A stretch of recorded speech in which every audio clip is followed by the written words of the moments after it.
Welcome back.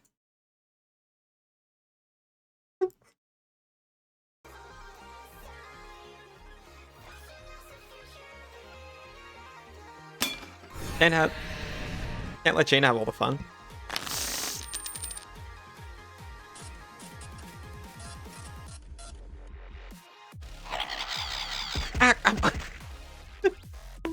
Why?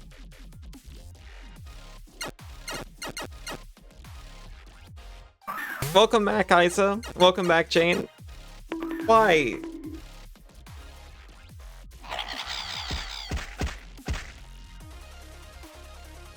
Wait, how was the answer vine sauce?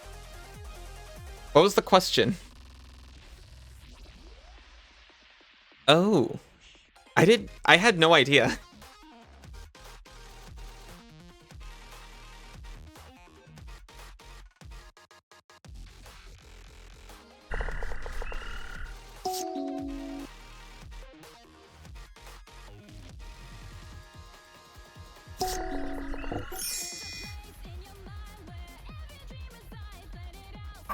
Ow.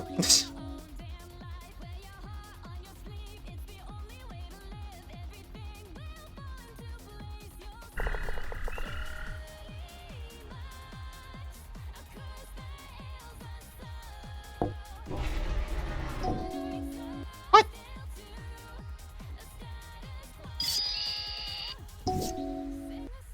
Pokemon are hard to catch. I've already been caught.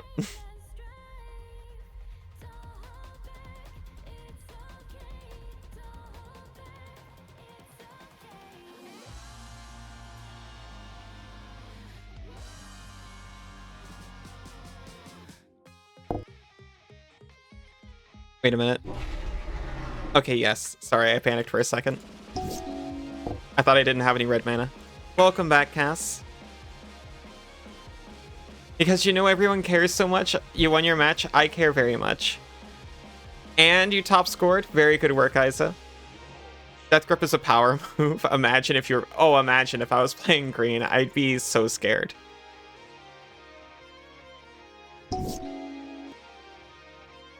I actually miss specific color hate like this.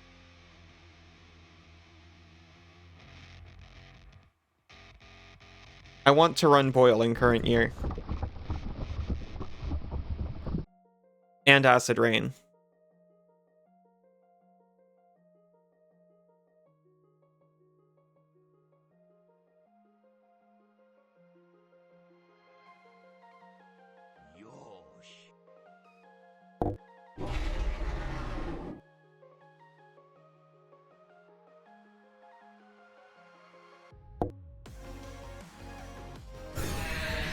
Can a creature with Summoning Sickness block? Yes.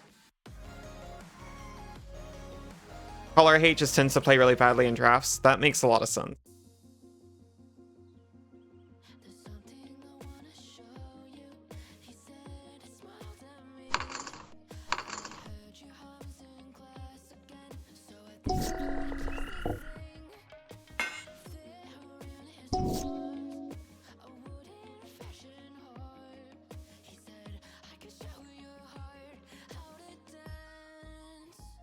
He's not played a creature.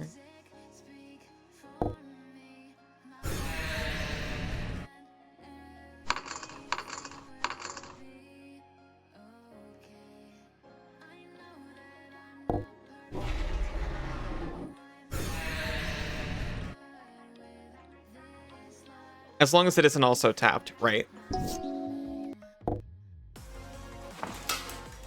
Each opponent discards a card. Easy.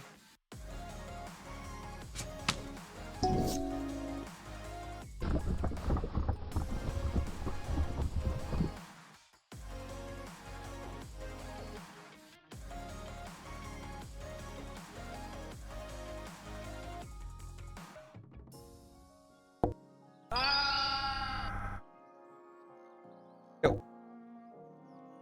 Oh, my children.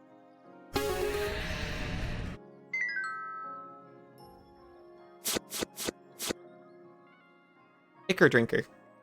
That sounds like an awful insult.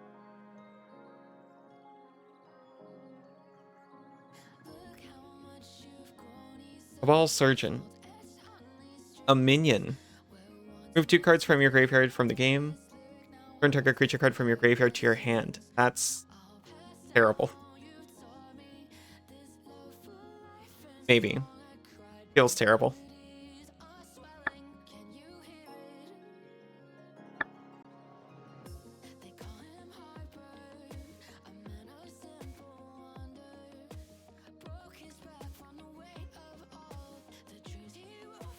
As you approach town square, a man climbs down from a packed wagon. He glances around and says, "Hey, you look like a capable individual." As I've told many, capable is my middle name.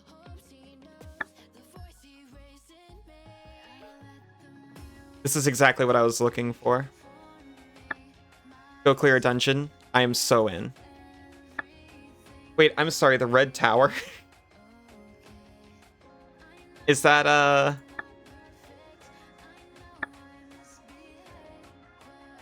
what I think it is?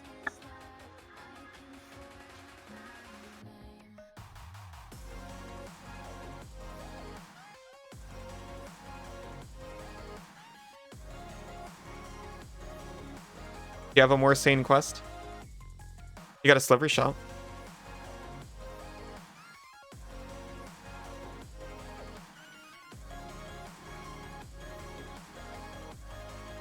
Thalia and the Gitrog monster.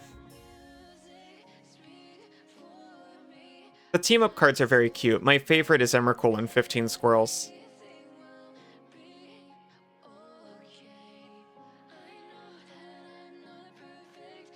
Beginning a combat on your turn, choose target creature card in your graveyard. Conjure a duplicate of it into your graveyard. That's so sick.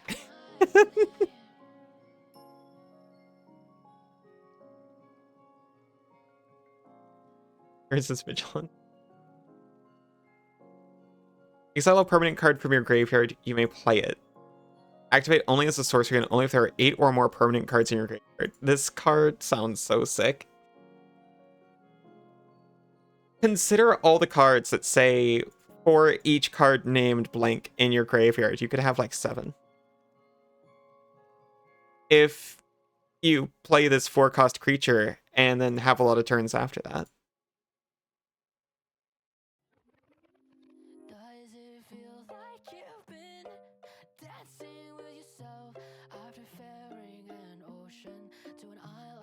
When Perforator Crocodile enters the battlefield, for each creature your opponents control, conjure a card named Stab Wound onto the battlefield attached to that creature. Imagine conjuring a Stab Wound onto a room full of goblins.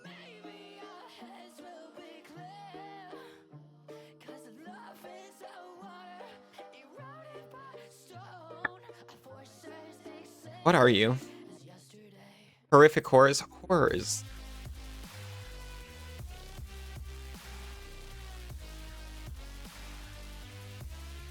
Horrors make people discard.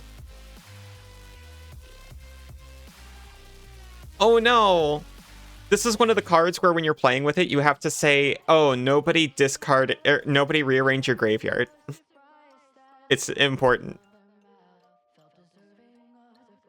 You defeated a pharaoh. Good work, Cass. You're an expert at this game. You sure are. Goofy card, but you love it. I admit, I've been seeing around. I do not know what it means. Pharaohs are notoriously good at card games. It's true. That's still legal in Commander. You go to the table and say, by the way, I'm sorry, no one rearrange your graveyards. And me, who's also playing a graveyard deck with my little sorted piles representing my graveyard. Anyway, I haven't read it what it does. At the end of any turn, if it's in your graveyard with a summon card directly above it, you may put it into your hand. Sacrifice a creature to have it deal 1 damage to target creature or player. That's actually not bad. There's ways to get extra, or, you know, like infinite creatures. But it also costs, though. It's also a sacrifice outlet.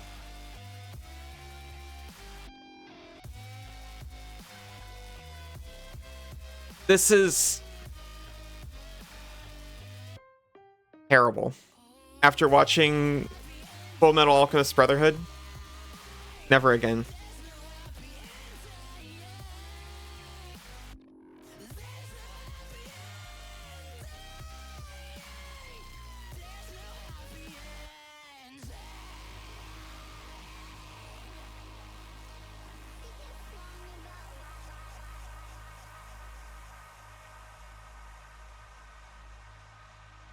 You play cards that rely on Grave Order and Pauper. I've heard there's not bad ones.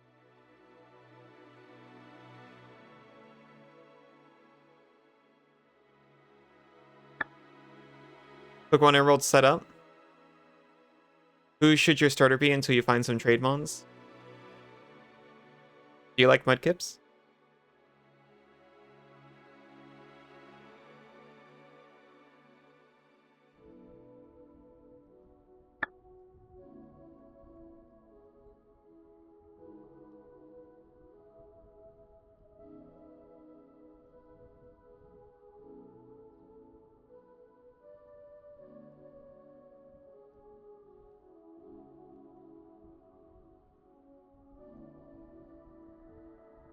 The fear cards in Duskmar are pretty cool. At least conceptually. If Grave Order cards will ever be banned in Legacy, they are just kind of annoying.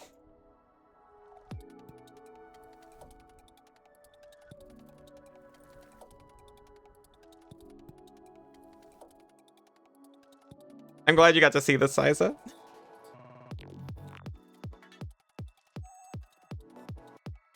It's Fear of Infinity. It has flying and lifelink and can't block.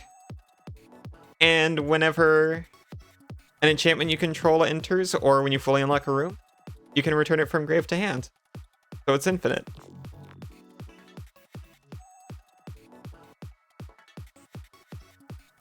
Pinzer sounds very familiar. Nothing I've done anything. Steal a land. This is why no one likes blue.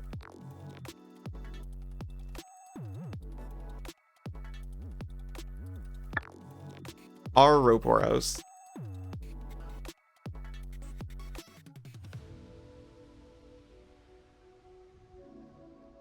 I really like the inky cards that they came out with. For a target non-black creature, you gain 3 life, and all for the low cost of 6 mana.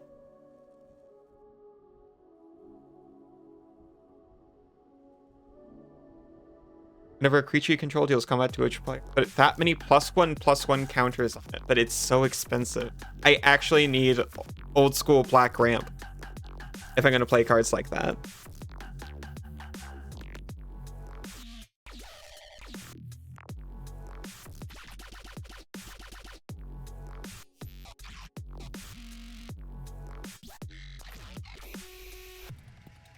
Actually looking for Dark Offering IRL.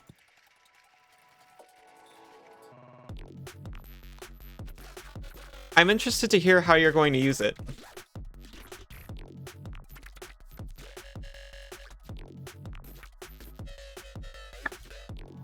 You certainly have a reason.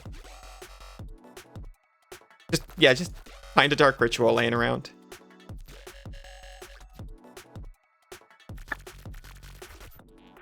My quests are all full. I need to actually do some of the things I promised.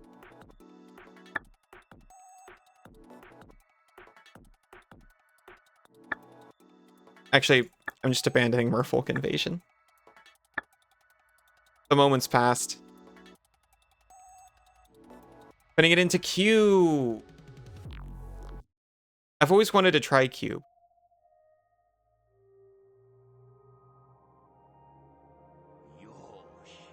Thank you, Isa.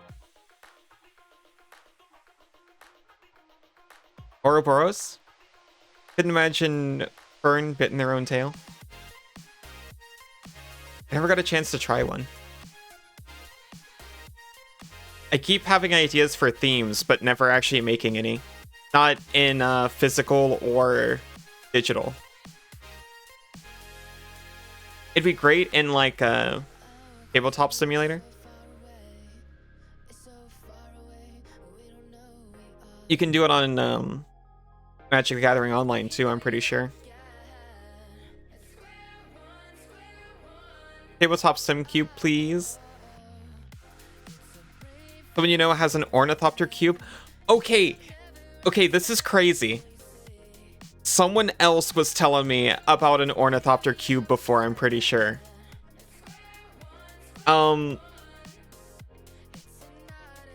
They had, you know, as many Ornithopters and lands as anyone would need.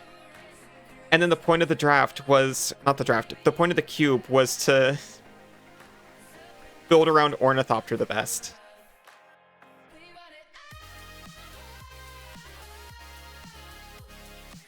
Greetings, brave adventurer. I have a grave matter to discuss with you. We need a brave adventurer to deal with the rogue fungus Slimefoot. Okay, tell me more about it. Slimefoot is a creature of pure malevolence, is it?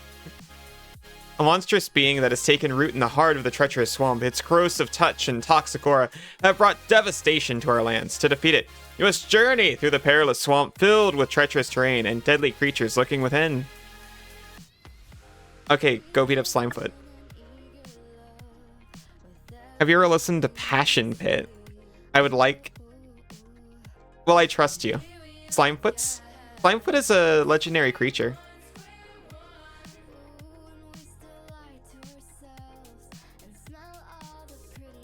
Currently building Bad Cube, which is all the worst cards in MTG. I'm so in. I am who they were talking about. I am drawn to the bad card like a moth to a flame. I want to find the all with nothing combo piece in Bad Cube. 7 mana 1/1 with Morph. Let's go.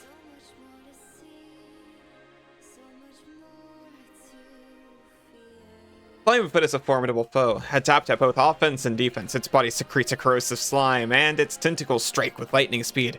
Prepare yourself for a challenging battle, my friend. Draw upon your combat skills. Use potions and magical abilities wisely. Exploit any weaknesses you can find. Only then can you hope to overcome this vile creature. That doesn't feel likely, but...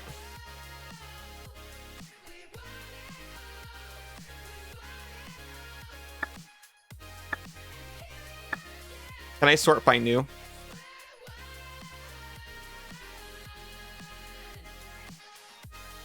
Mm-hmm. Oh wait, is this new? Or is this new Capenna?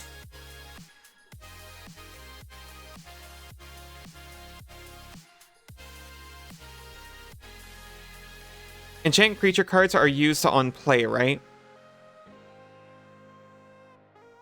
They're only applied when you play them, unless a card specifically moves them.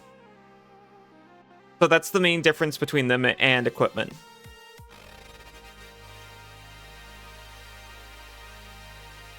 It's a really hard project. You need to balance fun with bad cards. Bad cards are a lot of fun.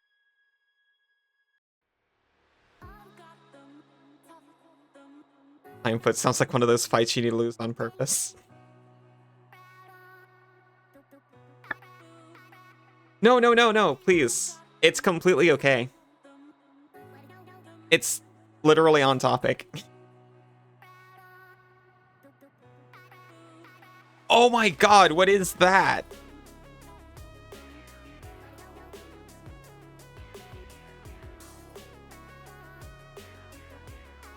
Let me out of there.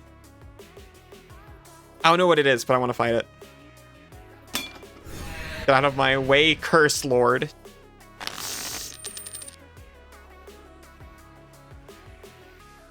I've heard that banding, if used well, is actually quite good.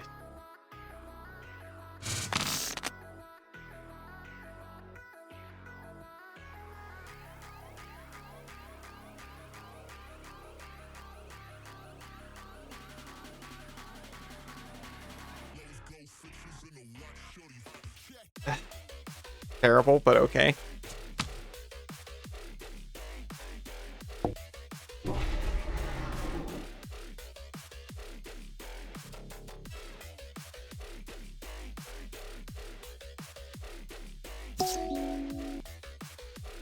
Banding is an anti-trample mechanic. That makes sense.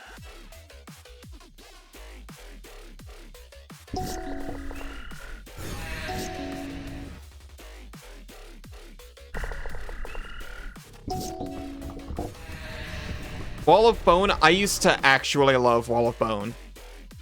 There was a time when the original Wall of Bone was my favorite card. Good against Death Touch blockers? Yeah.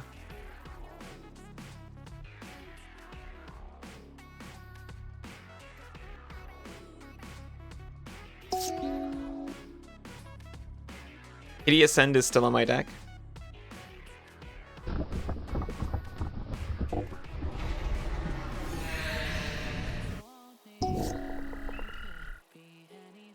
Formative Scarabs. At the beginning of Enchanted player's upkeep, that player loses 3 life unless they sacrifice a non-land permanent or discard a card.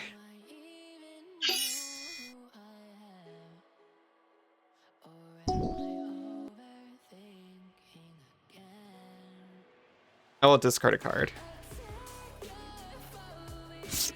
I should have discarded Hideous End, honestly.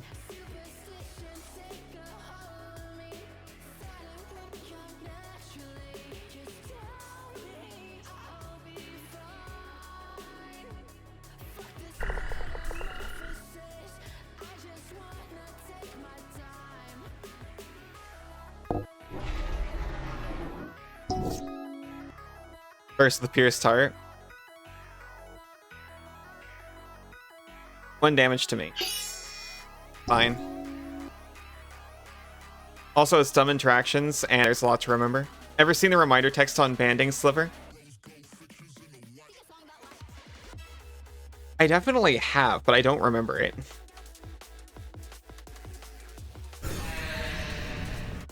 Creatures with banding and up to 1 without can attack or block as a band.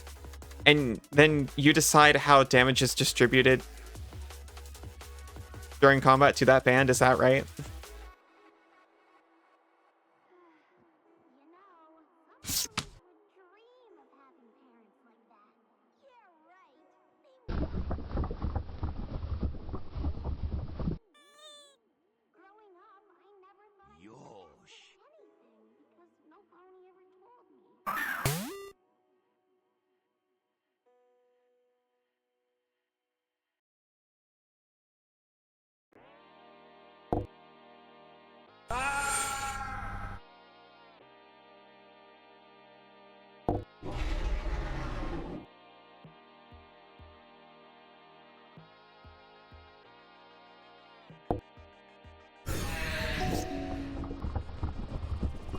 Oh yeah, what creature type are you gonna choose? Oh no! That's the one I didn't want you to pick.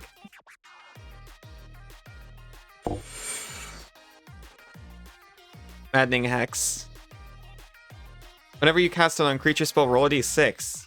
Deal that much damage to that player equal to their result. Then attach Maddening Hex to another of your opponents chosen at random. I wonder which opponent that's going to be.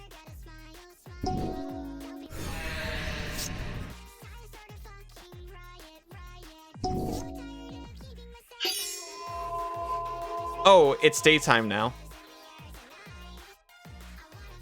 At the beginning of Enchanted player's upkeep, they lose 1 life and you gain 1 life. Daybound. The back is Leeching Lurker.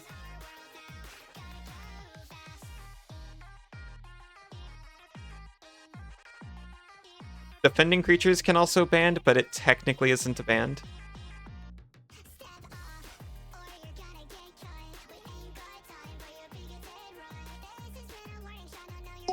Is it a performance group?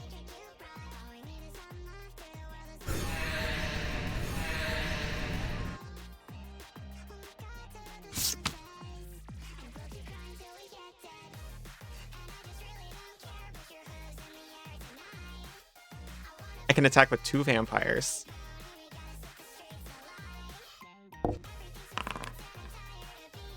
And take... If I do it again, it actually might kill me.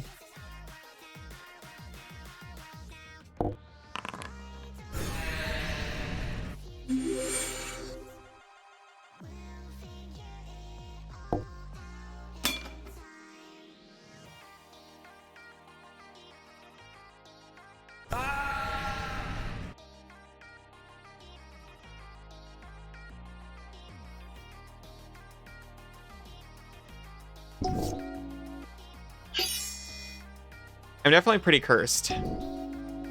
When I said I wanted to be cursed, I didn't mean it like this.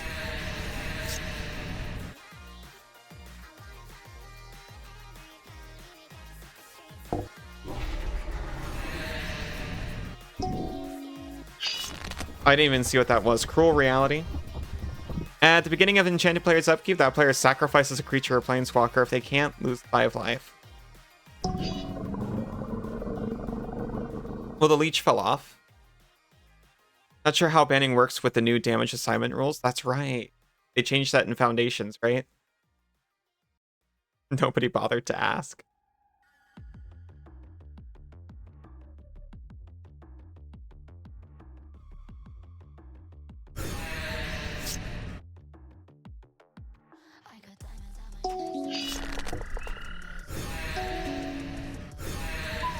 Starting to think I'm out of depth in this one.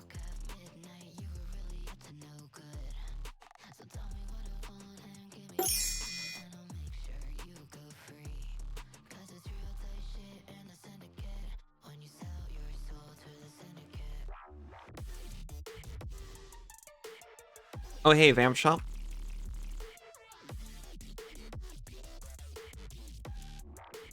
Oh, I haven't sold, so I haven't lost too much gold.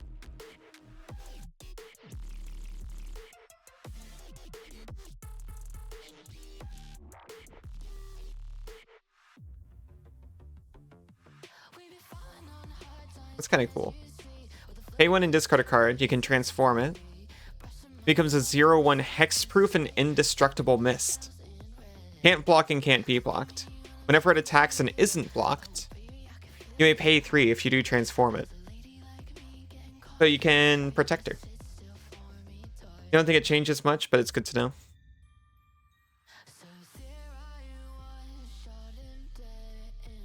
Blood tokens.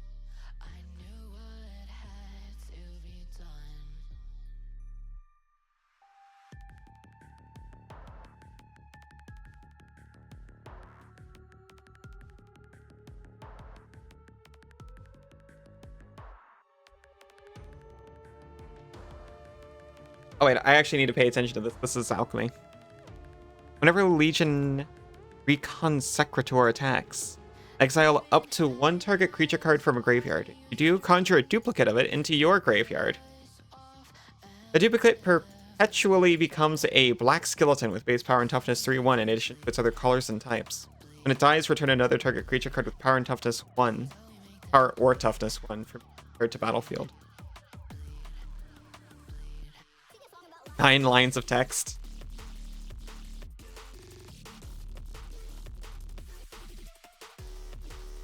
Draw a card, then if an opponent lost life this turn, and you gain life this turn, seek 2 vampire cards instead. Actually, that might be good.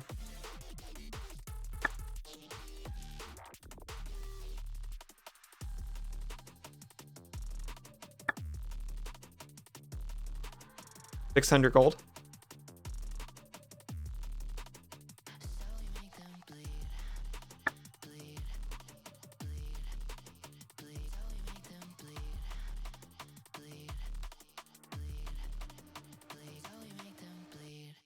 Damage equal to the forms you control to target creature player.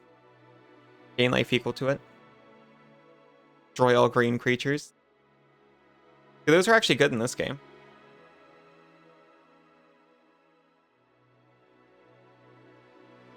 Put a creature card from a graveyard onto the battlefield under your control. For as little as 2 black mana.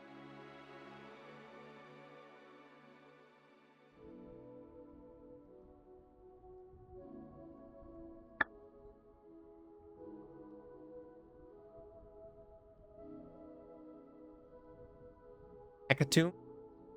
When Hecatomb comes into play, sacrifice 4 creatures or bury it. Tap a swamp you control. Deals 1 damage to target creature or player. Don't pay 1 black. Tap a swamp you control. Not a signet. Not a temple. It's just...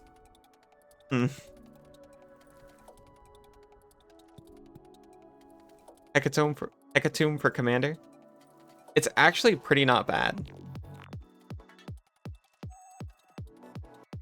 I actually run a lot of basics in Commander.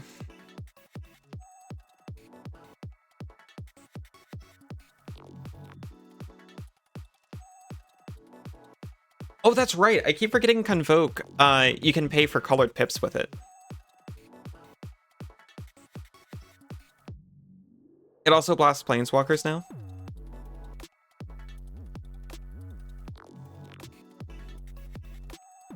Would Morph on the Boundless be good? Yes. If you can run it. I know people run it. Usually for like Typal decks, because it's, I can't remember what it does, but I know it's a change, so it's everything.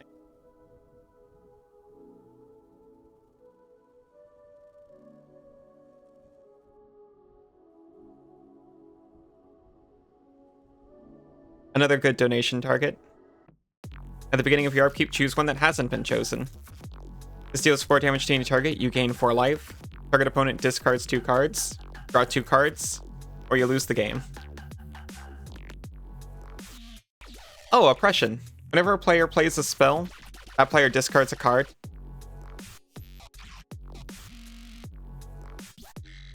Trying to make an Eldrazi deck. People run Morophon in Eldrazi decks all the time. I know that's very true. Dark Tutelage.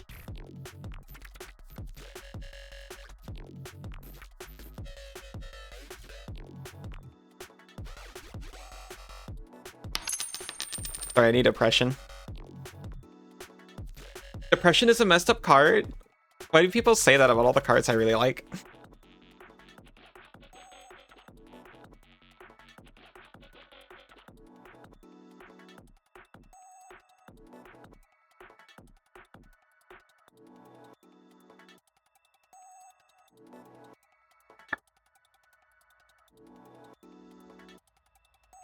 It seems late for its effect. Then again, it could enable the win con. I should say I know people run Morophon in Commander Eldrazi.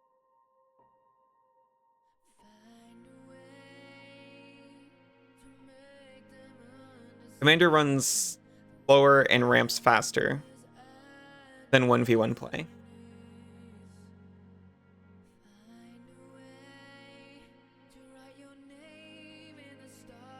Writer. This is back before I was like mad at Universes Beyond.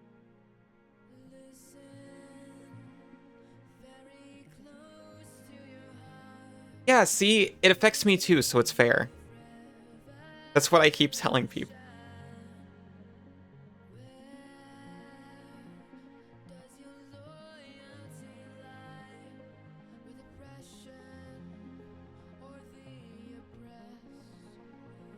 Use another target artifact creature you control. When that creature dies this turn, return it to the battlefield tapped under your control. It's a reusable, not dead after all. Only for artifacts, though.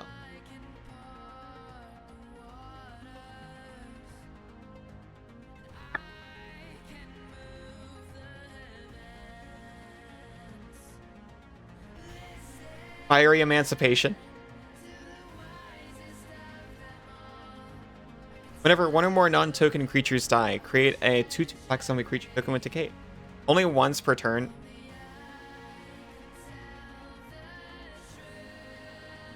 My heart drops every time I read that phrase. A 3 Kingdoms card. Provocan Plague. Play on a non-wall creature you control. Draw a card at the beginning of the upkeep of the turn after Provocan Plague comes into play. For the cost of 0. Tap enchanted creature to have Provocan Plague deal 1 damage to target creature player. That is -0, -1 counter on it.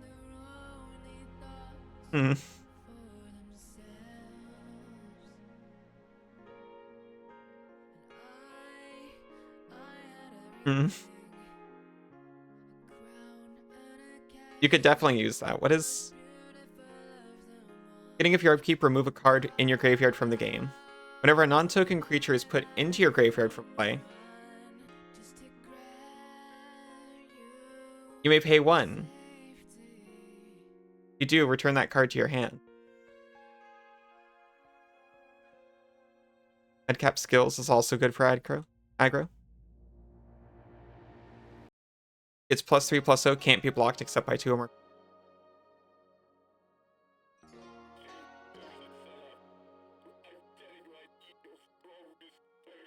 Definitely not bad.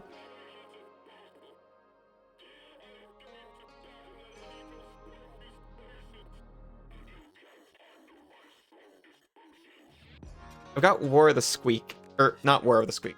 War Squeak, which might be... I think I prefer it. There's no reason I can't run both.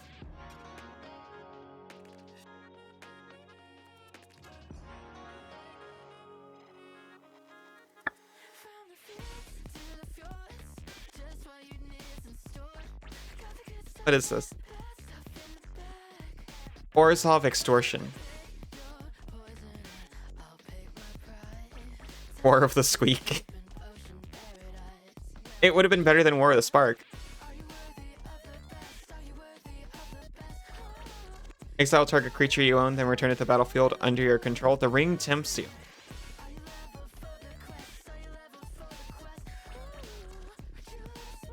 Damage dealt by instants, interrupts, and sorceries is reduced to 0. Creatures with flying do not untap during their controller's untap phase. You have to pay more and more the longer you hold this out.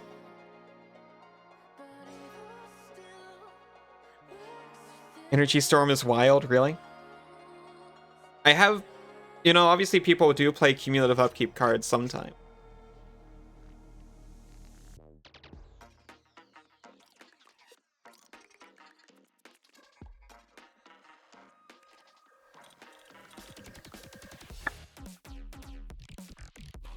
Wild, but not good. Okay. Because I don't feel confident. I feel like I got a fairly good idea of what's good or not.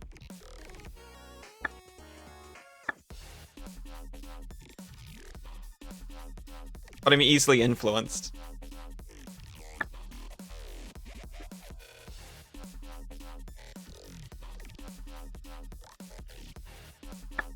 I'm gonna try to start putting my discard cards in a deck.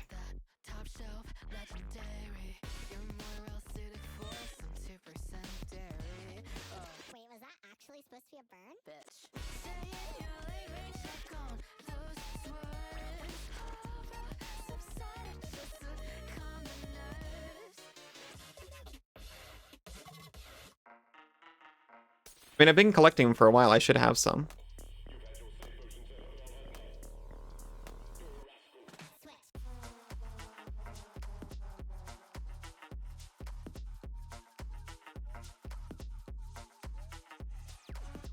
It is anything that kills your opponents or puts pressure on them. That's fair.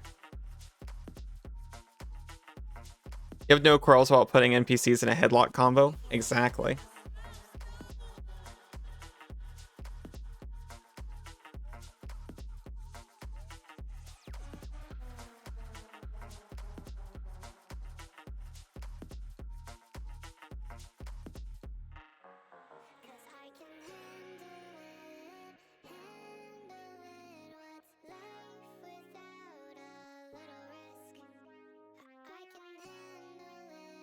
Bro, the crackling wit.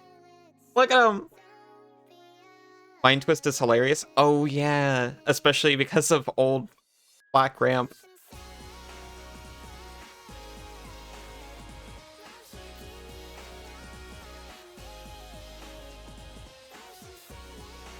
A Megrim effect.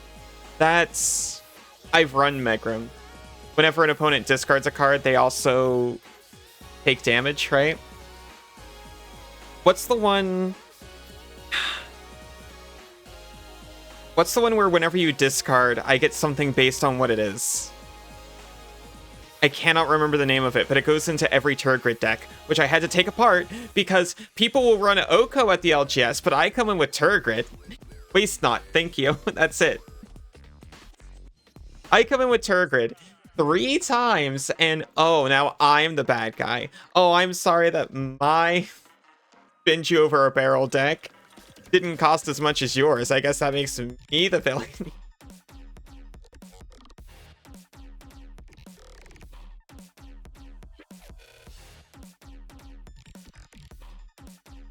Like it when you get all indignant, but I have absolutely no idea what I'm saying. That's fair. Burgert's a really toxic commander. Well, I thought it was funny.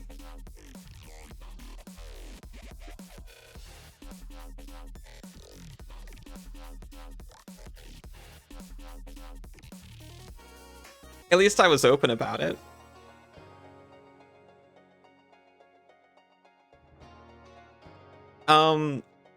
What Turgid God of Fright does is whenever an opponent discards or sacrifices. Is it anything? Well, it's only permanents. They leave their graveyard and enter the battlefield under your control.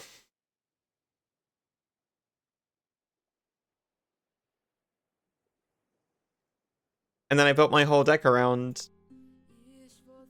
See, I was like, I don't have Cabal Coffers, so I'm not the bad guy here.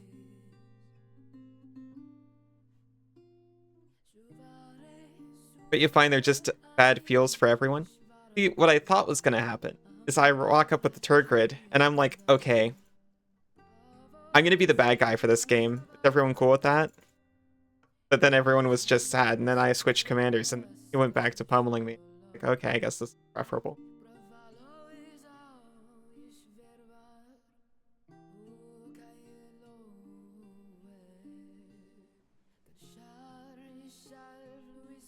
All I'm saying is, I get it.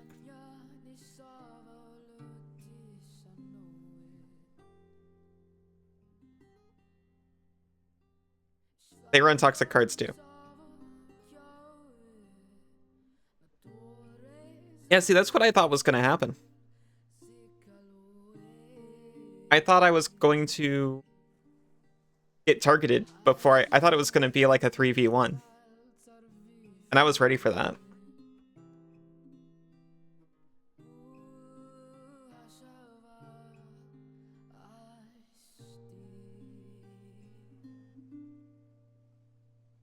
The true scriptures.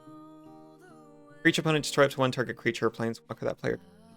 Opponent discards 3 cards, then mills 3. Put all creature cards from all graveyards onto the battlefield under your control.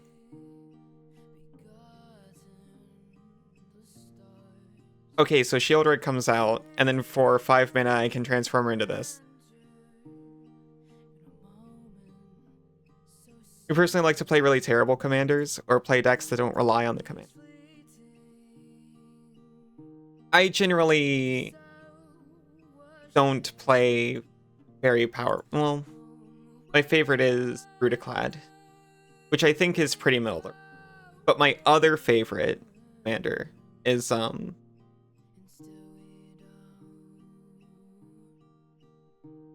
Sancha, who enters under the control of an opponent. So I guess what I'm saying is I like gimmicks.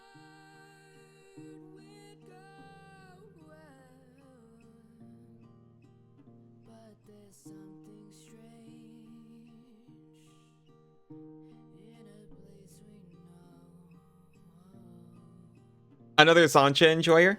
I am a Sancha enjoyer. The first version of Sancha just had a lot of board wipes for creatures under 4 toughness. No, yeah, 4 toughness or ow. 4 toughness or less. Oh, but this is board wipe rival. Okay, fine. Now it's a goat deck. And I actually like it better.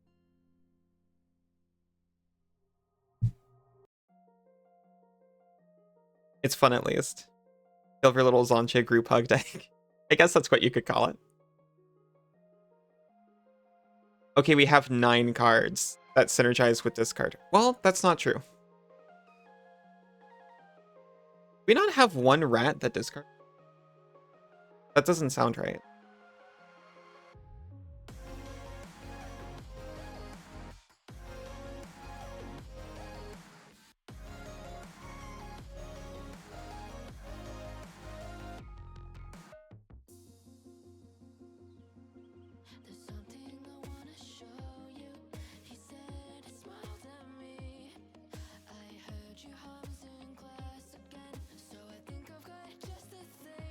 I guess we don't have a single rat that discards.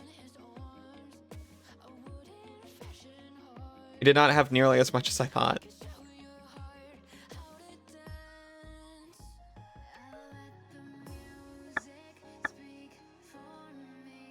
Been playing your 4 commanders all year. Been loving Lorthos for about 2 years. Lorthos, the Tidemaker. That's the one that turns lands into elementals, I think. Azusa, Lost But Seeking. I think that one was Duskmourn, but I cannot remember at all what she does. I could be all off. It's either... Wait, no, is Azusa Lost But Seeking? Was that something enchantments from Wilds? Inktreader Nephilim. I sincerely have no idea. And Corlash Heir to Blackblade. I think I've seen this card, but I cannot remember it at all. Feel free to talk about them. I'm interested.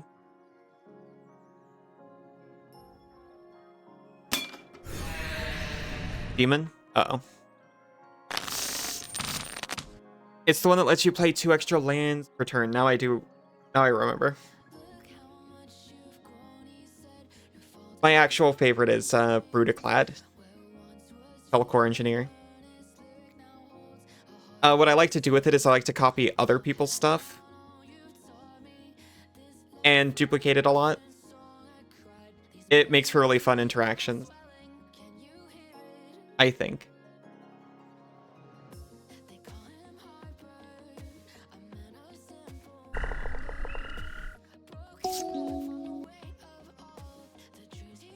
I'm very excited for that new, I haven't looked up too much about Aether Drift, but someone was posting cards in the Discord earlier, and one of them, actually I can just quickly check.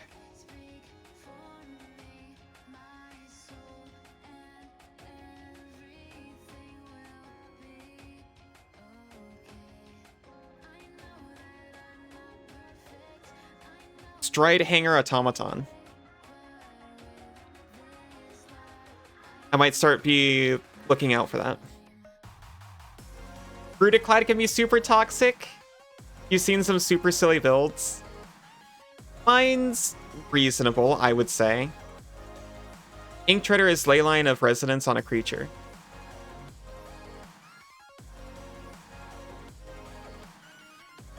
Oh, is it, is that the blue one that lets you play sorceries at instant speed?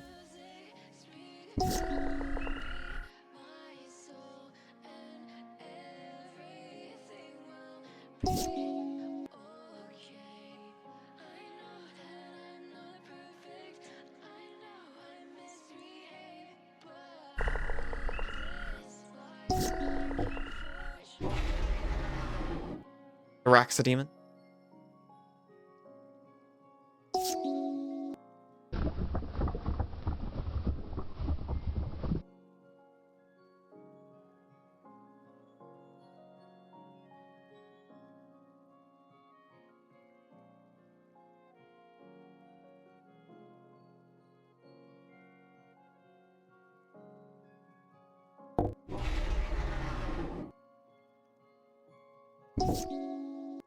Blade of the Oni. Reconfigure for 4, so you can attach it to a creature for that much. The creature has base power and toughness 5/5, has menace, and is a black demon in addition to its other colors and types. Oh, it's the red one that copies single targeted spell. Sorry. Bad at this.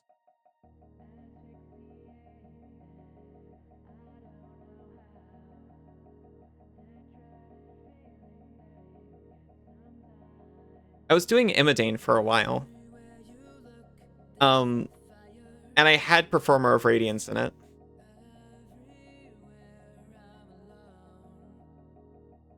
None of these decks I'm talking about were super optimized, which I thought was, like, balanced.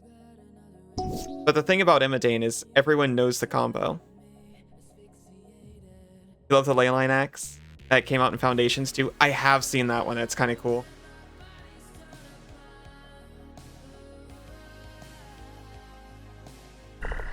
Inktreader's really cool. but really complicated. Don't recommend it unless you're experienced with complex board states.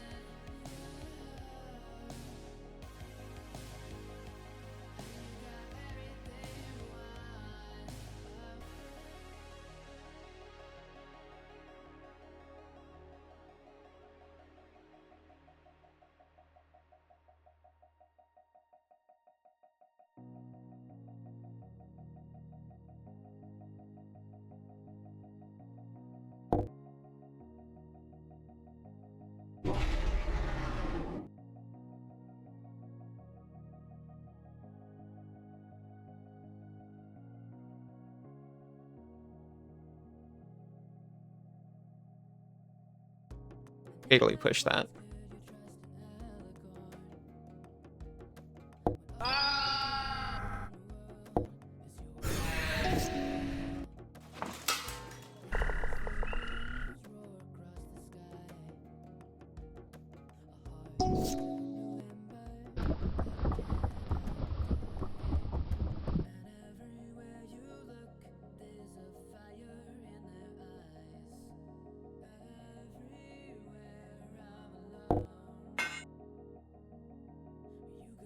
I feel like I should just... Oh, that's a different plate of Oni.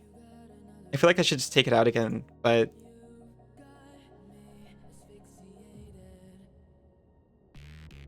I want to slap it on my Nighthawk instead.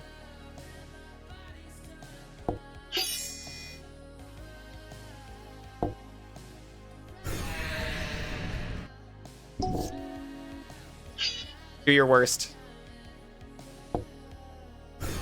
I'll race you.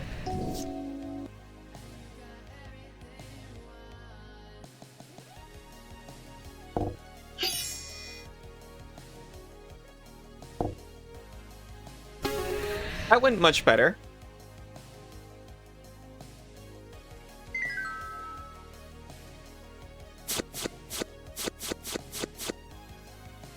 Oh boy.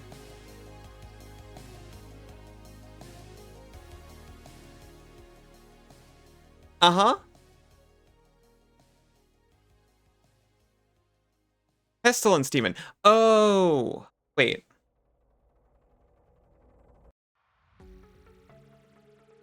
I've seen Pestilence Demon before.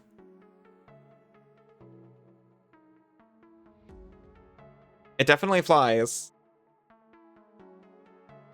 I want to say everyone draws a card and loses life.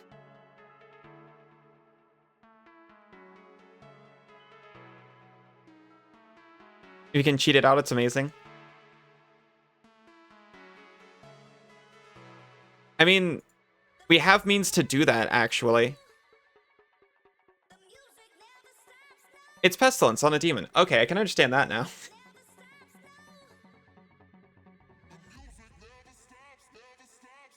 It deals damage to everything. Gotcha. Sacrifice another creature, create a blood token. You sacrificed an angel, create a number of blood tokens equal to its toughness instead. For 3 hybrid Orzhov mana. And sacrifice 6 blood tokens. Return each card from your graveyard to the battlefield with a finality counter on it. They're vampires.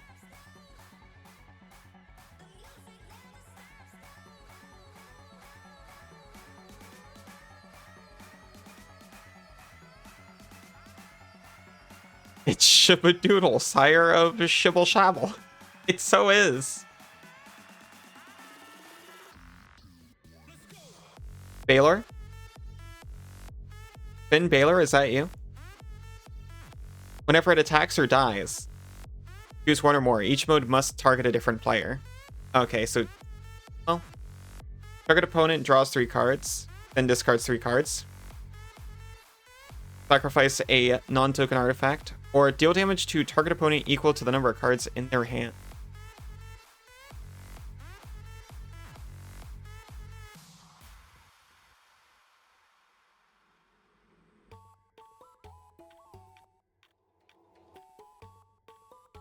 I'm pretty pleased with this encounter.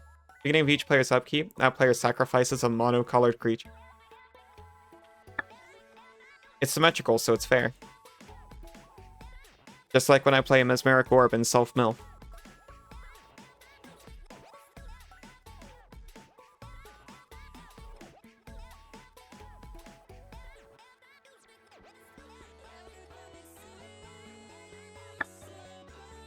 Spores of Death. Eviction Notice. This is for red tower. That's what we're tracking right now.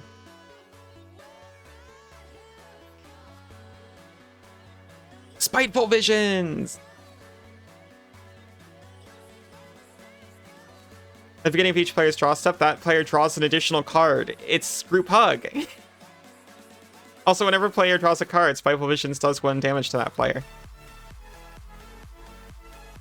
Dreadbore. Destroy target creature or planeswalker. Actually kind of sick.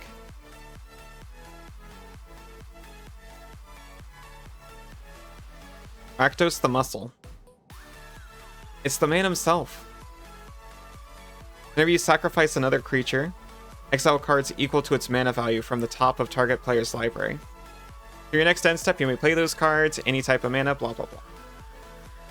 Sacrifice another creature, Rakdos gains indestructible.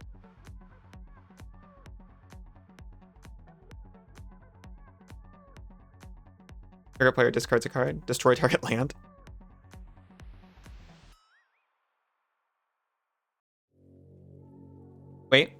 Waiting.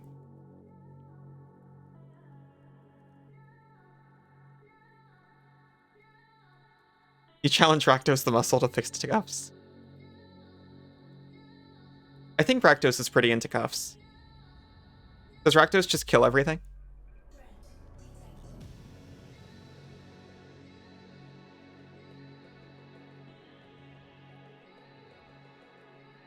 It's a 6/5 with Flample.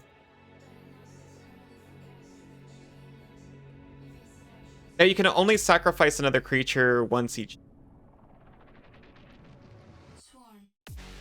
But then you get to play one of your opponent's cards. Not for free.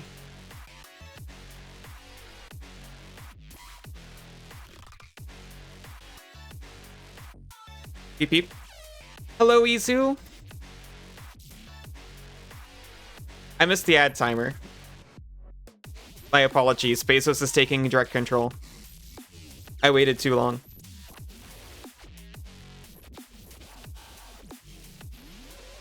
Hope you're doing well. I hope you're doing well too, Izu. Did you beat Sephiroth? Dreadbore is also really good. Dreadbore is very good. For the price? Probably very responsible to get. Okay, anyway, I'm going to break at any moment now. But hello, Izu. I hope you're doing well.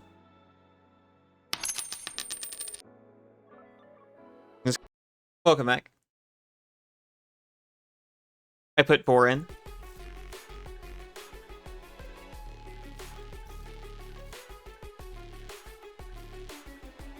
Welcome back, Fractal. Welcome back, Chain.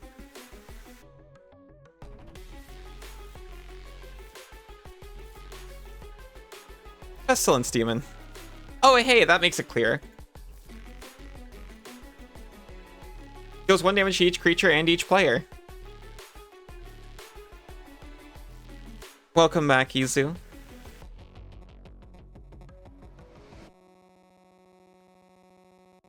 Great to see you.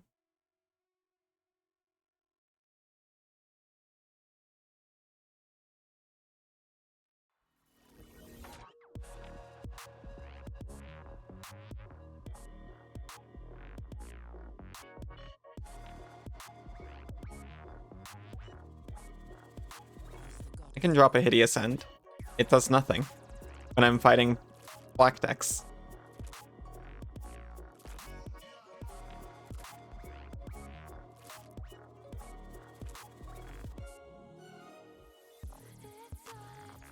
What if I just put Oppression in?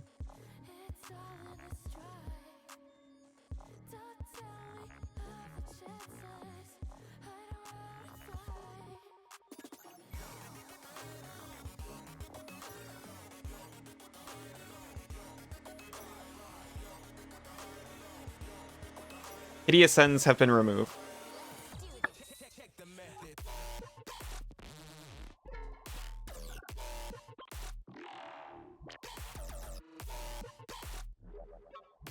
You can't do it? Can't do what?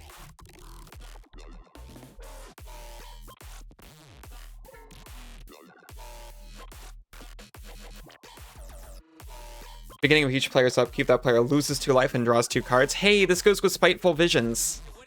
Welcome back, Cass.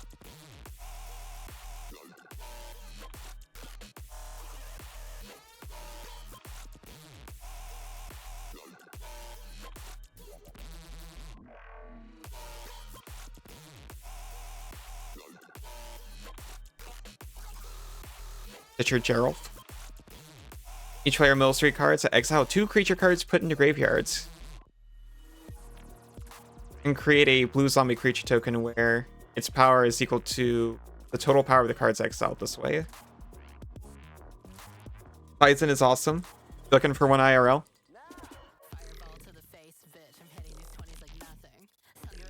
It's pretty good.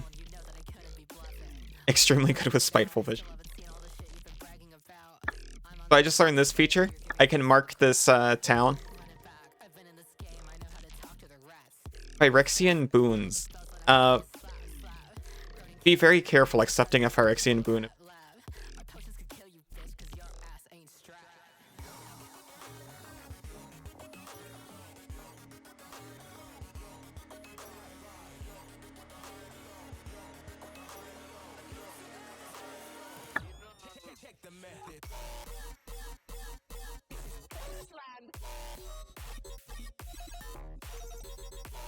Oh.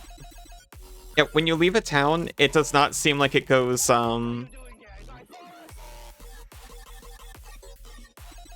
like you can walk through it if you're using mouse. Is this arrow actually leading me the right way? Any other redeems? No, again? Where is this leading me?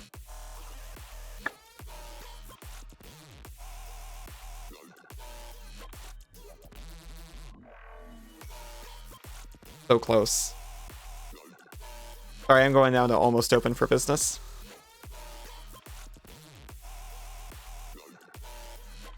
Jane, are the redeems broken again? Senzu, would you do me a huge favor and check?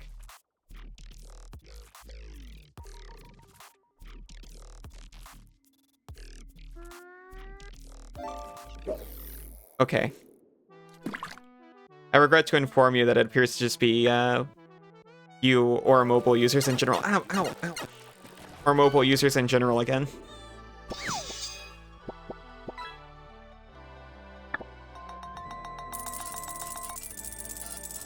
Izu's mobile? Oh.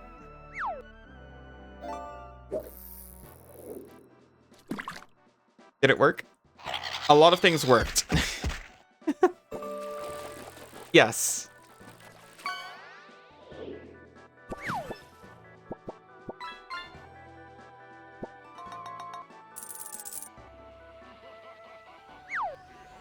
I'm realizing there are actually artifacts that I'm very interested in.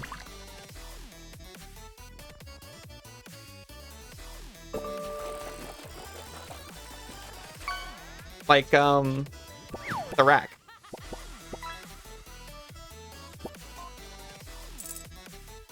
Gallup's Cone. Tap and sacrifice it if target creature you control attacks and is not blocked.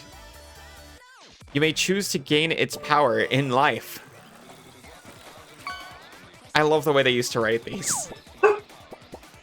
If you do so, it deals no damage to opponent this turn. Please pardon Purple. He came right in here and barked directly into Senzu's vicinity. Skullspore Nexus also pretty fun.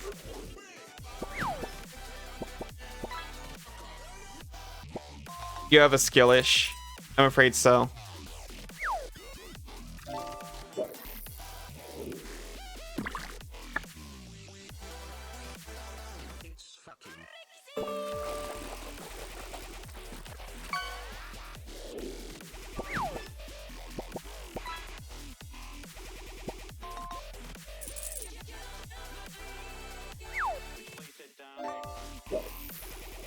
Are neither of these the right place?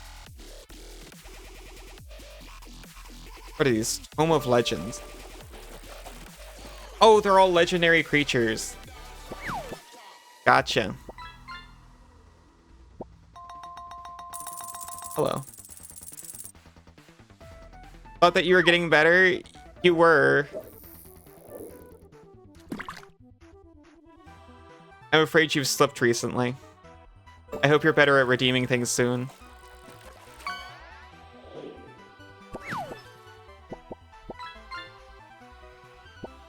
Kovacs the Cursed. Poor guy.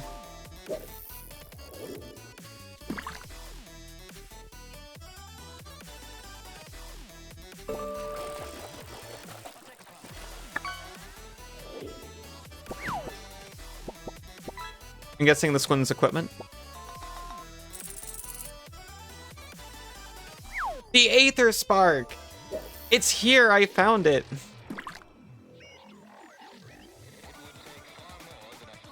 Skull Clamp, actually, though, I have exactly enough, and I'm not gonna miss my chance. I will absolutely find a way to use it. Equipped creature gets +1/-1. Whenever equipped creature dies, draw 2 cards. I witnessed someone learning how this works in real time, as they play it on one of their creatures, and it's like, okay, so anyway, and then someone points out, that creature had 1 toughness, doesn't it die? Oh, I didn't realize it was +1/-1, and they're looking at it like, why would they do that? But not in the way that other people say, why would they do that to Skull Clamp? It's like, well, when it dies, you get to draw 2 cards. Well, yeah, but you can take it back if you want to, and then they did.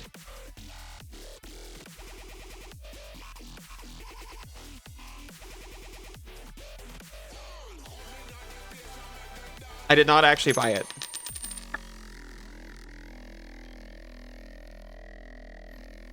Wait a minute. Not back.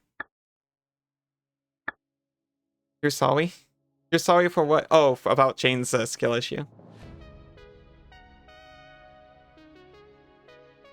I got the Raven Man.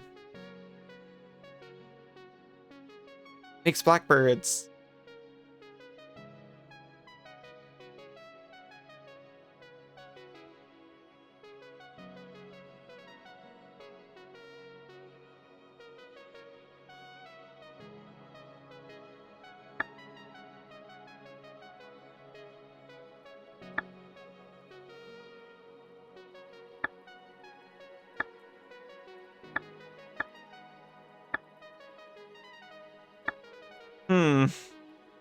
I think this is where Open for Business was supposed to come. Or at least it is according to the map.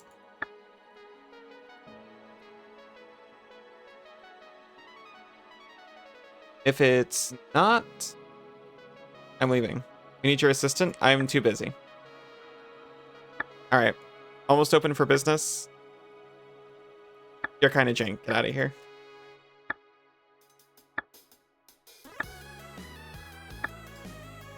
Hungrigan, who made bodies so inefficient.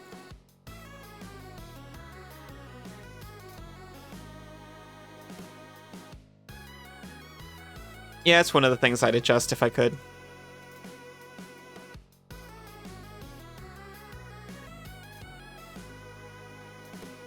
Extremely cute.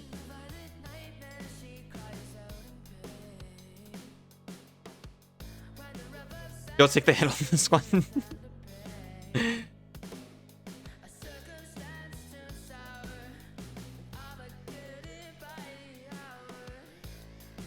I never would have guessed.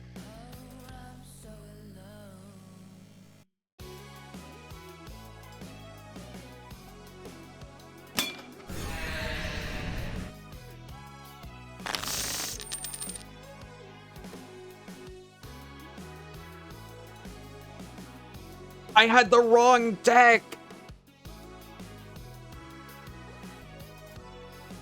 Oh no. I left the other one that it was unfinished. I can't play anything because I just filled it with wastes to make it legal.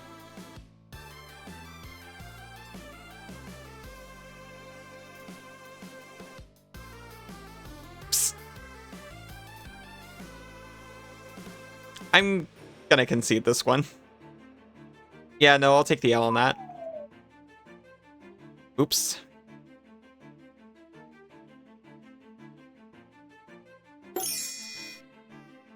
Let's immediately fix that.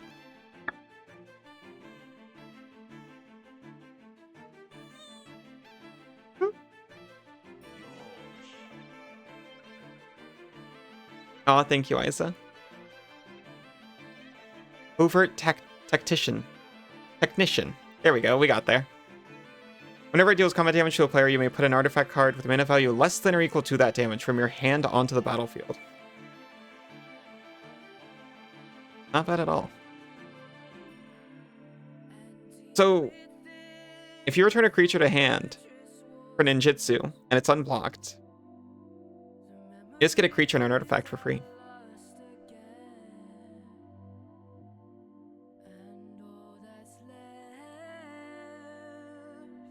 Thopter Squadron comes into play with 3 +1/+1 counters. Oh, and you can break it up into Thopters. Pay 1, remove a counter, put a Thopter token into play. Pay 1, sacrifice a Thopter, put a +1/+1 counter on Thopter Squadron. It's not... This is so bad, but it's so cute.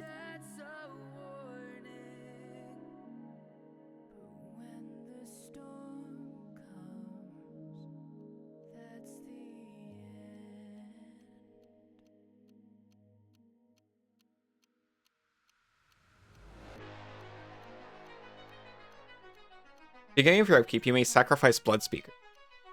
Search your library for a demon card, reveal it, put it in your hand. Whenever a demon comes into play under your control, return Bloodspeaker from graveyard to hand. That's cool. Kind of pricey, but cool.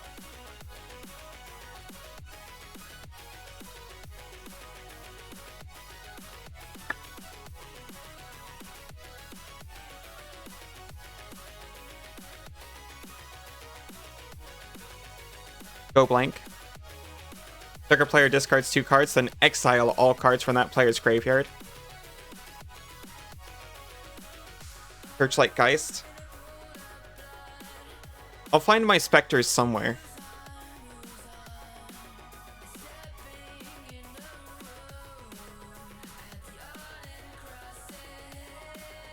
Foul play actually doesn't seem too bad.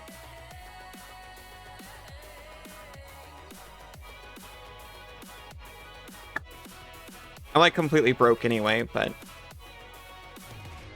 quests, that's why I'm here.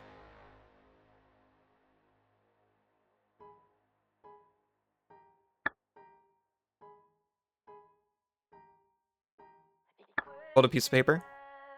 Take one.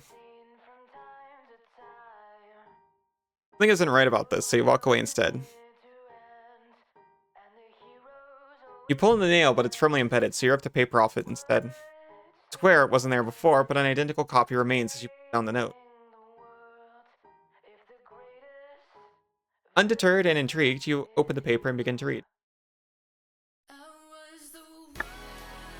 Allie, please harvest at least 3 fallen angel and bring them to the tavern on a Tuesday. That's not weird at all, why not?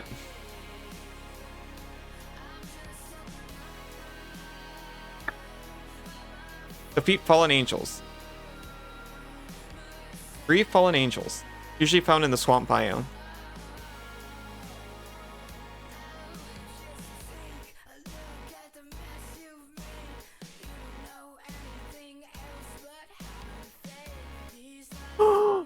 Are you a specter?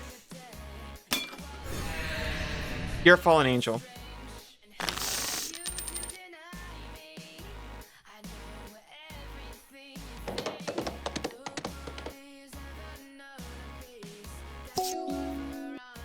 Or a squeak.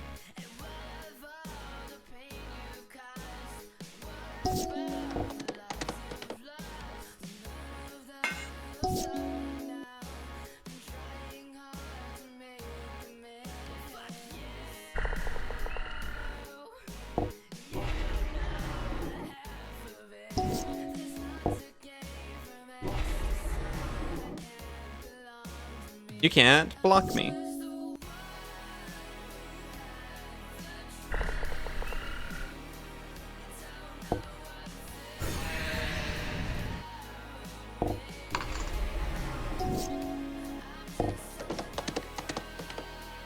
Liza, Shroud of Dusk. Flying and lifelink. Whenever a player casts a spell, they lose 2 life. Rather than pay 2 for each previous time you've cast a spell from the command zone, pay 2 life that many times. I am familiar with you. Aw, thank you, Jane. Oh.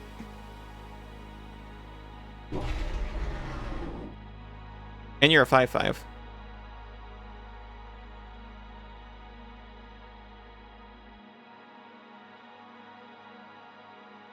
You gonna give it up to the block?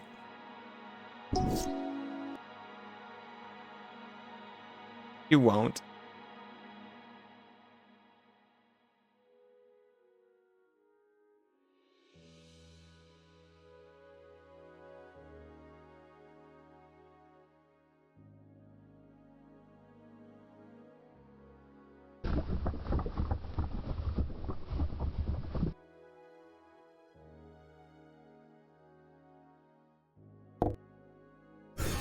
Growing out. Am I growing out my hair?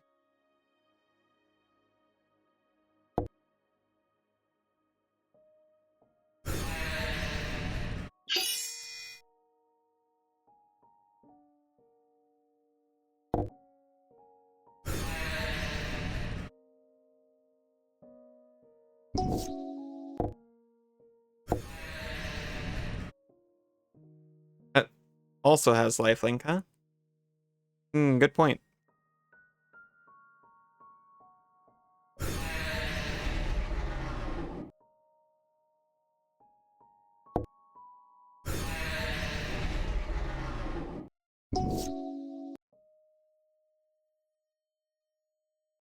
Glad that nobody can definitely not boop you on here.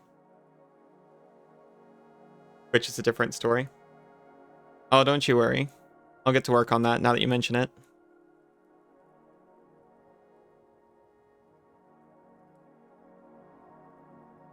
I bet they won't attack with Liza if I keep this untapped.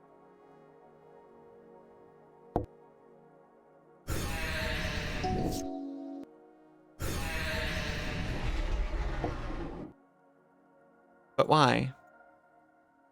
Oh, it also has Death Touch.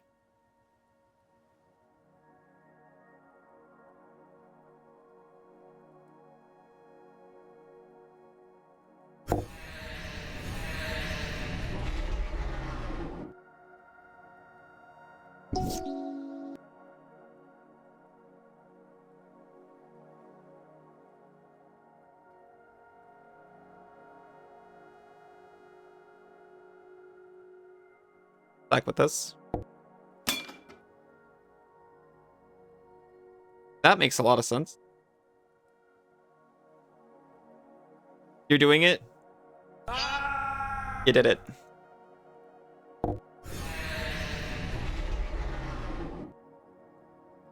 You meant Discord. You got Ulamog, the Ceaseless Hunger. You sound quite pleased with that.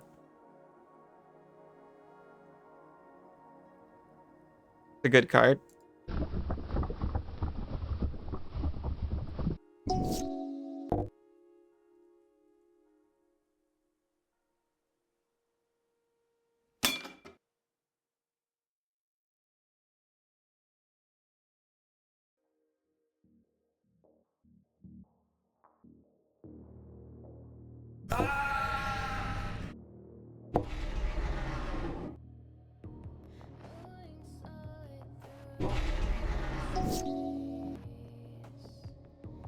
That would have been nice.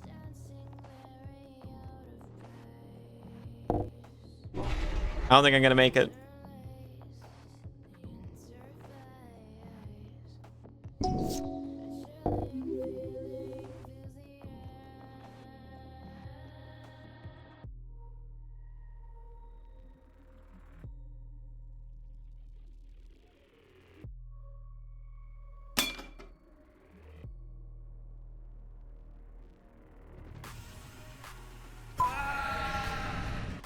High spray.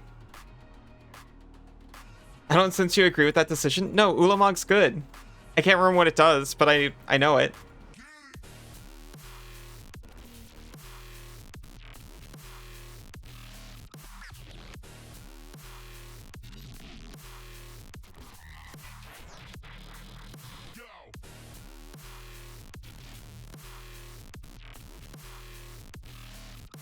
NPC decks are very cool. I really like how they're themed.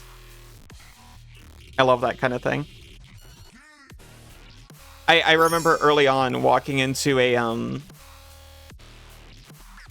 what turned out to be like a Mind Flayer den, fighting Intellect Devourers, and all of their cards were based around controlling your creatures.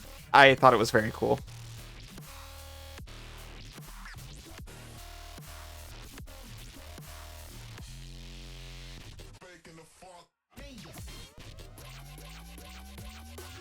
What's in here?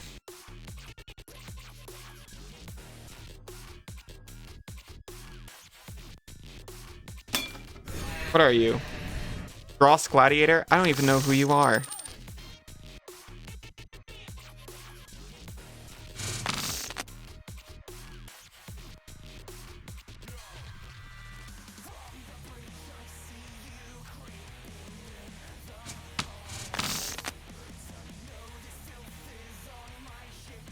Oh, could they?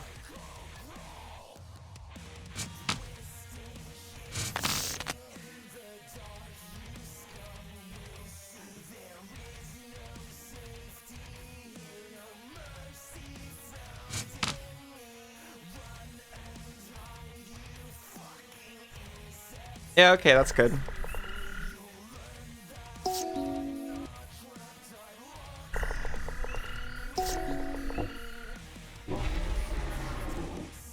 Pay to life. Activate only once. You can become a human cleric. It's +1/+1 a lifelink. Or it becomes a Phyrexian. It gets +3/+2 and gains trampling whenever this creature is dealt damage. Sacrifice that many permanents. Wow.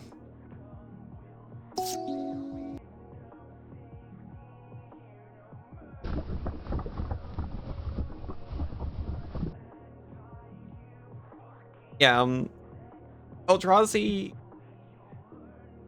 you gotta find your cost reduce.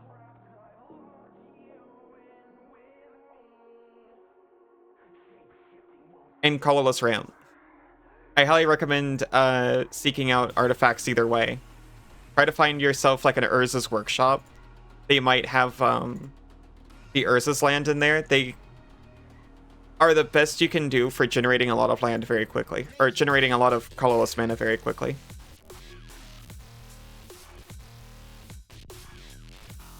Okay.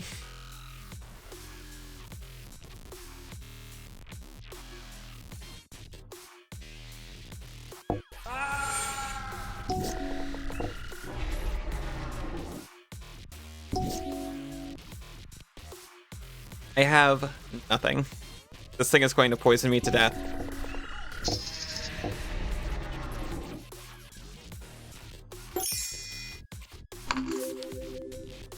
Oh.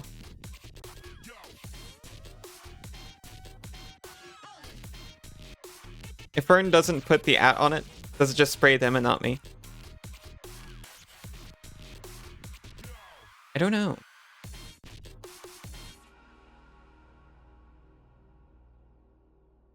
A rough opponent. Well,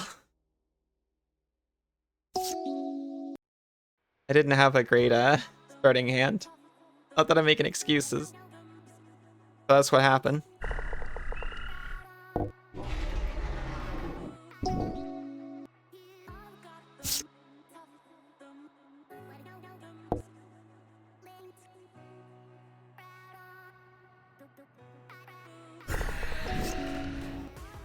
What if they just don't have removal? Right? There's always a chance. I've got First Strike and Death Touch over here. What are you going to do about it?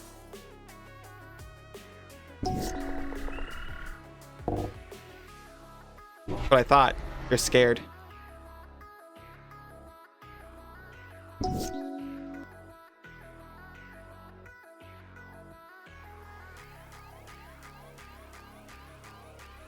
I can Rakdos lock it.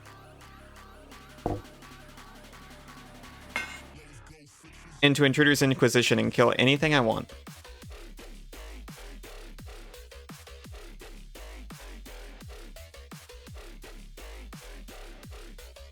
you can't afford to regenerate this turn, I'm going to take this thing out. Toxic Nim? Yeah, absolutely. Get out of here. Number of Phyrexian you control dies. Surveil 1. I didn't actually read this thing. And when it enters, incubate 3.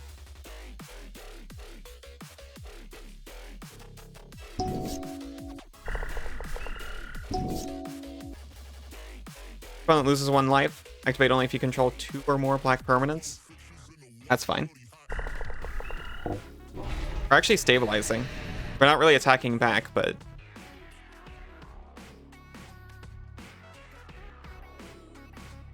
we're getting there. Oh yeah?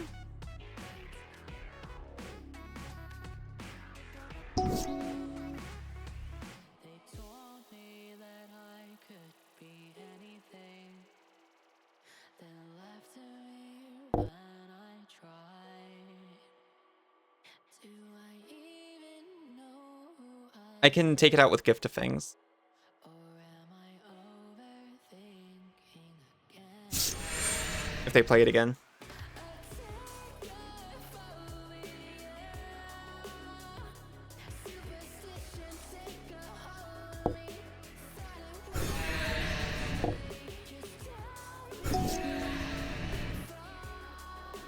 Oh my gosh, Black Cat Studio, hello.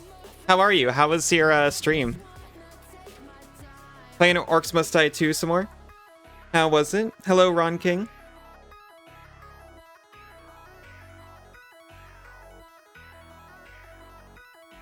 Welcome in. Of course, I always forget to say, but feel free to hang out or also just kind of fade into the void. Take care of yourself. Prepare to get nuzzled. The cats are here with treats. Treat? I like treats.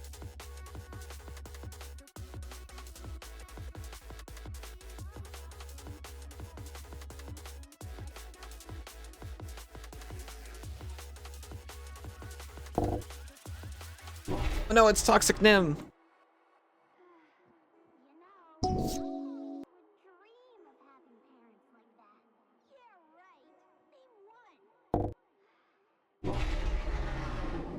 Bam.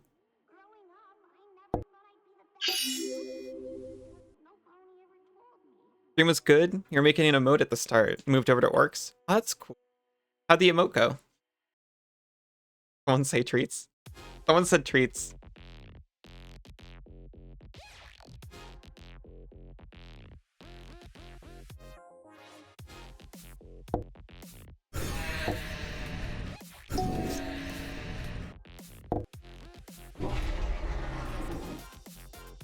When it dies, proliferate.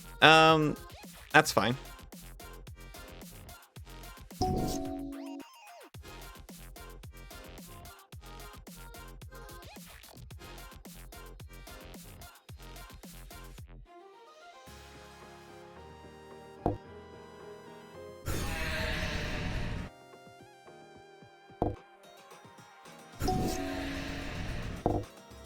Phyrexian Slayer.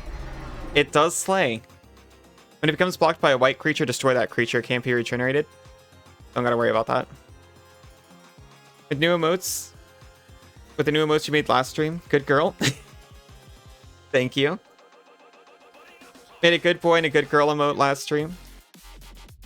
And today we made the Gendro Neutro good gremlin emote. Nice. That's a good one.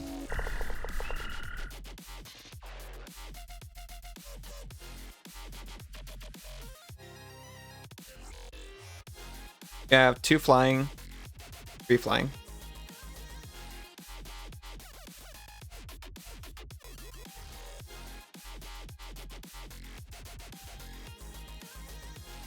How's Magic the Gathering going? It's going okay now, I think.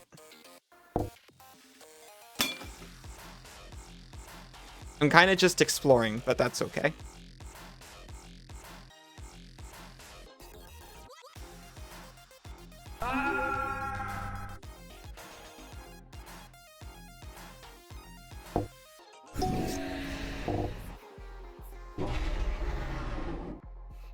I'm actually able to fight back against things, which is nice.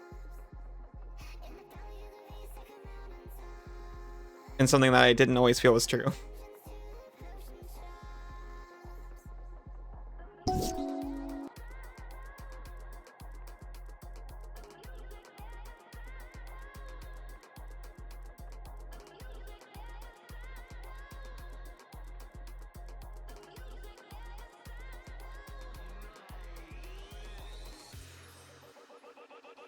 I think I got this guy.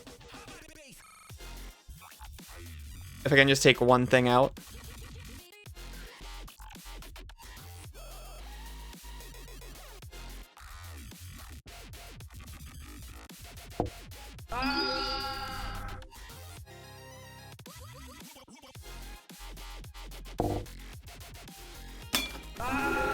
Hey!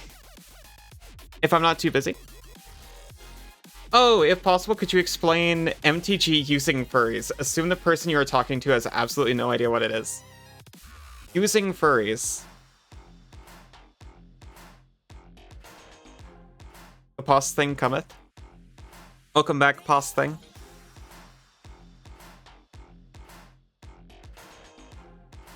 I can explain MTG as a furry.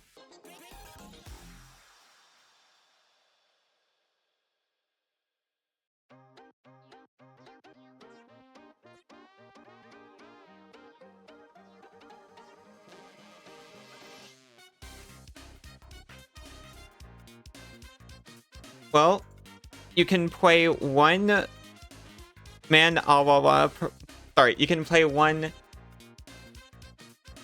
land per to burn.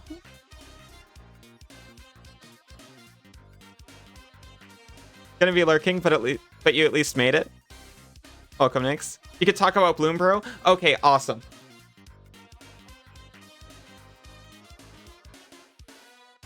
So, Ral Zarek, the actual gay sea otter, really wanted... Okay, he's not typically, but he is now. Really wanted to go and kill his friend Jace, so he followed him to the plane of Bloomborough. And that's as much as I know about the story. And then he DF'd into an otter. That's as much as I cared about it.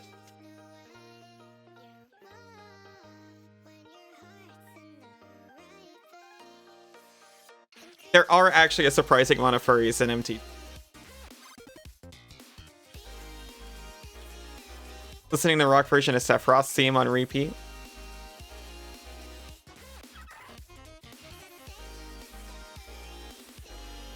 Sounds like a nice time.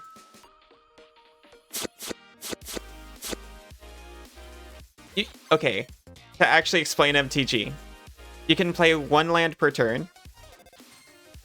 It generates mana.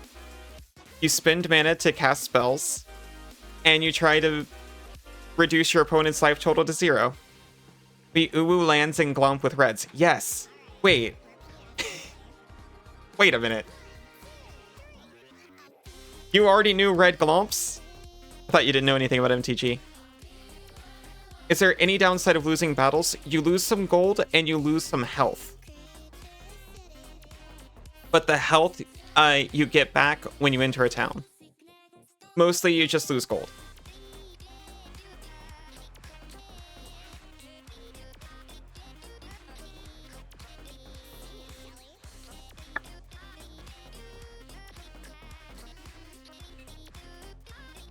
Oh.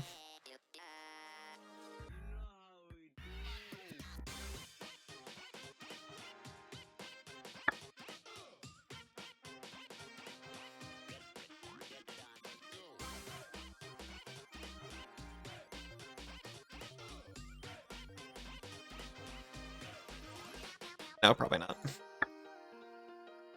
Cough cough nerd. I know this might be a shock to you, Sun King. But I'm not only a furry, but also a nerd.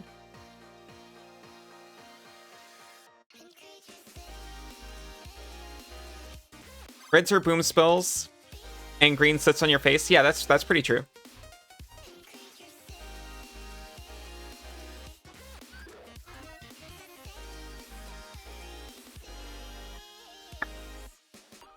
Rags to riches. Win a game after mulliganing to 4 cards.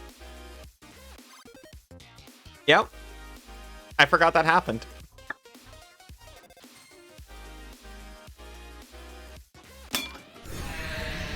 Ross Grimnart. Wish you could pull the list of quotes. Cuphead, the game that makes you say it was been eliminated. I think I'm just noticing that for the first time. Everyone needs to teach me about meat now. So true. You played it once with someone else's starter deck about 15 years ago. You're remembering a surprising amount of it. It's like...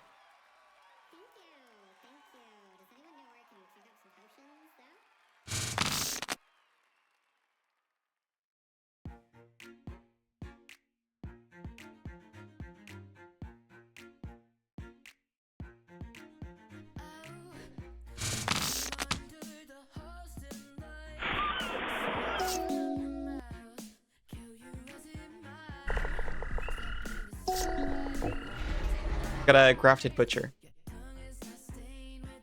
Phyrexians you control gain menace until end of turn. Other Phyrexians get +1/+1. Pay for sacrifice an artifact or creature. Return from your graveyard to the battlefield. Gotcha, so I'm not going to get rid of it. A lot of change in 15 years. That's pretty true, actually.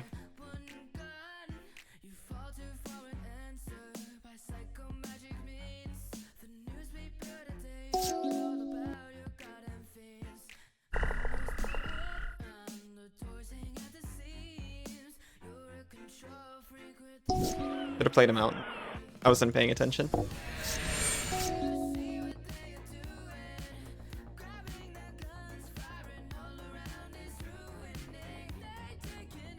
Oh, he drew 2 cards. I thought he activated that ability for no reason.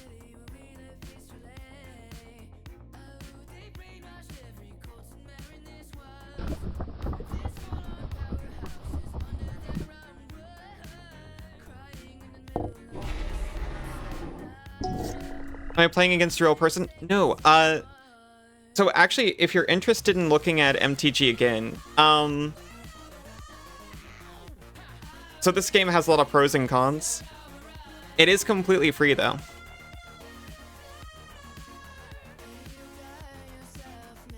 I'm playing Adventure Mode, which is Magic as like a RPG type game. So these are all AI opponents. You can, however, play direct matches with people with this thing. And it's all free to... It's all free and open source, basically. Downside, it teaches you nothing. So if you're getting back into it, I might actually recommend starting Arena. With the caveat that Arena will try to suck your bank account.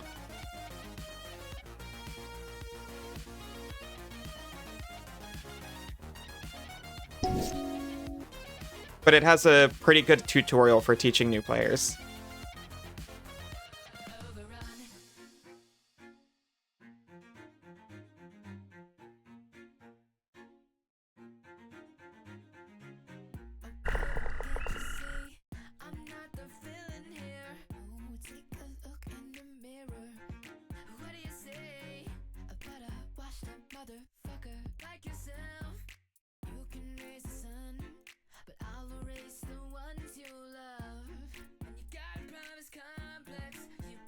I think the Nighthawk's gonna get through.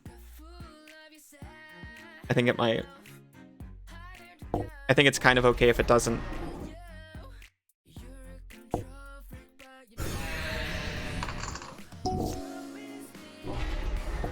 Do it. I'm not afraid of poison. Sounds fun though. Don't want your bank account sucked? Yeah, the tutorial's free.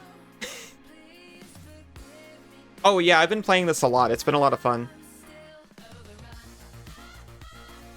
It's free to play Arena, but, you know, it runs off of battle passes and stuff like that.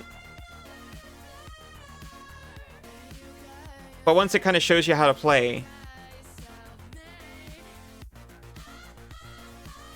the world's your oyster. Board uses a lot of old and new cards. Some of them were never meant to be played together, so you wouldn't recommend it to beginners? Yeah. Arena's much more beginner friendly. That's extremely true.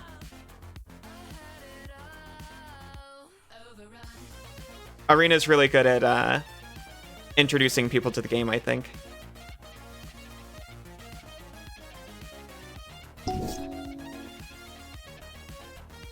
Just playing Hearthstone, really shouldn't play more TCGs.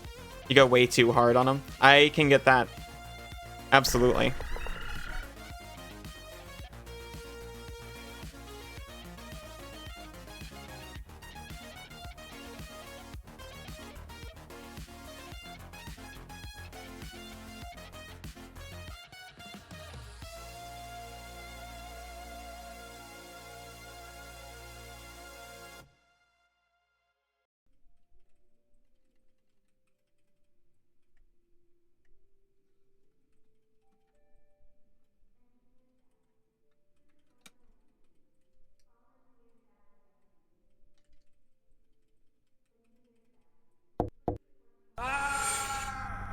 Get out of here.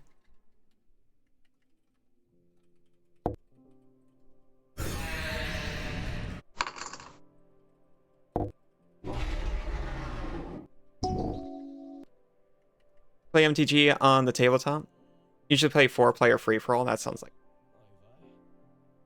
I really like it as a casual game more than a competitive one. Which is also why I don't play Arena so much anymore.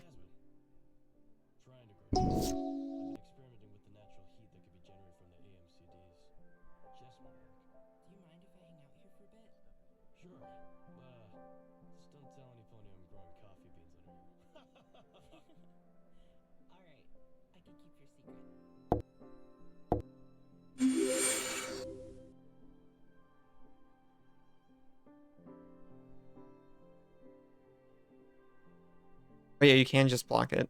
I didn't think of that.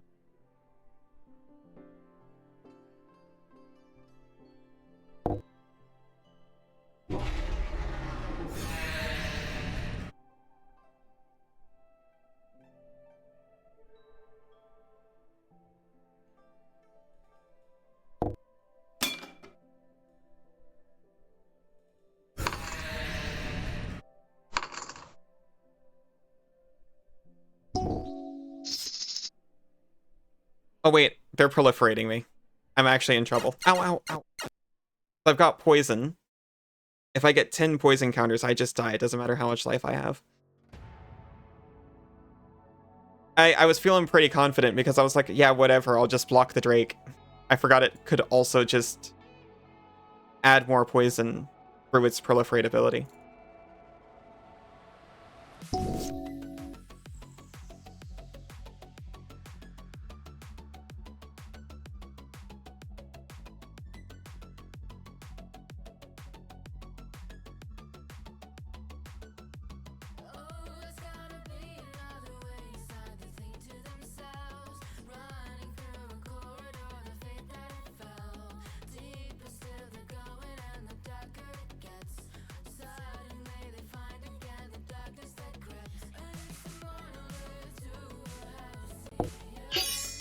You're probably gonna block that. Maybe that. I'll still get 4 through.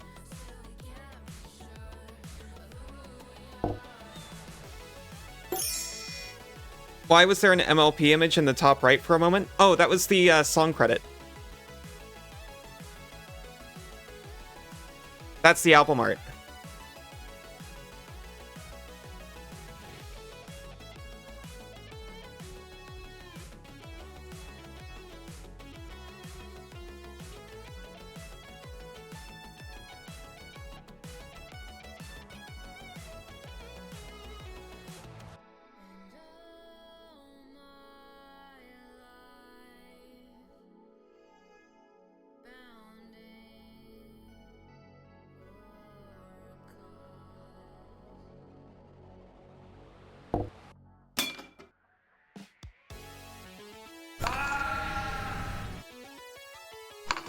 They let it through. They got Nighthawked.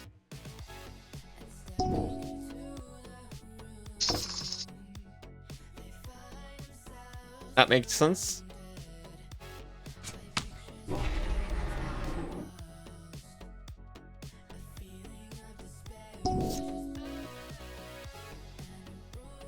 Okay, nice.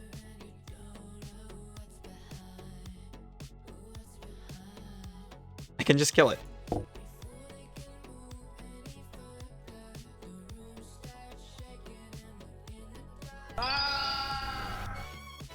I also forgot I've got back for more in my graveyard.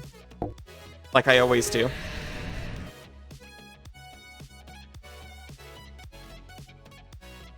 I highly recommend The Artist. Not only is it just good music. Violet Pony, since I didn't actually mention the artist's name. Not only is it good music, but also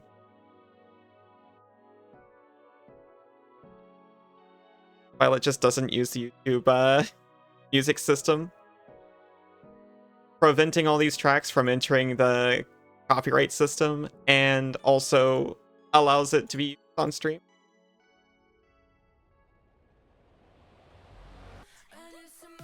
Oh, hi, Knifler. How are you doing? Which is handy because if anyone wants to stream Forge, just a heads up, the default music of the game is absolutely copyrighted. You okay? Good to hear.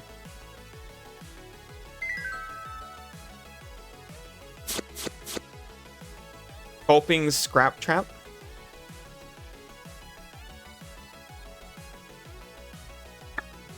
I'll need to hold on to that. Look at the top 3 cards. Put 1 in hand, rest on the bottom of your library, proliferate. Very nice. Drown and Ichor. Target creature gets -4/-4 until end of turn, proliferate. Also nice if you care about proliferating. And Thrumming Bird. Extremely nice. When it deals combat damage to a player, proliferate. Actually incredible.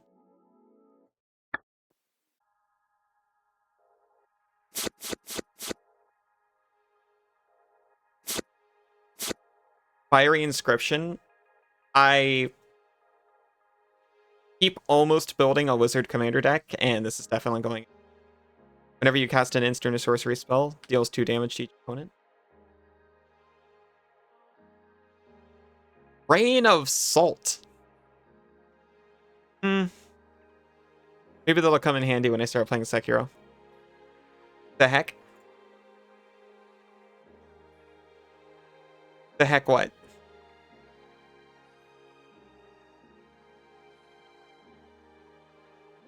What's the ring tempts you mean in MTG?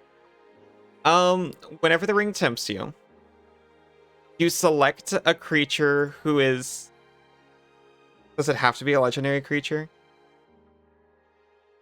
You select a creature to be your ring bearer. I don't think it has to be no, it makes them legendary once they become the ring. There's a whole track. So once the ring tempts you once, it's all good. Disappointingly so. I actually kind of hate it because it's all good. And that's not the story of Lord of the Rings at all. Rain of Salt is wild. Just destroy any 2 lands. Nuke 'em. Nova, hello, how are you doing? Oh, thank you. That's...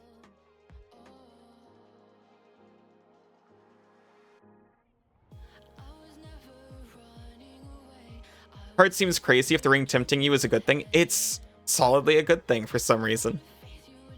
You just buff up a creature. You're doing? That's the most we can do.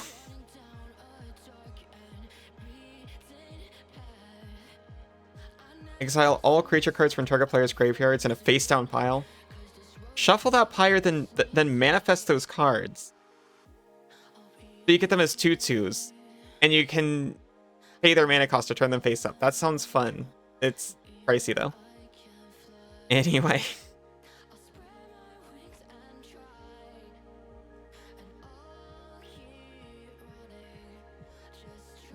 Good to hear you're muscling through it.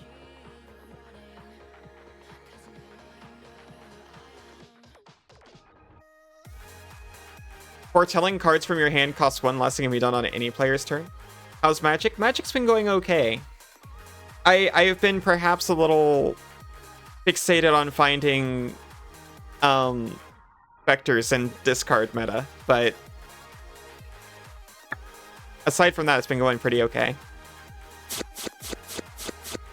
Ooh, dispute.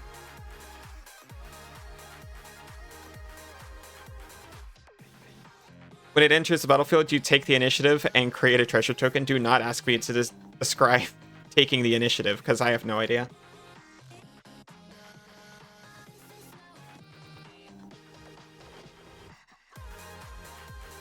Body of research.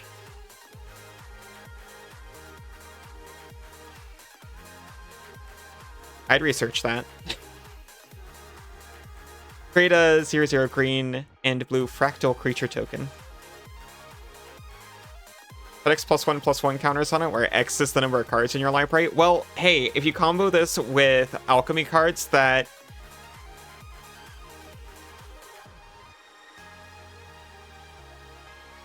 conjure cards into your library, that might be really good. Take the initiative is broken. Enter the dungeon, but the dungeon is special and amazing. What?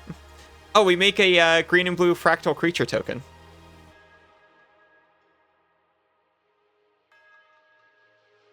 There's fractals in this.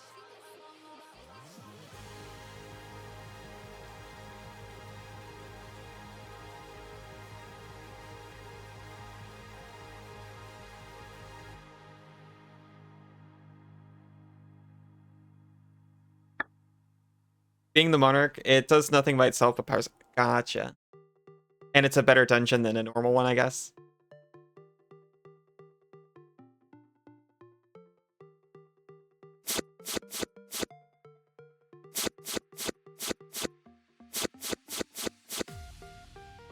I didn't realize... I mean, I should have realized very quickly that this was all Phyrexian themed. But I didn't realize this dungeon was Phyrexian.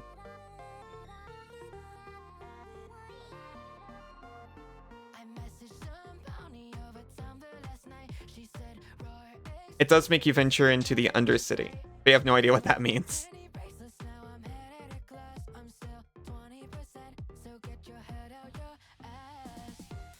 Sorry, when it went to snooze, it hid the game. And I saw Discord for a second, it made me giggle.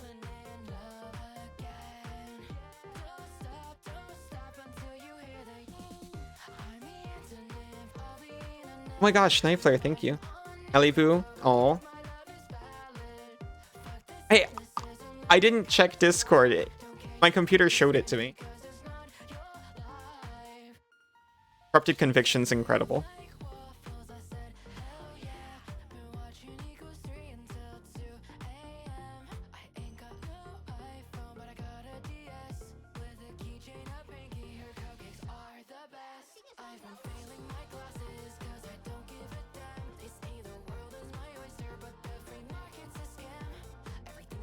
I'm looking for any of these that I just don't want to play. This is a Phyrexian, by the way.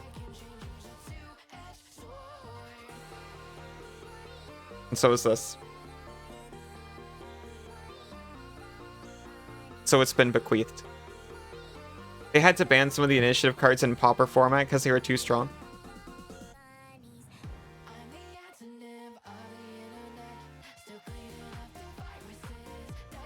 Kickers sacrifice an artifact or creature. I think I could play any of these in the right deck.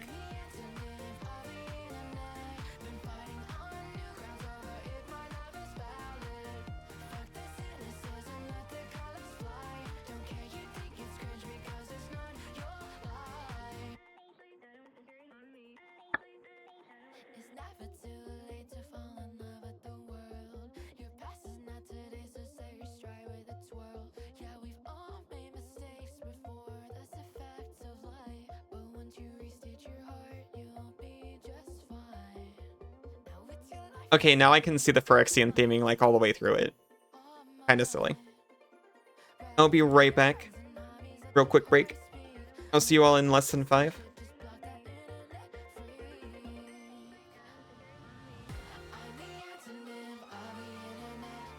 Did you say the Enderly sequel officially launched out of early access? I've literally got that thing. I've only been waiting to stream it because it was in early access. Welcome back, everyone. Welcome back, Night Player. Welcome back, Cass. Welcome back, Isa. Ender Magnolia is officially released. Thank you very much for letting me know, Night Player. Welcome back, Jane.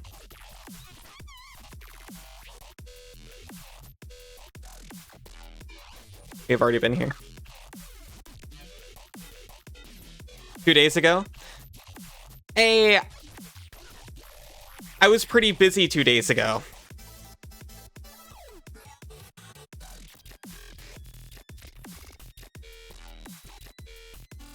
My husband's on vacation. I'm focused on other things.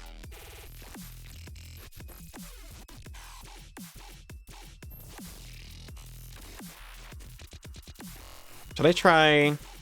You're getting absolutely destroyed? Yeah, that's what I'm saying. Oh, you mean in Forge?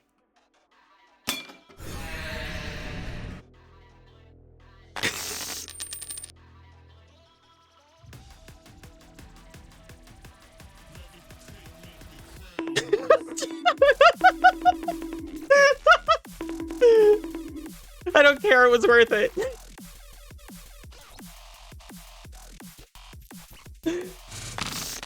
Those that care. Thank you, Isa.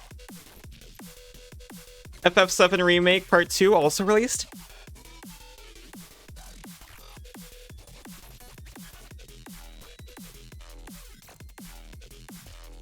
Oh my gosh, Ygraph, hi. I'm still on vampires. I'm trying to build discard, and I'm not getting any, I want Hypnotic Spectre. That's the truth of it. So we're still on Vampos.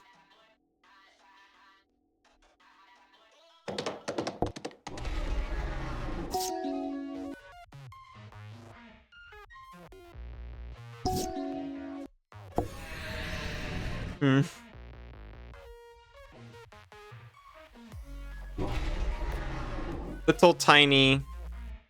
Oh, we permit elf slots here. Thank you, Isa. Mad respect for the vampires into discard. No, you're fine. Elf slots are permitted.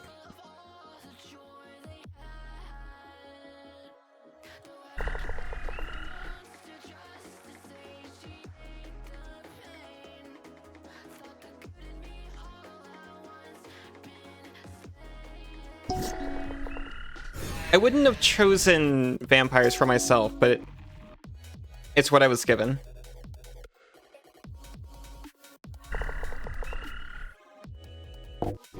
Please stop hitting me in the face. How could you? Thank you for the land. Yes, I will search my library.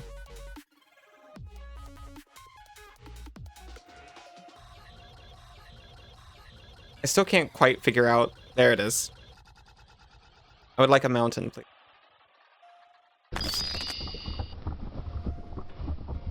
That and the lack of being able to do Commander Adventure is your only complaints about Forge.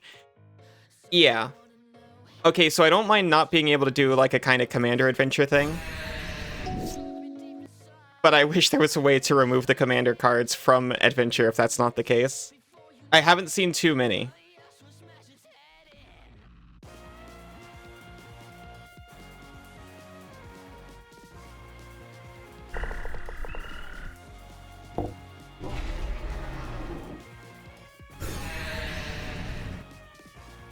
I think we have to take out...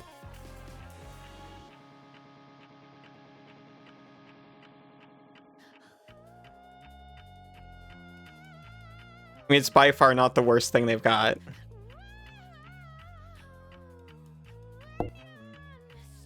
Of course you will.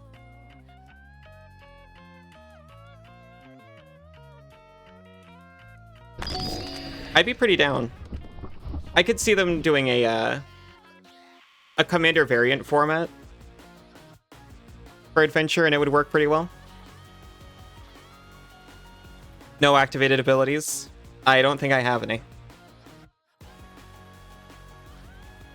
They have all activated abilities of all creatures your opponents control. Joke's on you.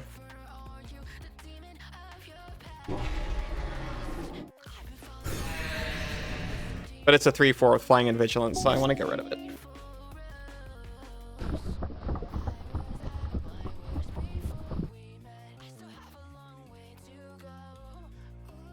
Got 7.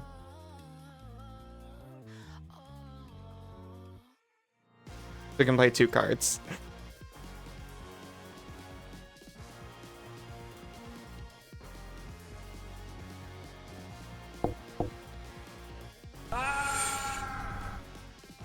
Get oppressed.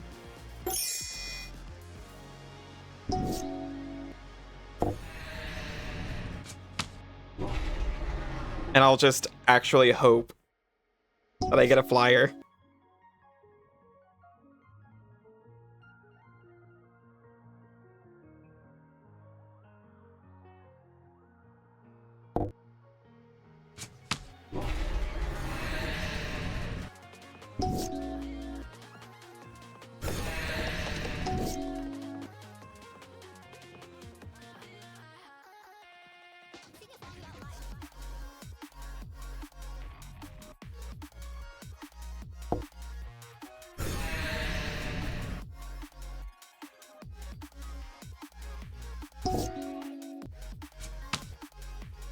How could you?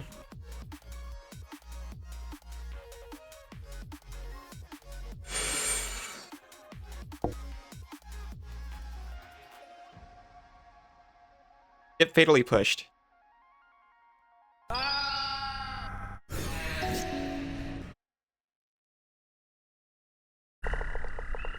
We are still slowly dying. I always forget how good Dreadbore is. It's just good, clean. Get out of here. Hello, Rusty. How are you doing? I don't think I can fight these angels yet.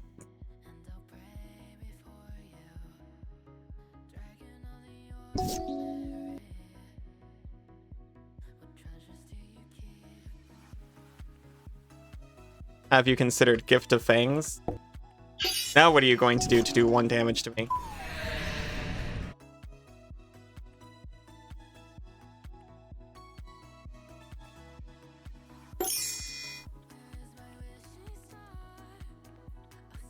I shouldn't have gotten impatient and run over here. I forgot I was also looking for the rack this whole time.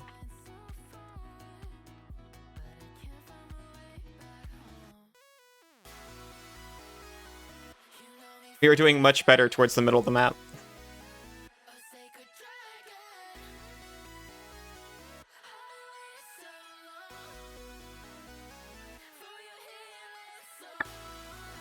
What are we looking for? Bone Collector? What is this? Oh, Fallen Angels? We can leave that for now. Long Legs with some friends? Shit movie, nothing happens the entire movie. To be honest, I have not actually heard of that movie at all.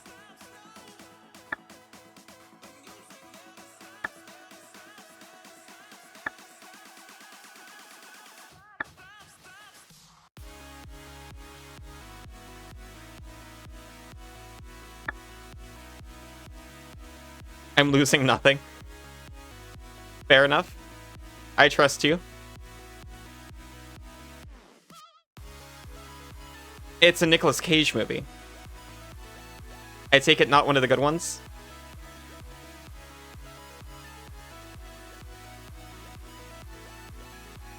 Couple movies you've seen where nothing happens that you like, but usually not the case.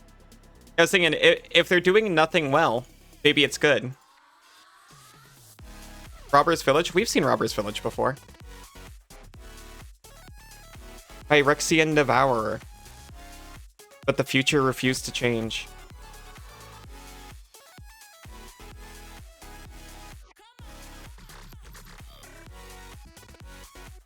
Assembly required.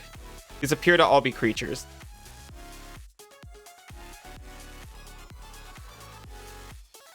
Coen Brothers are pretty good at it. I need to watch more media in general, honestly. This is a knife. Assassins. Guild of Nightshade. Etrata, Deadly Fugitive.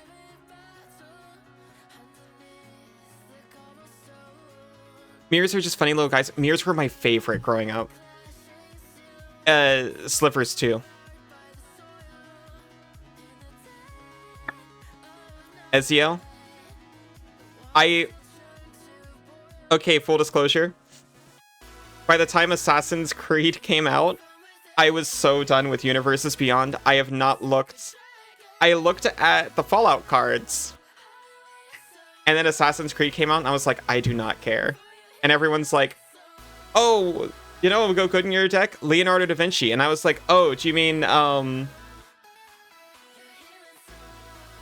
what's his face of the Third Path? No, Leonardo da Vinci. It's a Assassin's Creed card. And I was like, oh. Ezio Auditore. You started elves, went mirrors. Now you're back to elves.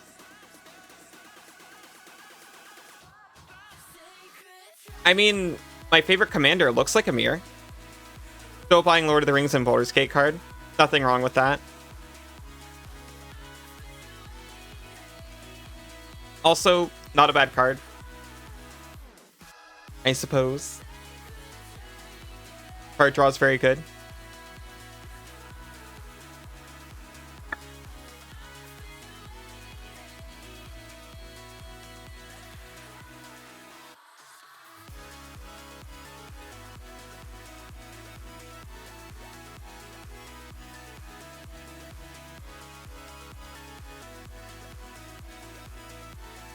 Wait, who are you?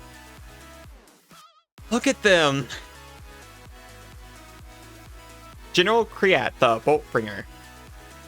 Whenever one or more goblins you control attack, create a 1/1 red goblin creature token that's tapped and attacking. Whenever another creature you control enters, General Kriat, the Bolt Bringer, deals 1 damage to each of. Whenever one or more goblins you control attack, you get 1. But it's also a what is that? Red enchantment. Impact Tremors. It deals damage whenever a creature enters the battle.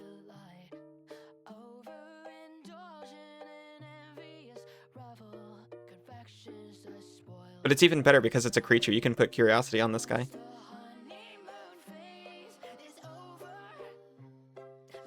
They have anime goblins in MTG. No one tell me. I didn't know. This is news to me.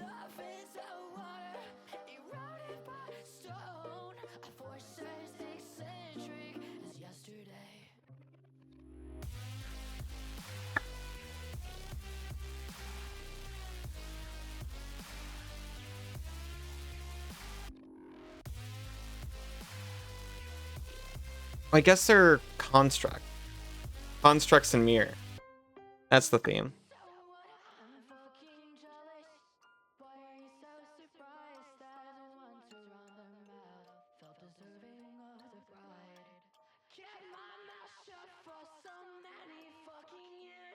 One size fits all, just colorless cards, huh?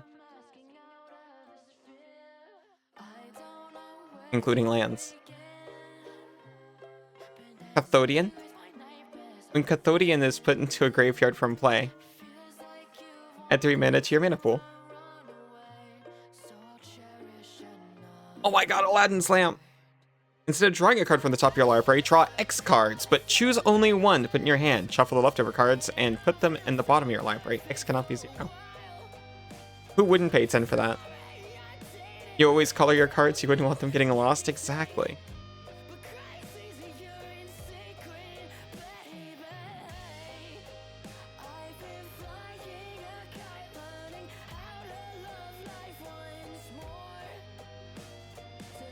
Oh, it's a mono artifact. So yes, this is intended to only be used.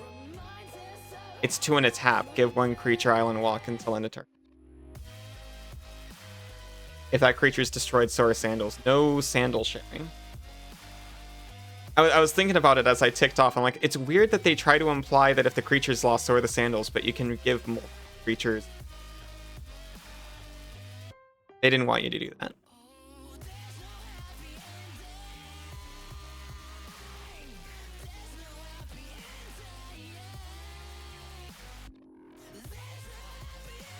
Do I fish here?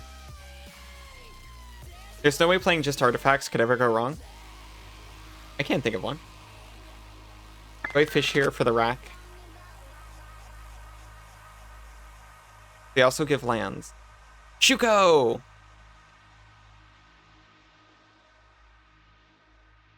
It has equipped 0. What could go wrong?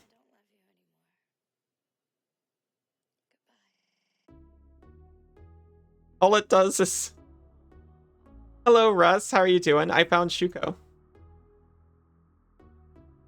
Doesn't seem very good. I mean, I guess you could just equip it to each creature or one creature as many times as you want, but I can't think of a use for that.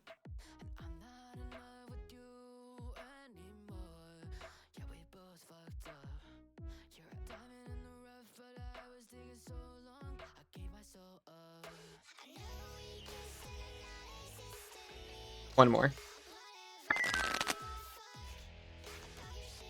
I'll look for an actual artifact shop.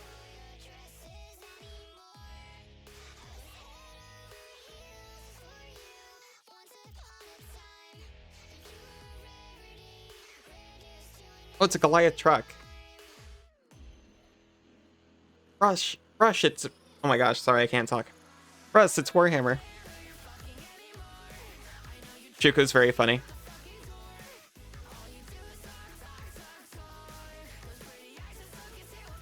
It's the Goliath truck. Whenever it attacks, you get 2 +1/+1 counters on another target attacking creature.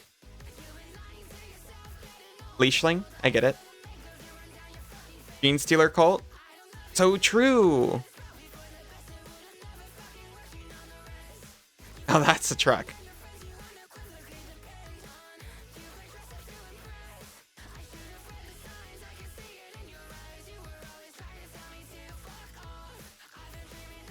Pay up to 2 less than required whenever casting a summon spell.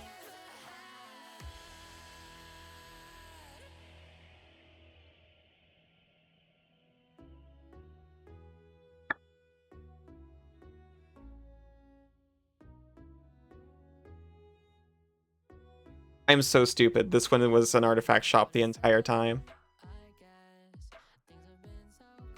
The filigree silent.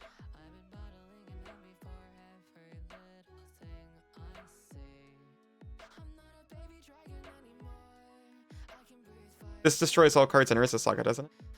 Planar Gate? Is that good? It seemed... I mean, most of my cost reduction I play in artifacts, so... Maybe it was just underwhelming compared to that.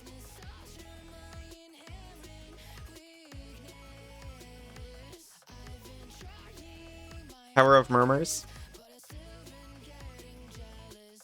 Your player puts the top 8 cards of their library into the graveyard. Wizard's Rockets.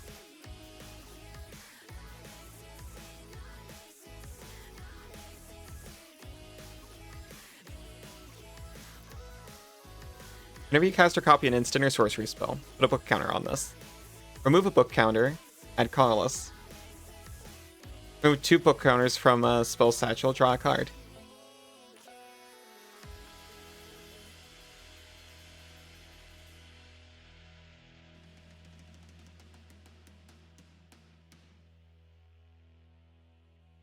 Lead is actually really good if you're playing the right deck. Have some fun. Having fun is okay. Get some love in your life. Vigilance and gives all your other artifact creatures fake vigilance. Yourself, man. Love is good. I don't need her.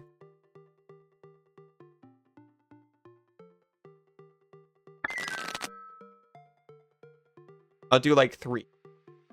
And then leave and do something else.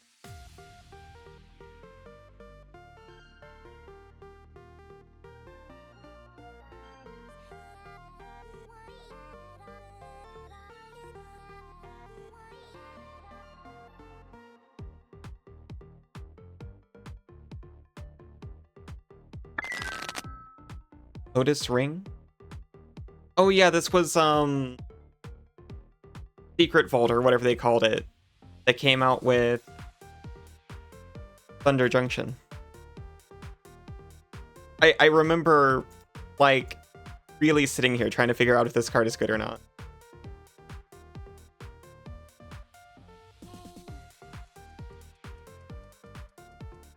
I think it kind of is.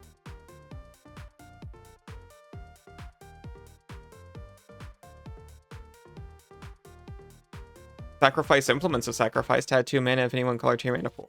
I kind of assumed you'd sacrifice a creature, but okay.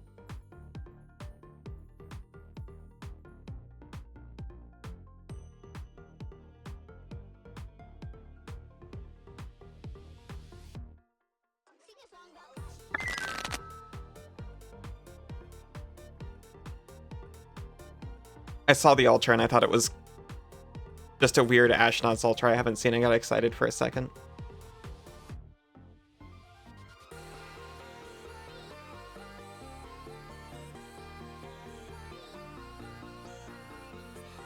Mirror of Galadriel. For 5, scry 1, draw a card. Cost 1 less to activate for each legendary. Gotcha. Lord of the Rings reference. Understood. I'm sure it's a good one.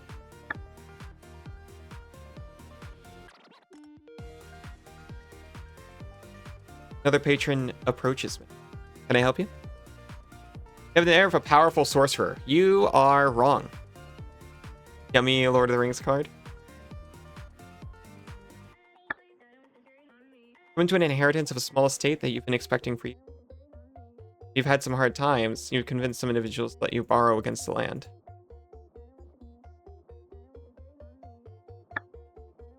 Unfortunately, I found the land isn't exactly usable at the moment because it contains a cave which is occupied, which we will inherit in exchange for the other parts of the...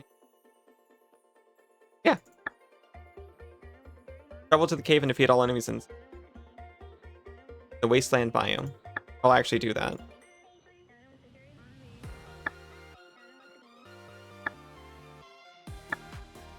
Wait, I was doing something else, wasn't I?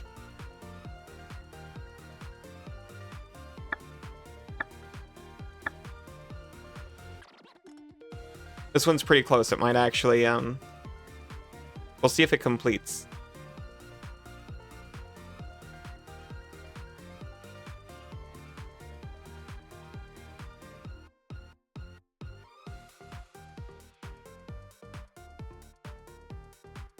It did not. Do you at least have a rack in your artifact shop? You have a Mind Stone.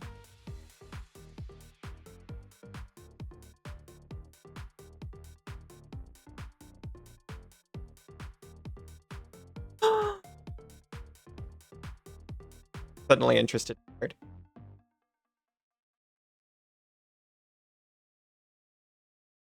Draw a card for each mana in this ability's activation cost. Tap an untapped creature rather than that mana. Tap 4 creatures, draw a card. Boombro slaps so hard. Yeah, I get you. I might have bought up more Bloombro than is wise. Because the cards in it seemed really good.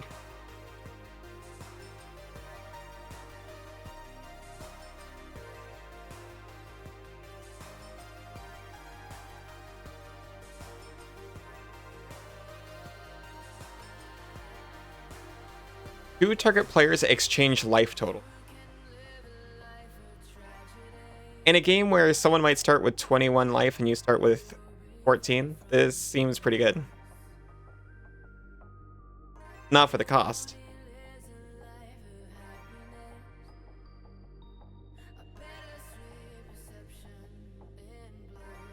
Boombro is what brought you back to MTG, not gonna lie. MLP music? Music is, I didn't include only Violet Pony tracks on purpose, but... yeah, the music's all by Violet Pony.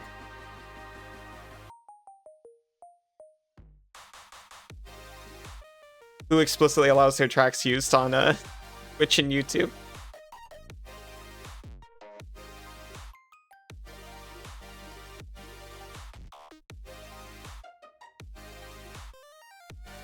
And also, it's pretty good. Yeah, I was kind of fading on MTG, honestly. I was already into it, but Bloombro kind of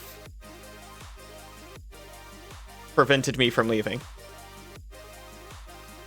And then I still kind of drifted away after Duskborn. And now I'm getting back into it again. So I guess I was gone for like, what, 6 months?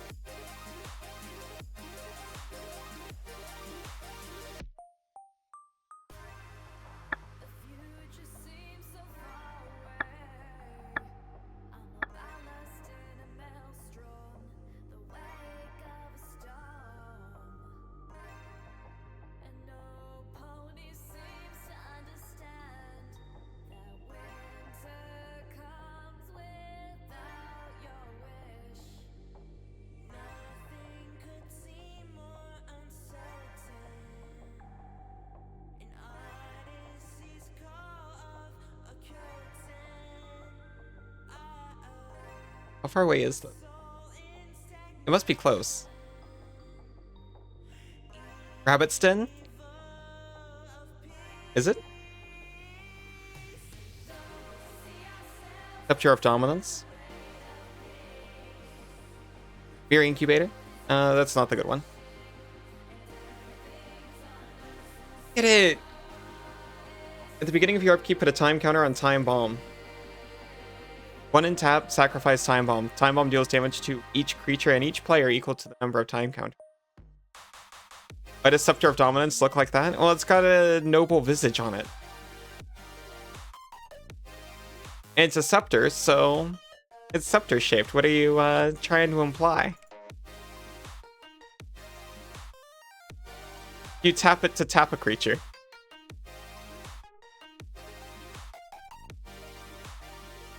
The Hitachi Magic Wand? What kind of spell is in a Hitachi Magic Wand? I'm unfamiliar. Is that like a Wand of Wonder, where it can do several random things?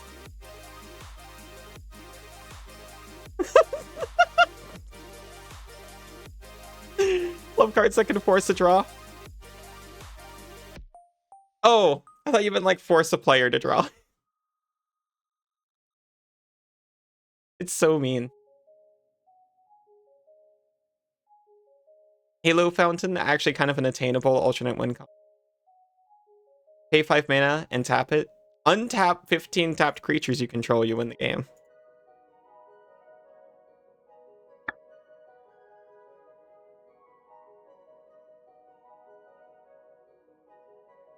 That's not what you were thinking it looked like.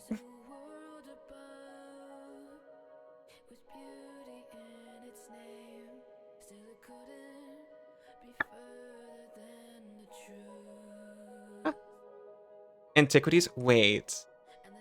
This thing is also artifacts, and they're older?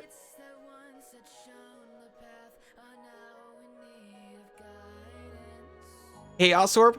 I was actually saying, oh yeah, this game seems to have like every card in it. I don't expect it to have cards like Chaos Orb. If this is on the battlefield, flip Chaos Orb onto the battlefield from a height of at least 1 foot.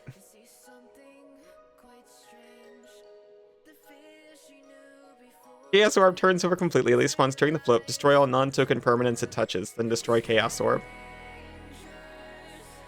Boogie Bomb. You don't want to play. No. Yeah, how does this... I almost want to buy it and use it just to see what happens. I feel like I...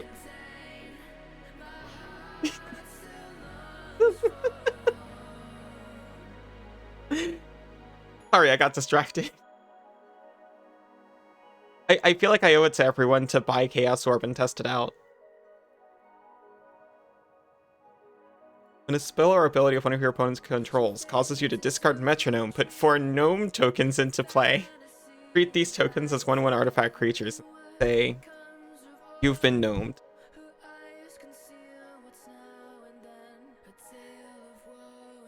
I need 300 gold. That.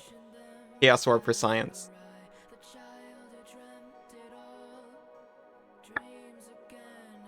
4 cards for 100 gold. Need more.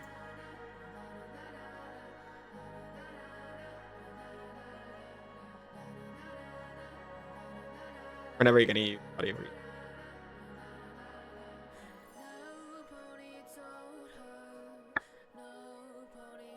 It's so funny that it get you banned from the tournament. Do you think this game lets us simulate tearing the Chaos Orb into pieces?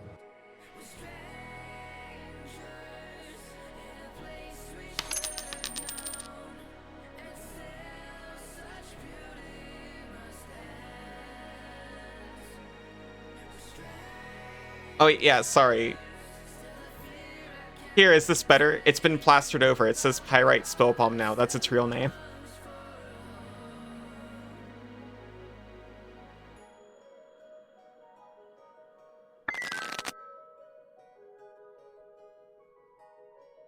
Ooh. Can't attack unless you control another artifact. I mean, that's not good, but... Copper Tablet. Copper Tablet did look fun. Fortunately, I...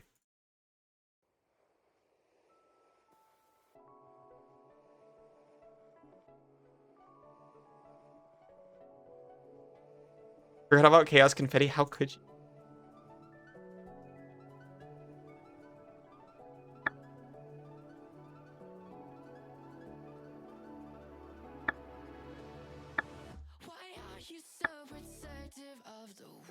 Get in here, Chaos Orb.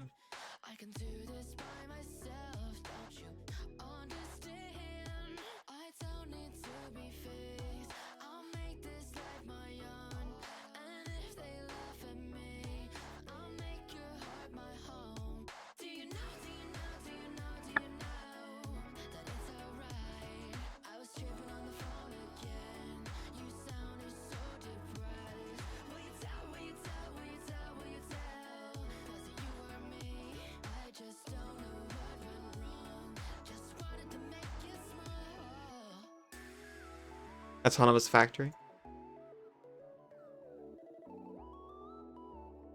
Not that autonomous.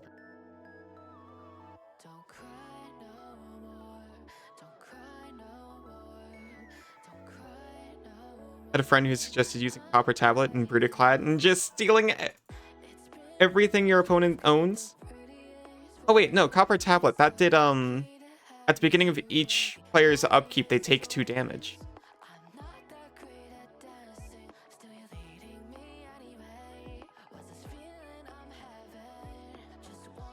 I still think that's pretty funny.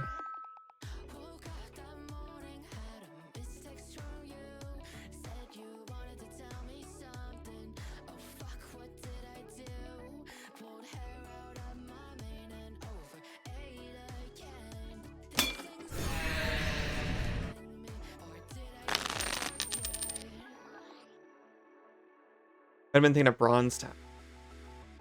I didn't know about either one until I saw whichever one was in the shop. Hi, Chat and Allie, are we winning? But hi, Santa Bunny, how are you doing? I think I'm winning against this. But I can't.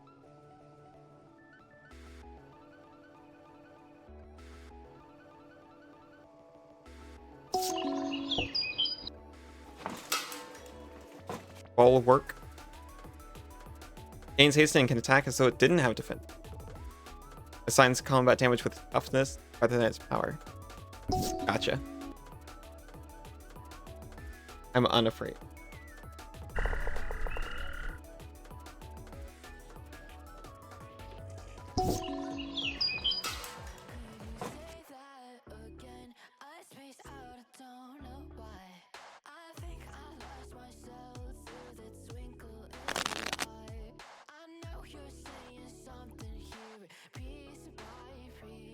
I'm always winning. Look at how nerd you... Well... Going well. Card packed for a big move. Ooh. Good luck on the move. You're about to eat? Have a very restful eat. It sounds like you're about to go through a lot, but I hope it goes as smooth as possible.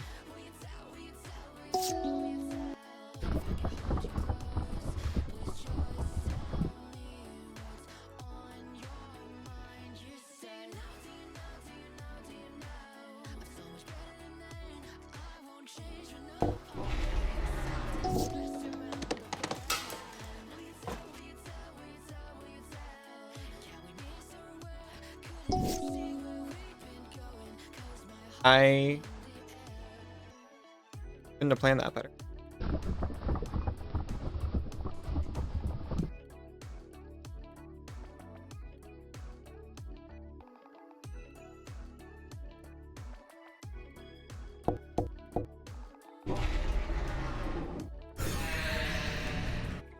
Not that it's super.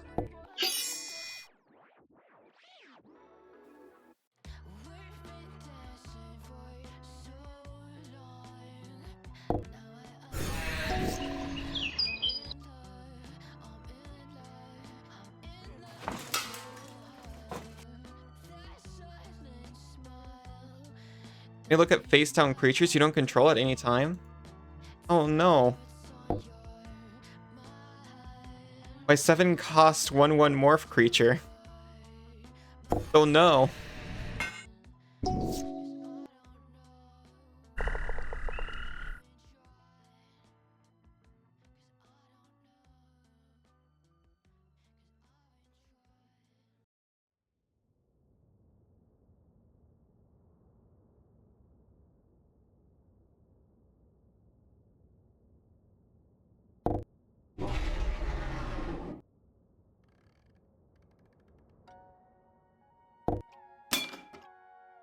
Yeah, I should have realized that could happen.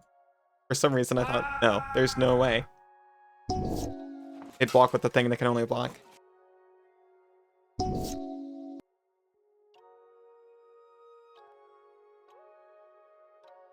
If it becomes blocked by a creature, that creature's controller sacrifices it. Player does, they create a 0/2 colorless wall artifact creature token vendor. Can't be blocked by artifact creature.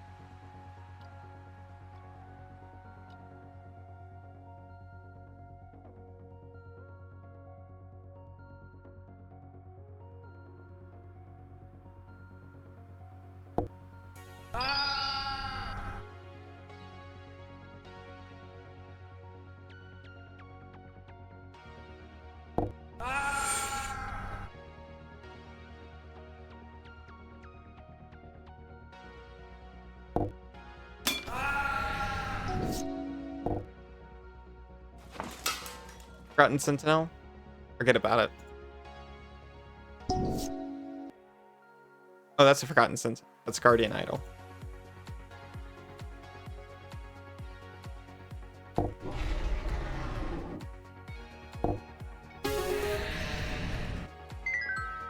Confirmed winning. Wasn't sure at first, but now we are. Chronomaton? Transmogrify.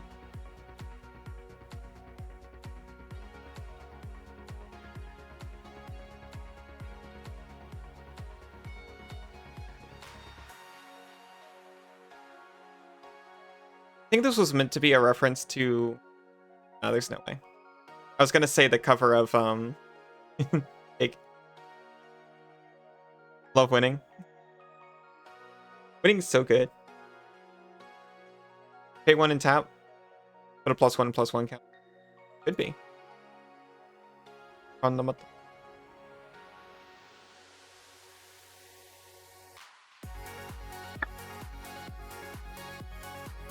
I don't think I need either of these. This card was definitely on the cover of something. I know it's faced so intimately.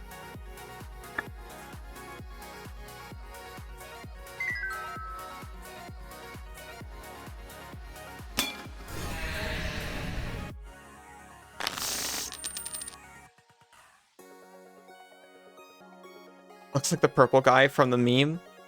From the memes. Wait, are you talking about Thanos?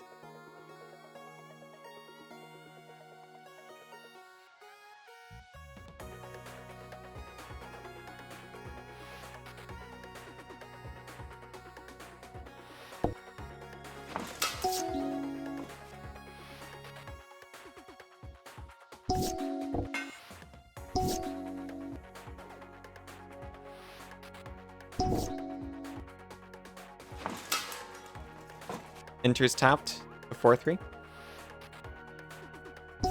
I can take it.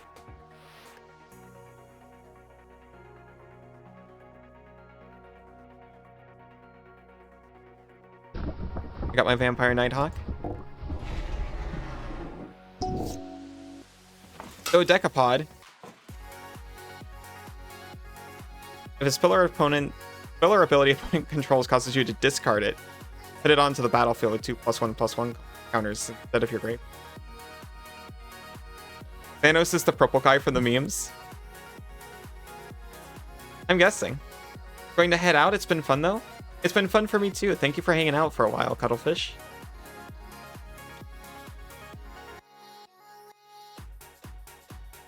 Or Grimace. Grimace is also a purple guy for memes.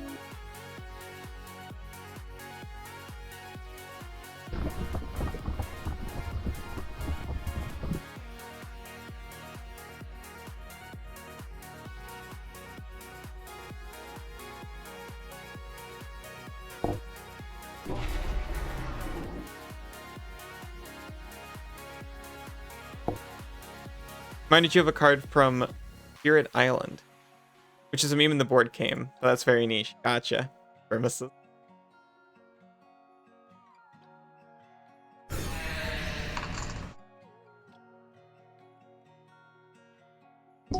I appreciate niche references around here, even when I don't get them.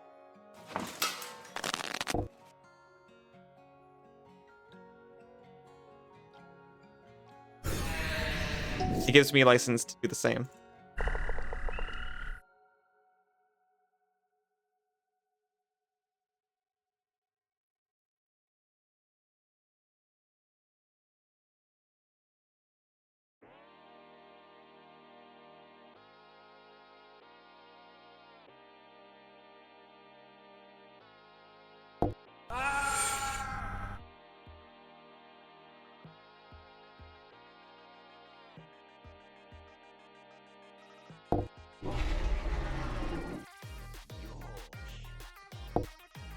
Oh, you had to Google. That's fair.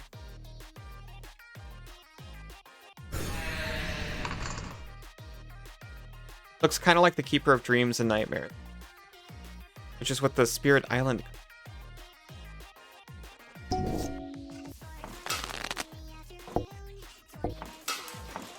This is fine.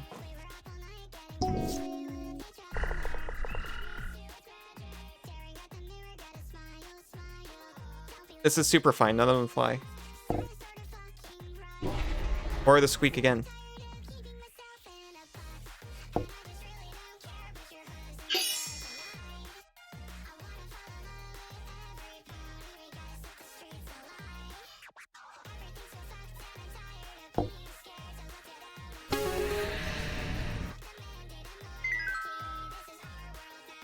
Must stop Googling. You're 3 levels too deep. Back to MTG. We go to AF. Oh no, did you Google too deep? You ventured too much into the rabbit hole. Adric, the Crown Scourge. Can attack unless you control 4 or more artifacts. Beginning of your end step, create a treasure token for each non-creature that dies. It's actually a really good card. Darksteel Citadel, also pretty good, I would say. It's good for affinity, but so is everything. Furry Blade Vampire. As beginning combat on your turn, you may discard a card. If you do, it gets +3/+0.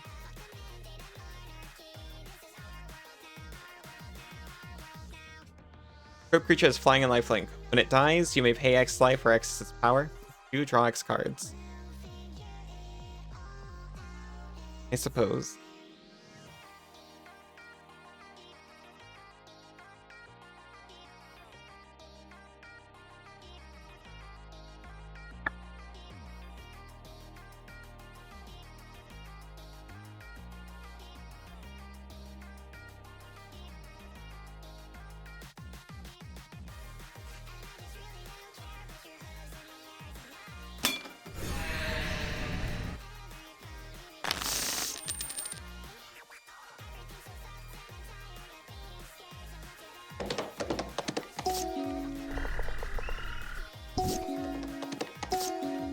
Sorry, I like went completely silent for like a minute. I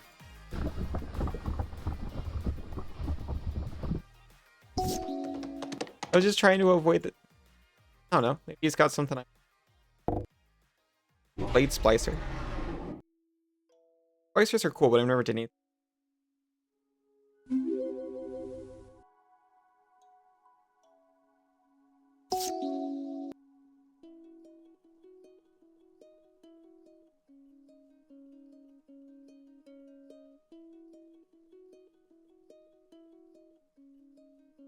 I can ramp from Bloodthirsty Aerialist into Mark of the Vamp.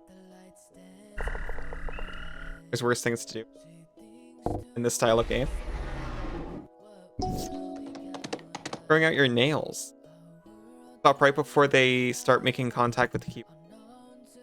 Not too much longer now. And on purpose?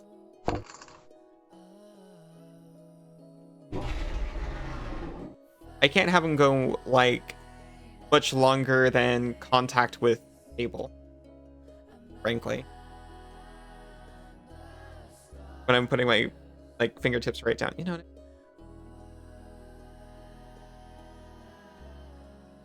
That's because I don't have the...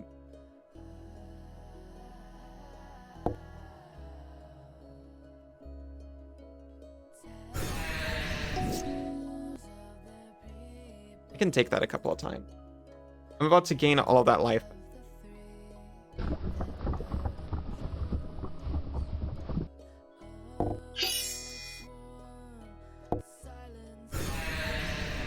I need to worry about a thing.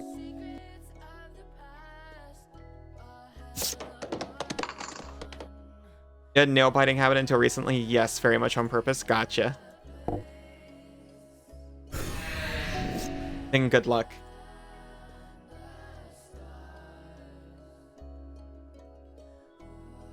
They drive me nuts personally. Part of that's probably due to violin.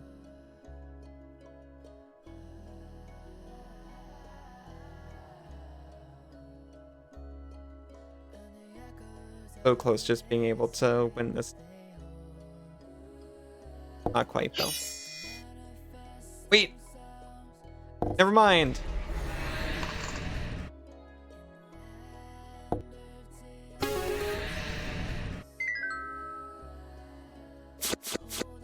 Blade Splicer. Golems you control have first strike. Dark Steel Splicer. Golems you control have indestructible. I got some nicer splicers out of the deal. Paint them. It helps a lot. I have tried painting them. Honestly, when I got into playing MTG at the local game store, I started painting my nails because it was finally a chance to show them off.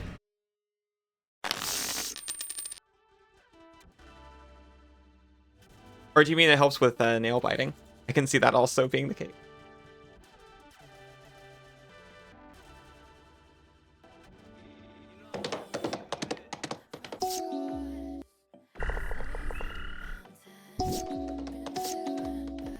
Here it is.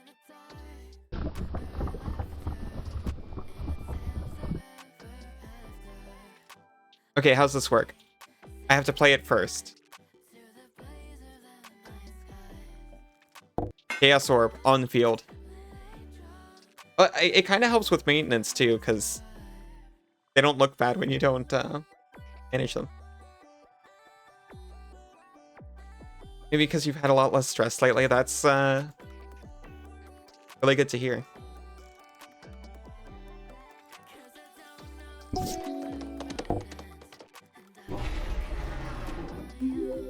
Okay, there's two creatures. Only one of them's non-token, though.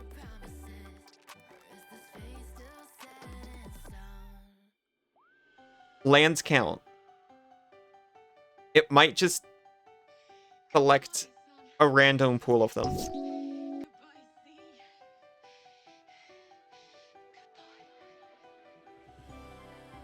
Okay, I gotta just do it. It's not the right move. I'm gonna do it.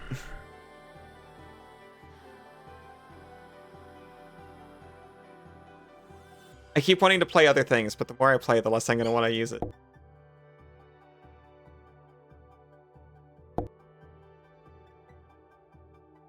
Okay, do it. Resolve it.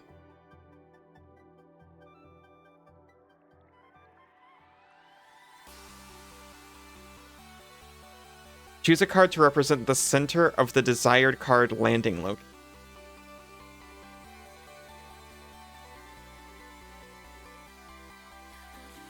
Chaos Orb affects value for Chaos Orb 3 is the card turned over 2 times. Gotcha, follow, completely understand. Chaos Orb's effect value for Chaos Orb 3 is the card landed on an idyllic grange. Wait! Oh wait, no, that was Chaos Orb. I thought, in my brain, I thought it killed one of my creatures too. I haven't played one for exactly this reason. It landed perfectly upon Idyllic Grange.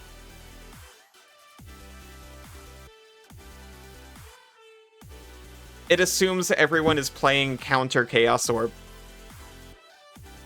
You can rearrange your cards on the battlefield at any time, you know?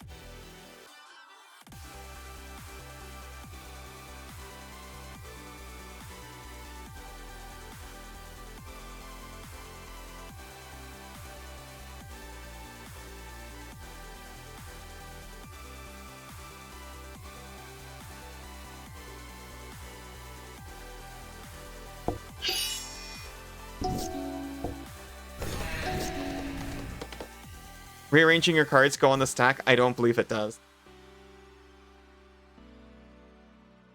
I heard this was part of the reason why Chaos Orb and Falling Star were banned in the first place, because in order to counterplay them, you just have to be like a dingus and leave like a card, like 2 card widths away from all your cards on field. Just makes a mess. Is there anything in the rules that stops your opponent from blowing on the orb as it falls? I don't. Well, yeah, there is actually. It's the part where it says Chaos Orb is banned.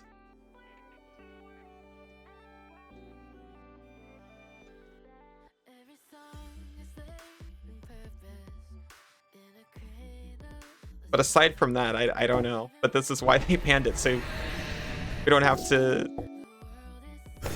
deal with that.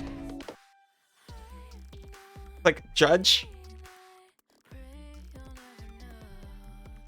They pulled the table out from under Chaos Orb, thus making it land on my side of the field.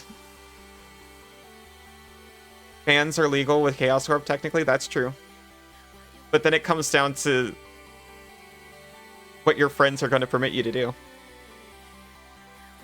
Oh, fans are legal. You meant like blowing fans. I thought you meant like fans just playing at home.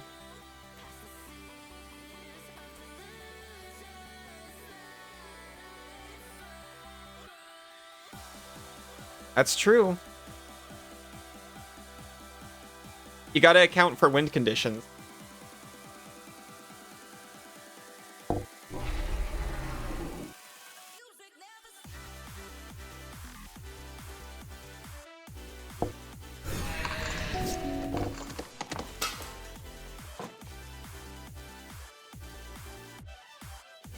Oh, it's making gnomes.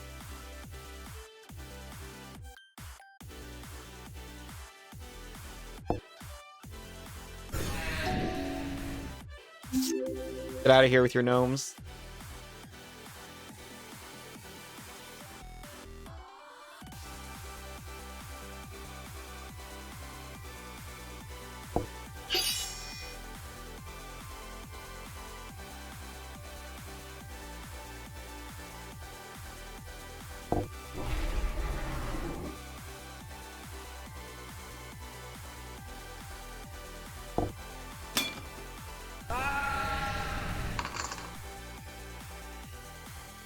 Pull Mark Brober.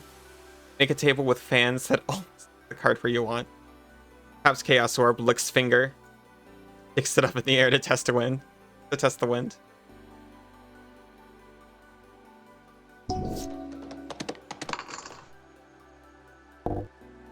Why did you... So you can block, I guess. And then you play the thing that gives it vigilance.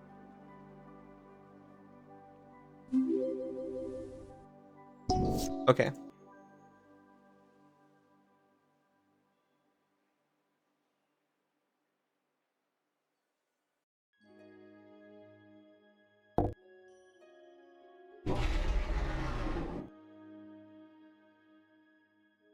None of these fly, unfortunately, except for the one I...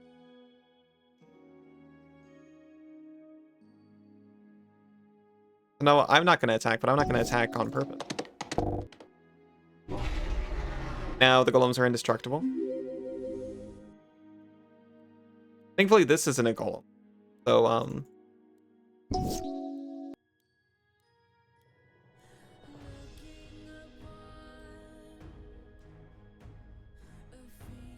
please get out of here.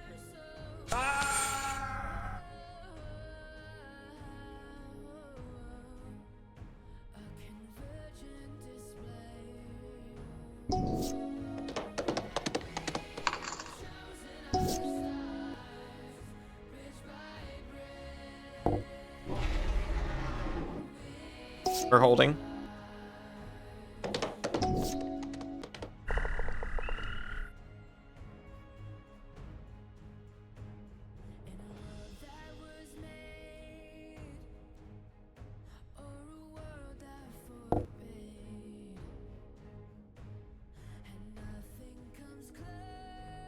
Bonk.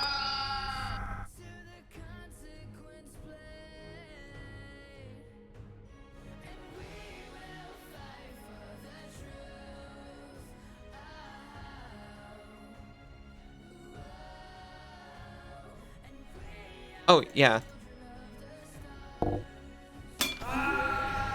Okay, I kind of thought that was going to kill it. That's fine, though.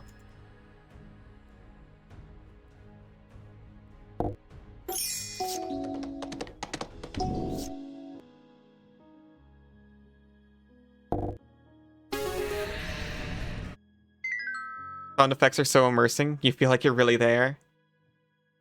Flapping the cardboard.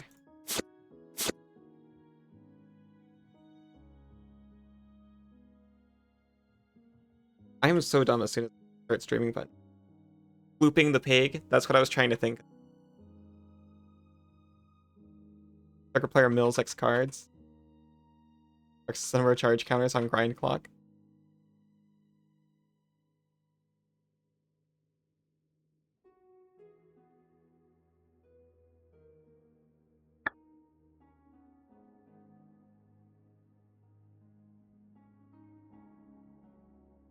Book. After I have a look at these, I'm gonna pop over to last break, and then we'll do about another hour. Dark Bounds! I love Dark Bounds to bits. I made a Zapaz commander deck. Real skimmer.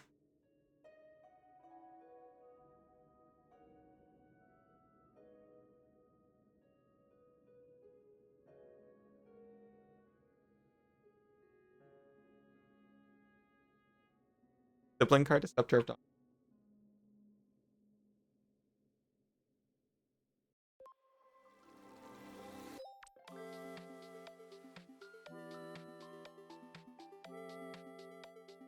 Gain 6 life.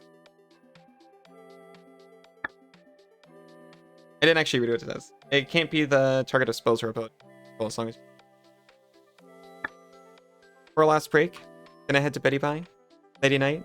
Have a good rest of your night, everyone. You have a good night, and I hope your move goes super smoothly. Sweet dreams and get lots of rest until then.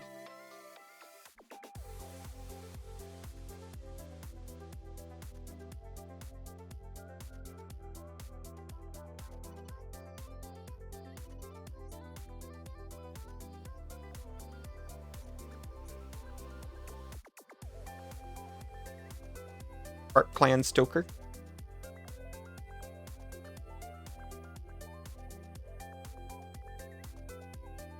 I don't know if I will, but it is interesting. Oxidize. I think this is instant speed destroy target artifact.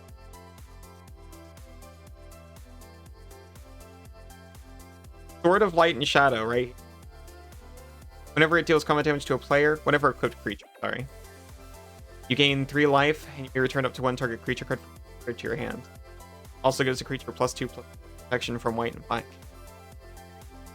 It's not the best sort of, but I'll take it. Creatures you control are unblockable, as long as defending player controls an artifact land. Wait a minute. Wait a minute! Never mind, I see how you can use that now.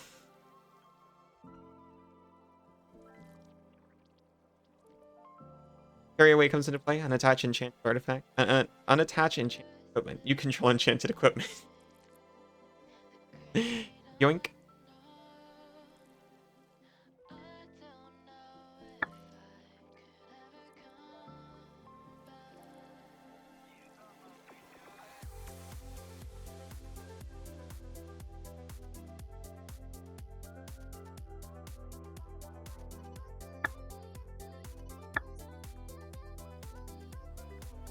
We'll be here for another hour. I'll be back, I'll be right back after about, 5-ish minutes, probably less. See you real soon.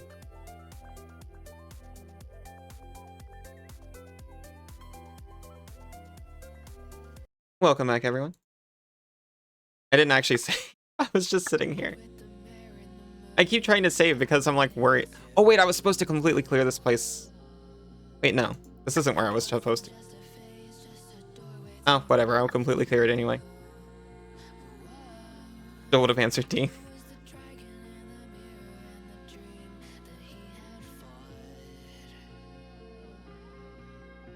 Welcome back, Jane.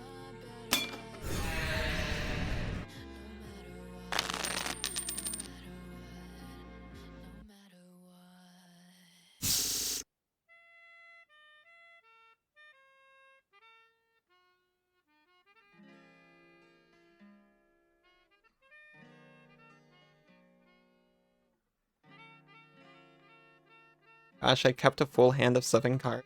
So excited.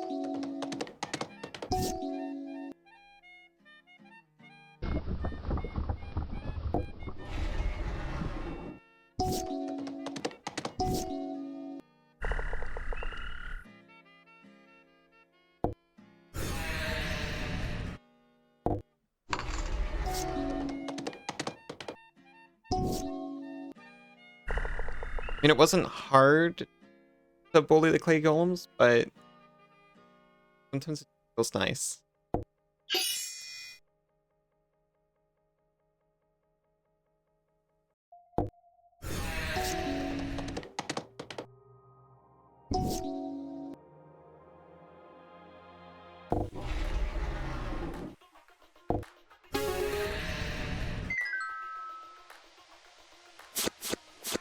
Extra monies and cards. More splicers.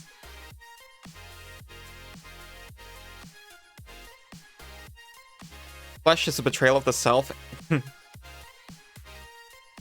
Yeah, me too.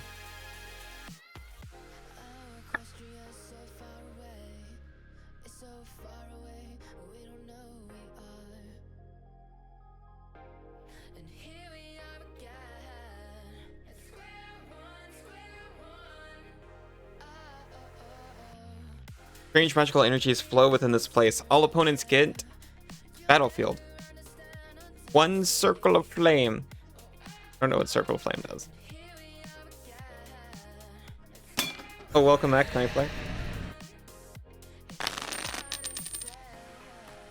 Whenever a creature without flying attacks you or a planeswalker you control, deal 1 damage to it. Ileana Everhart, thank you for the follow.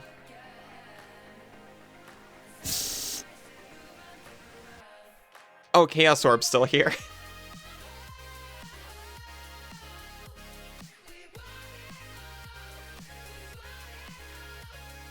It's actually kind of fine.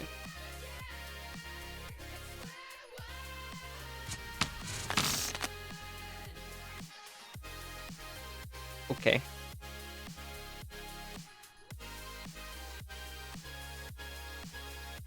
Actually, not okay.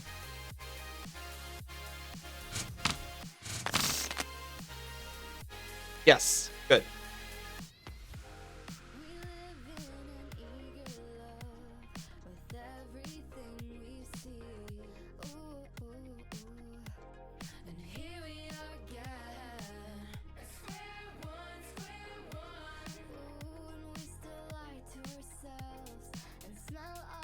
Oh, I can't use Falcon Wraith. So, because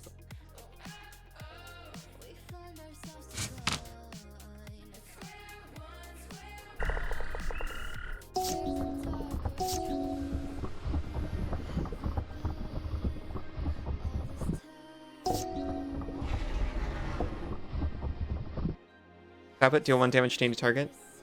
Only if a creature died, though.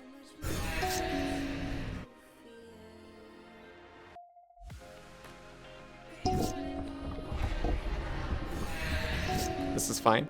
Fine.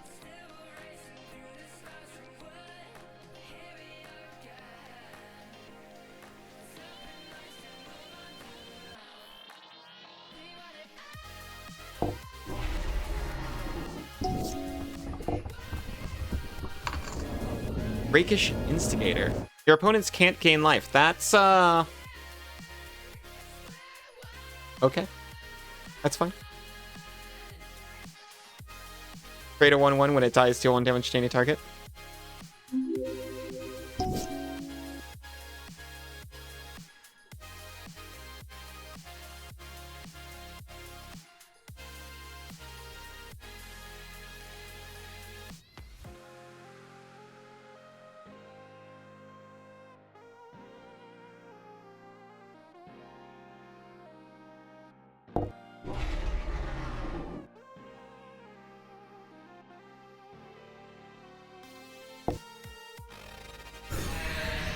What if I just punch you and get stronger and hope that's enough?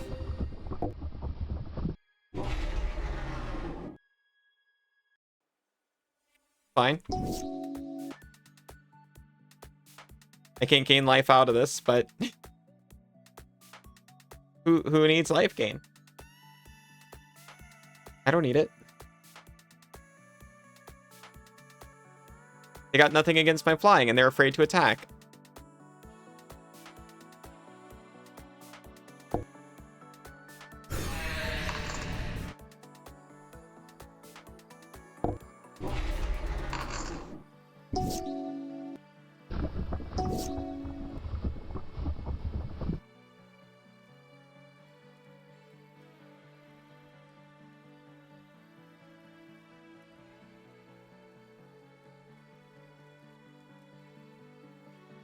I don't have any lifelink anyway.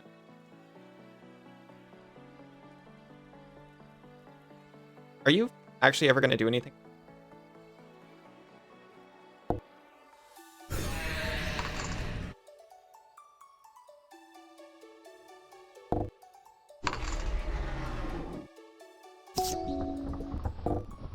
They did not, in fact, ever do anything about that. Oh, no, they're blowing it up, but I have another flying attacker. In control of target artifact or creature until end of turn. Untap it, it gains haste. Oh, wow, I'm so glad you did that after your attack step. Can I have it back now?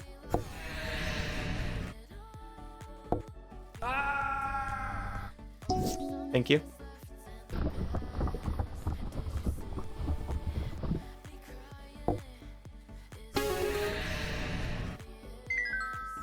It's not so bad. You get some devils. Okay, so when I picked Rakdos to start, what I wanted was devils.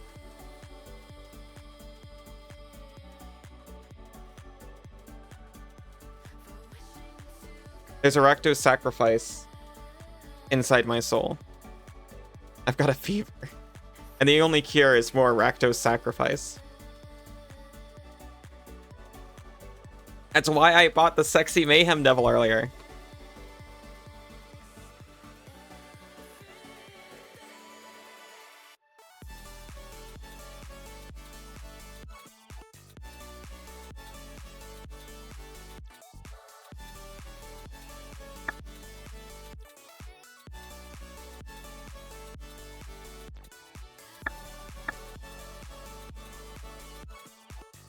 Reg?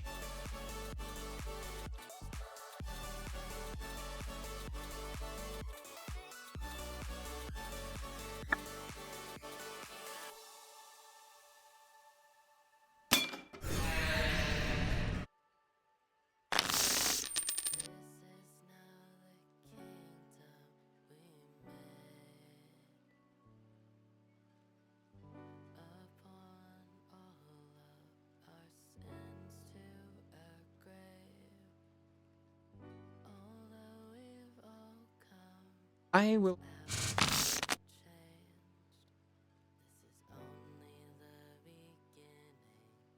Oh, yes, no, that is a mountain. I keep seeing the top of this and thinking it's a... I see the top of this because they look exactly the same as... Late, welcome back. Ran out to get some takeout. How was it? Welcome back, Isa.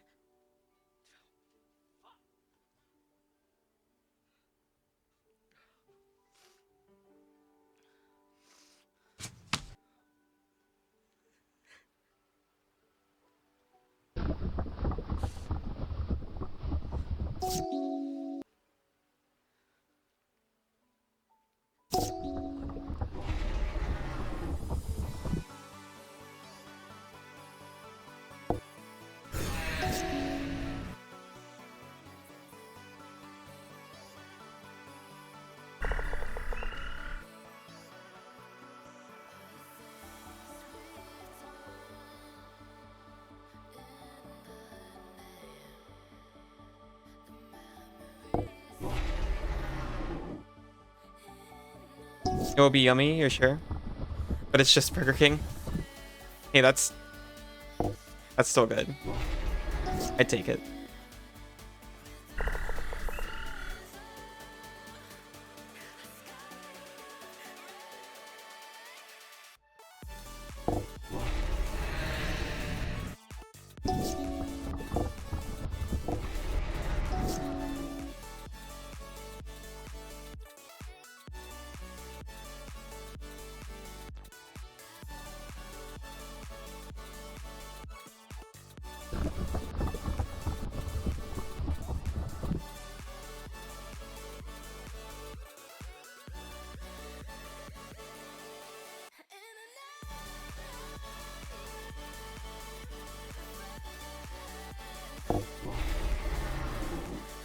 We're just gonna sit here until I get the 2 cards from before out, or one kind of sort of similar.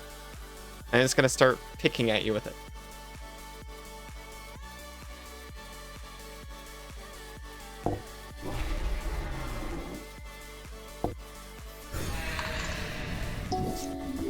You gotta have removal if you don't have flying.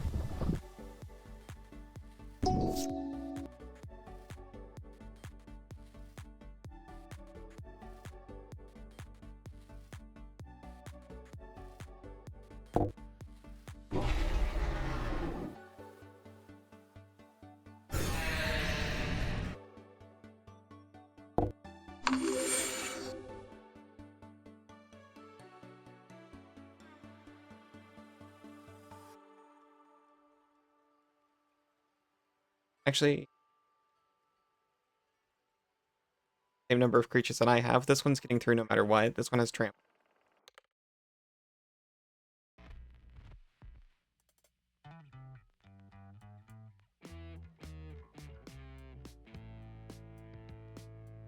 So that's got menace. I think I can get... Oh, but I can't attack with him. You know what? This will be fine.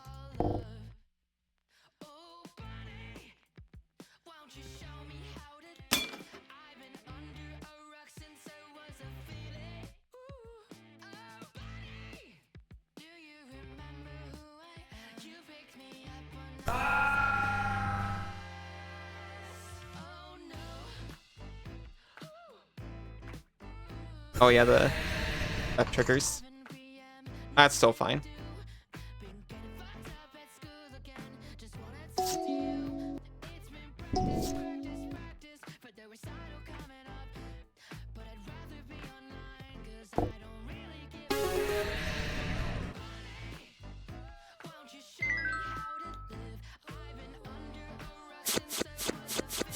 Study.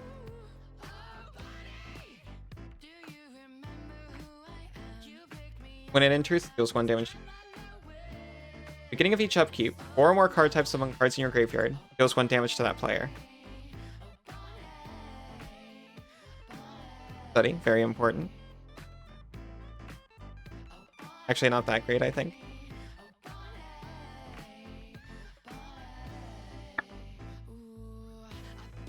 Deal 1 damage to target creature or player. Put a red devil creature token on. Maybe. Whenever one or more creatures you control become locked, create a treasure token.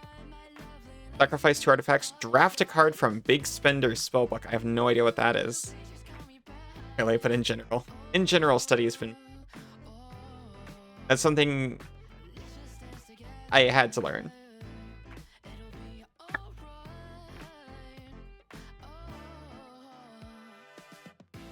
I've taken a demon.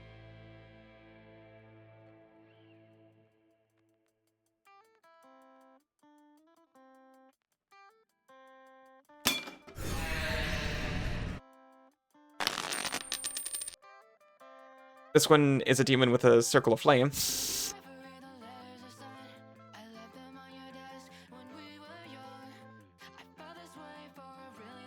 Okay, I'll take it.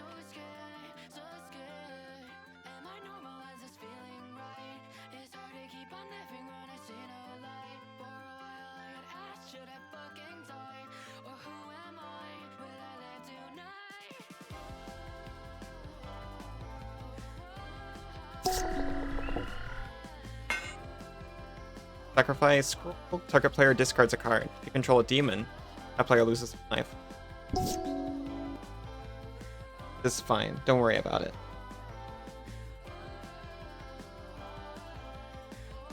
As long as I... You know what? Honestly, it's fine either way, but I would like a land. If you can do that for me. Great. Okay, that's fine. No land. Gotcha. Very disappointed in you.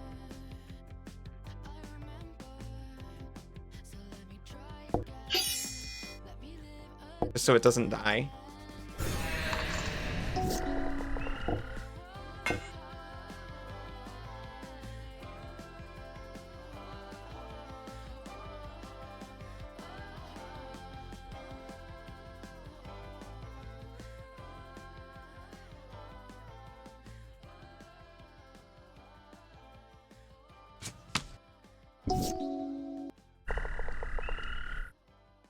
That's the second cute. Very true.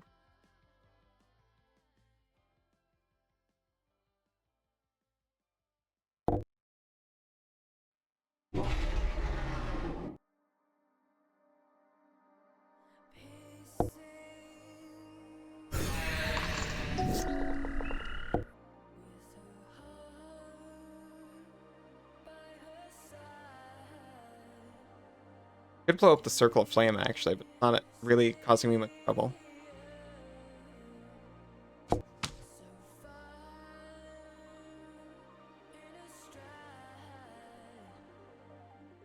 Oh, you're doing it again. Okay. King love mushrooms? Me too, and I'm tired of pretending I don't.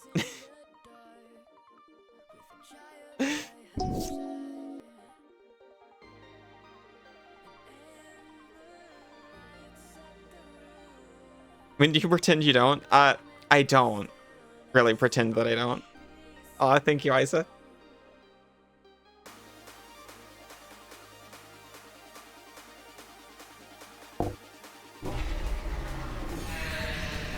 I'm lucky to have found a very mushroom positive community, actually.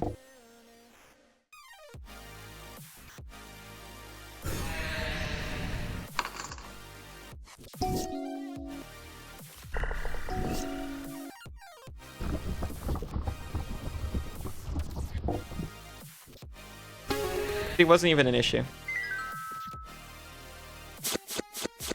I mean, you all were worried for nothing. Whenever another creature dies, put a +1/+1 counter on Venom Crawler. I am willing to play that. Bloodthirster. Whenever it deals combat damage to a player, untap it. After this combat phase, there's an additional combat phase. But it can't attack a player it's already attacked this turn. This is the kind of card I was talking about.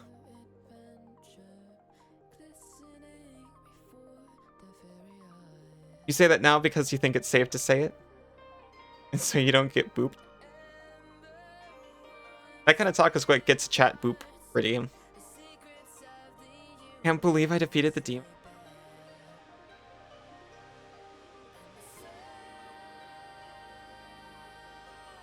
I didn't realize it would impress you. I'll defeat all the demons for you. Except maybe this one. When enter, search your library for a card, put it in your hand, and shuffle your library.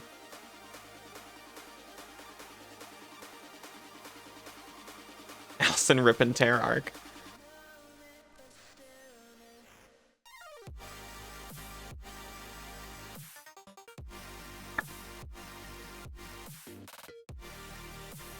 Oh hey, I guess we did clear it. We're just getting rewards at this.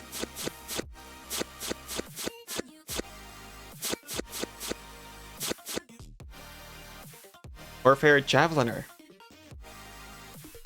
Deal X damage to target creature an opponent controls, where X is the number of instant and sorcery cards in your graveyard. The head pats.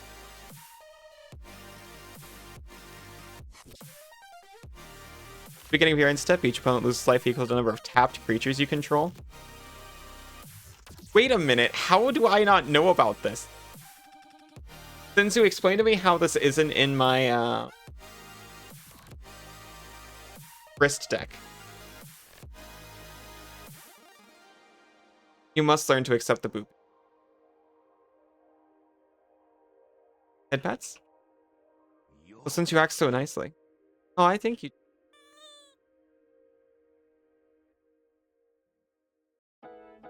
Your Bola deck doesn't have any creatures in it.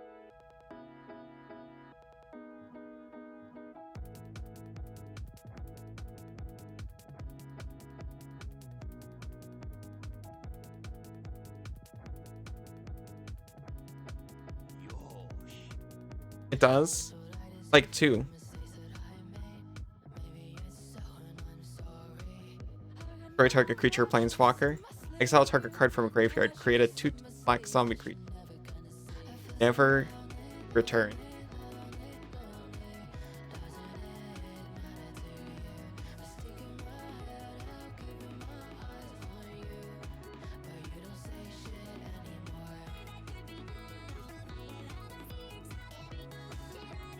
Wait a minute. Tap, remove a -1/-1 counter from Channeler Initiate. And 1 mana of any color to your mana pool. Okay, so this is really cool because it shows Channeler Initiate coming out weak. And gaining strength over time. As you pull mana off of her. Okay, anyway though. There was that card earlier where you could tap, put a -1/-1 counter, and deal like 1 damage to a player. No, this isn't anything. Never mind. Sorry, I got excited for a second.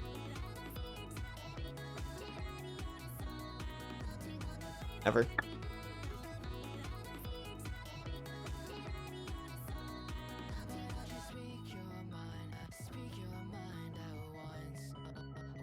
Whenever you put 1 or more -1/-1 count, Great Maw, remove a -1/-1.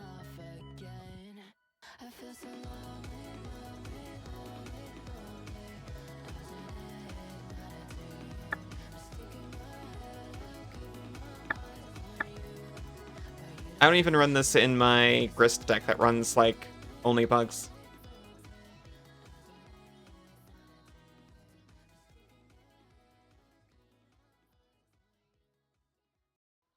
And now for something completely gay, Luigi.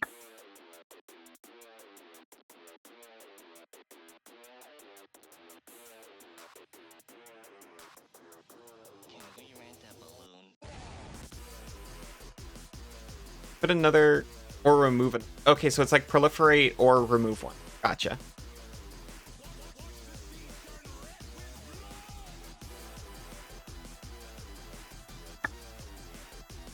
Exile target creature for 5.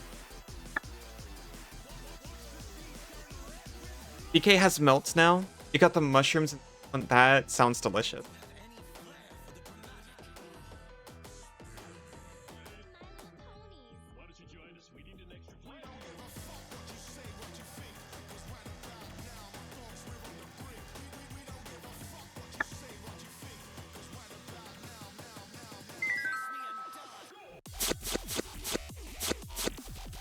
Creeping Chill! That's in my Self-Milithasis Oracle deck. It deals 3 damage to each opponent, you gain 3 life. But if you mill it, you get to do that anyway if you exile it. Without casting it. Ferocification. Sometimes I wish I could get ferocified.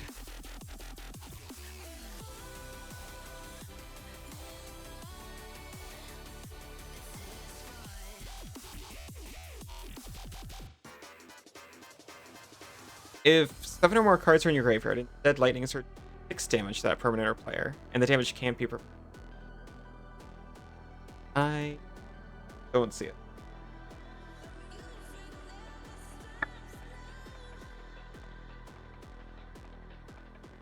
Trying to sell more cards and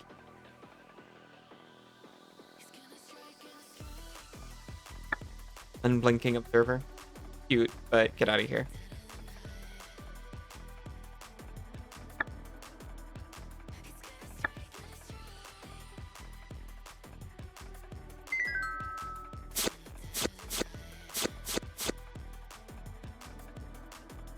Whenever you lose life the first time, you get energy. Pay 2 energy, sacrifice Gonti's Machination. Gain life equal to that.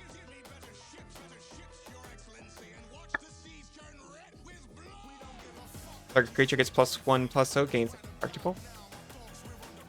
Just fine. Colossal Dreadmaw! It's a 6/6 with trample for just 6. You don't have to pay anything extra for that trample. I'm gonna sell it. Silver Knight, first strike protection for. I mean, I could take this into red zone.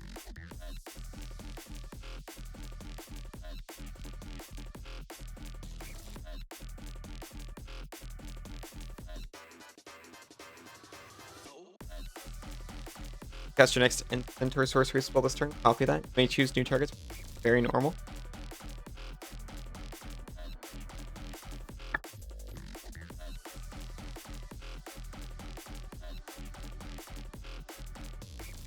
We have money again.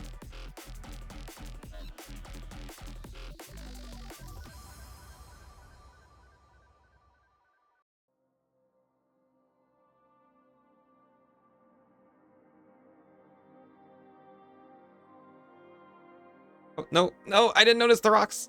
Okay, Raiden. It's Rabbit's Den.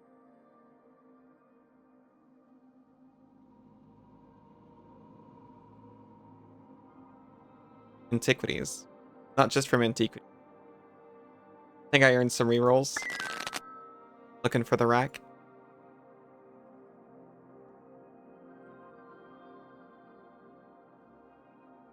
Realm Break.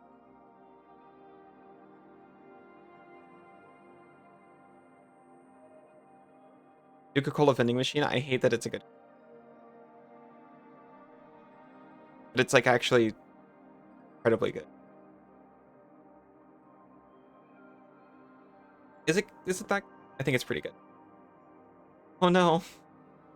I don't hate it that much. You say Nuka-Cola? Yes. This is the Nuka-Cola vending machine. You pay 1 and tap it to create a food token. But whenever you sacrifice a food, you create a tapped treasure token.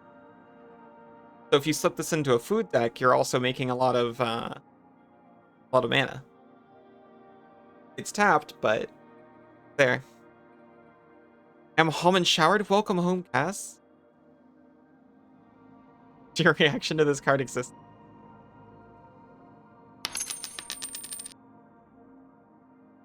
The Fallout one seems pretty good. Yeah, I admit, I run some Fallout ones.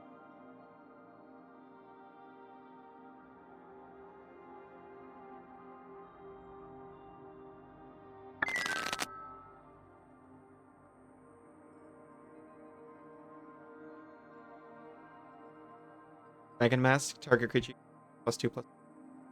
And then in turn without creatures, a return.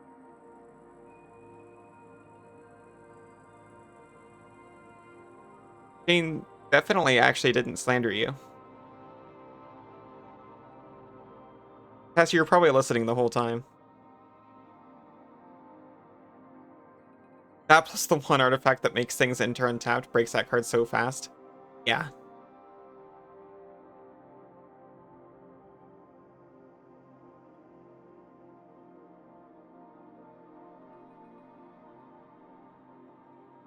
Not to mention, what is it called? Academy Manufacturer. Where whenever you make a food, clue, or treasure token, you make a food and treasure token.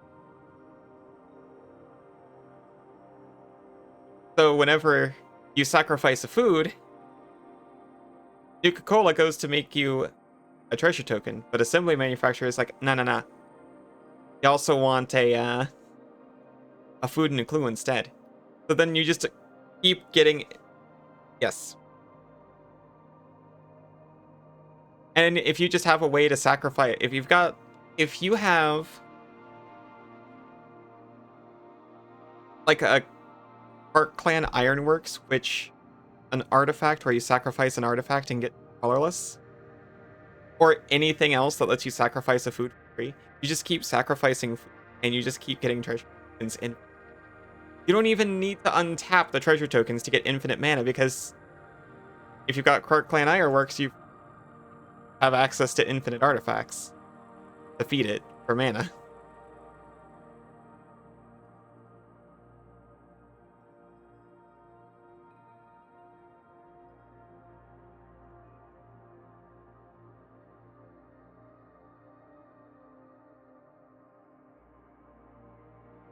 Darksteel Juggernaut. The food commander does it nicely. E-food. There must be more than one.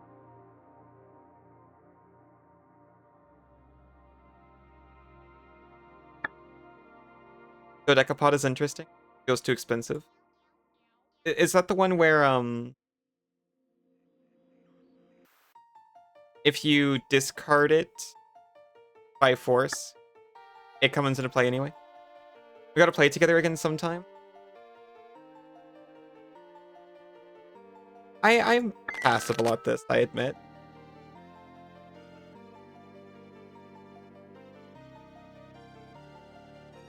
I admit the selfish reason I taught you MTG with the foolhardy goal of eventually playing a commander game with you.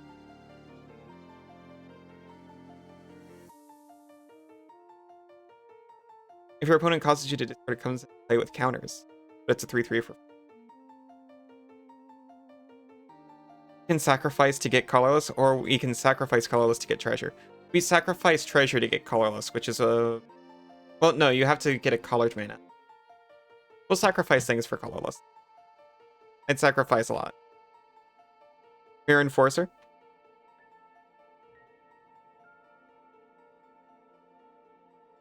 See the Mirror Enforcer you've been looking for in my shop and you cry?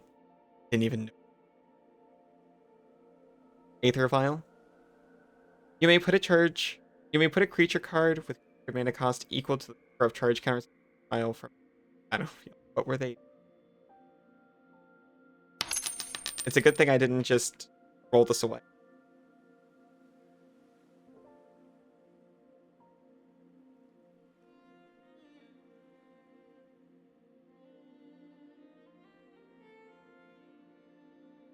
I'm cutting out a lot?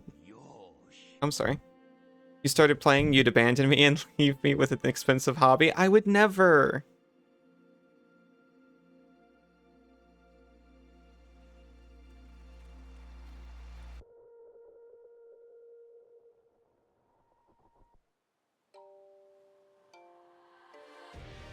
Don't...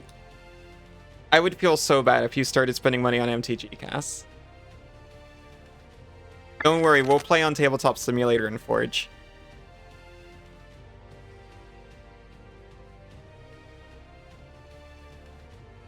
Okay, I've rolled a lot.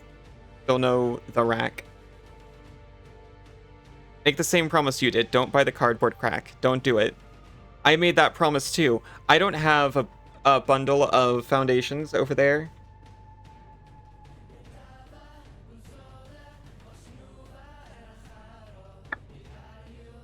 As long as you have online friends with to play with, you don't need physical. Well, printer ink isn't that expensive.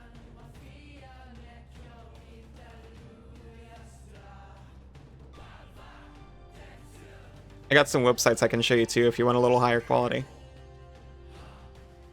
Custom art too.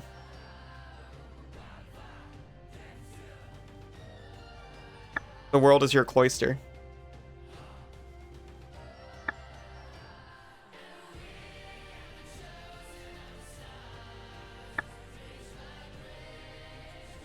Another website?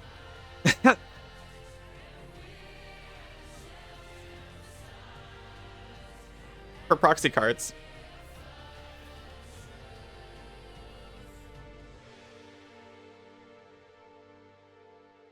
Don't worry, it's not a virus, but I don't think it's a scam either, but I've never tried it. T-Top Simulator is good for Commander Online. I've heard good things. I tried it once. Okay, so I'm a little worried about playing MTG with friends who don't know the game super well because I feel like I'm cheating. Well, that's not exactly it. I get stressed out when I'm playing a game and also kind of explaining the rules.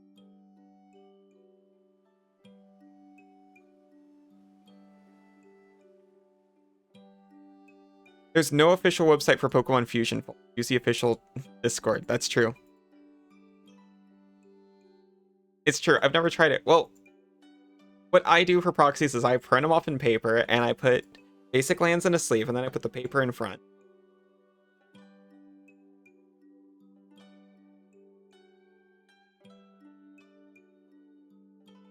Playtest cards. They're cards for testing out decks, and I do not play them in sanctioned events. Thank you, Jane. It's all above board. Just gotta explain things out to them, let them feel things out, but guide them to make decent decisions. Yeah, but when someone goes to play a card and they're like, I'm gonna do this and it's gonna give me an advantage, and I'm like, oh, I'm sorry, but it doesn't work that way. I feel like a monster. What if I coach you while you play against Sins? I'd be down. I'd be 100%.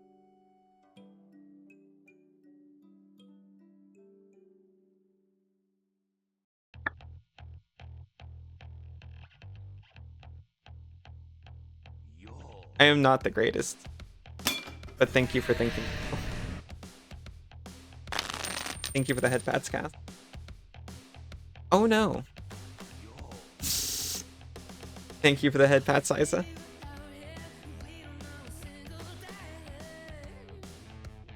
Yeah, okay. Ow. Probably not tonight. Maybe not tonight. Ow. I'm probably going back to the LGS for the first time in like 6 months. Day after tomorrow. Or we're thinking about it, at least. I gotta blow the dust off Brutaclad.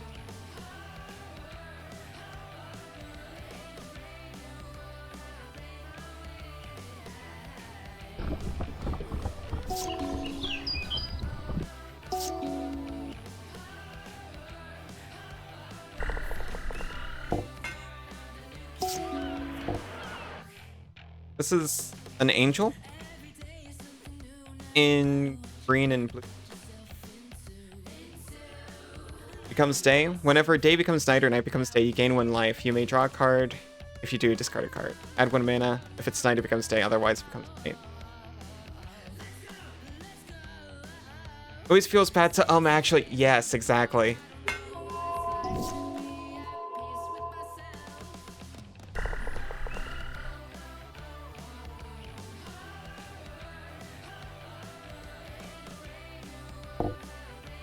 And it's like, okay, I really don't want to do this, but if I don't, then I'm actually just teaching them wrong.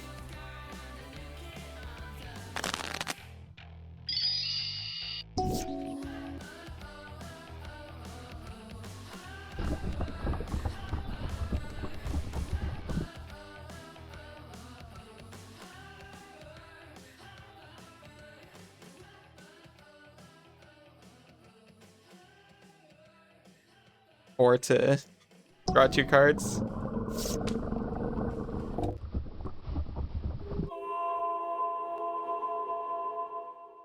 At least neither one of us is really playing anything.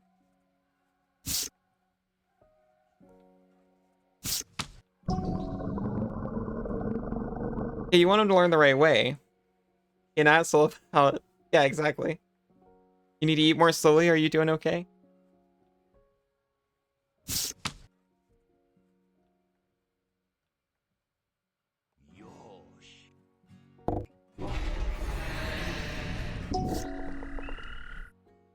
Okay, jerk.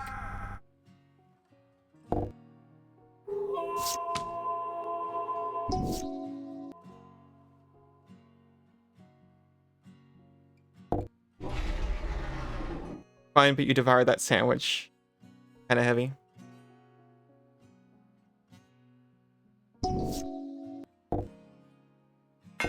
I can hear things happening in the kitchen, and it's almost time to raid out. And I'm really excited for whatever that means. I think hubby's cooking up something.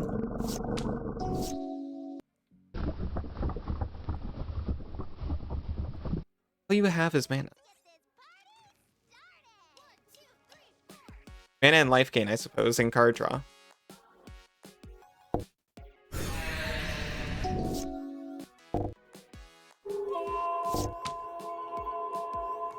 Just drawing cards. Nothing scary about that. Let him cook. Raiding just means you go somewhere else.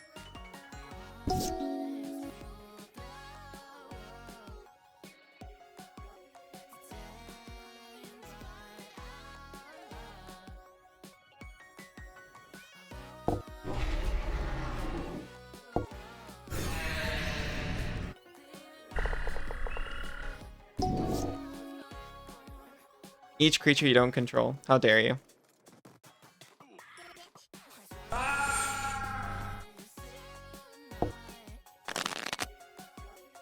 Oh, you have creatures in this deck?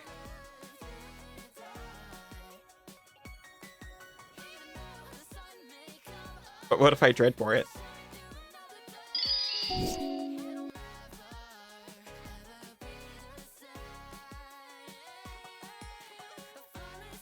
Have you considered double hungry for more?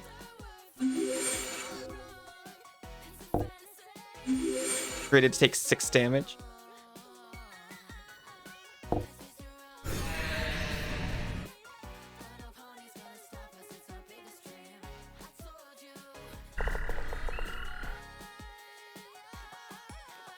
How old is this game? You notice the main story isn't actually completed.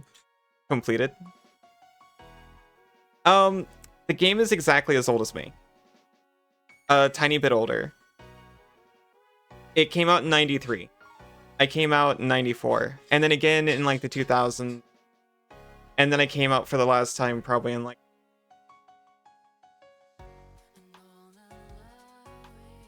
Oh, you mean Forge? No. Forge... It's currently being worked on. It's mostly a tool for testing decks, but then also this. The quest kind of breaks after a while. Maybe they should get on it. It's open source. Maybe you get on it.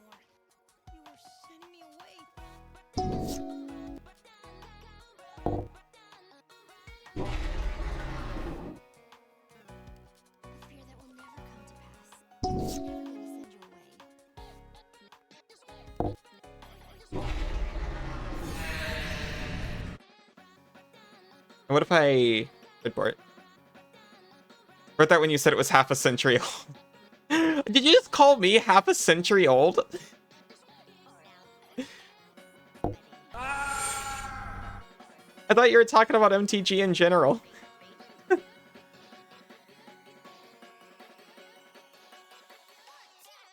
You have to go to the 5 castles and beat the dudes there. Then you can go to Emrakul, final boss Emrakul, and get your turns taken for you. That sounds nice.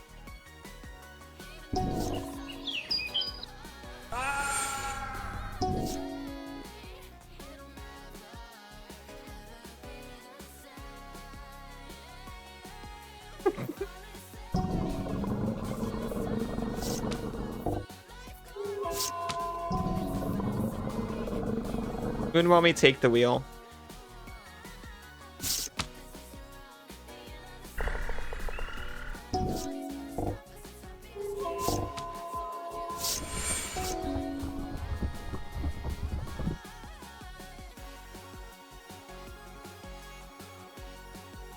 Watch out. I got Chaos Orb.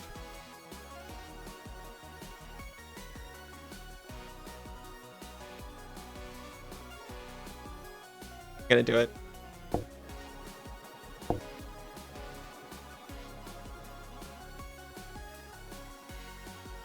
This is the center point. The card turned over 1 time.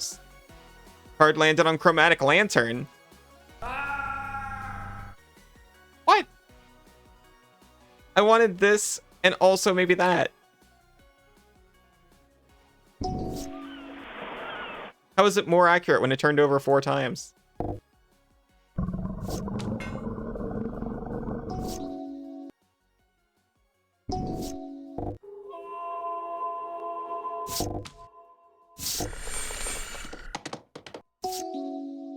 Aha!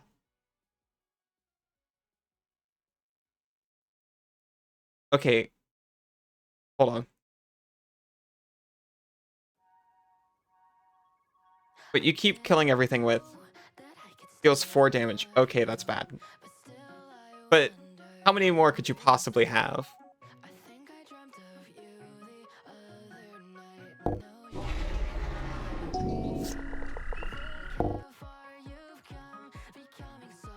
That's bad.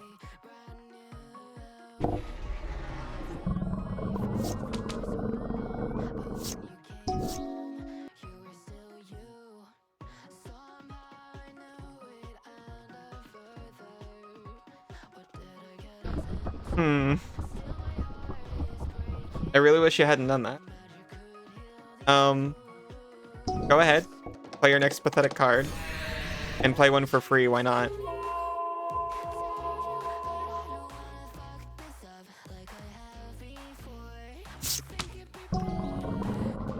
Anyone ever tell you that all 8 of your eyes are beautiful? Oh my gosh. Someone certainly should have.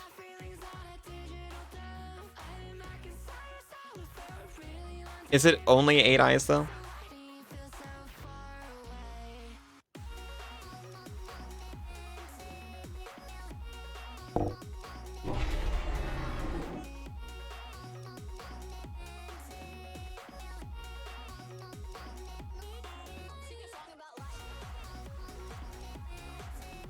Let's put it on this. I might save it from something. It doesn't fly, so it can't block.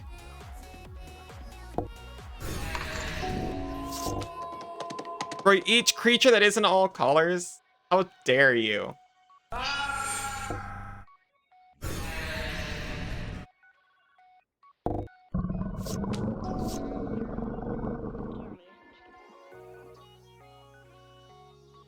There are no pathetic cards in my mouse's deck. Well, there are a couple. But thank you for the vote of confidence.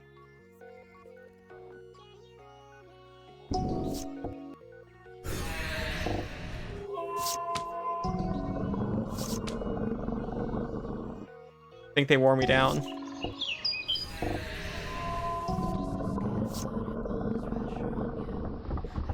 This is it. For a minute, I thought we were gonna do it.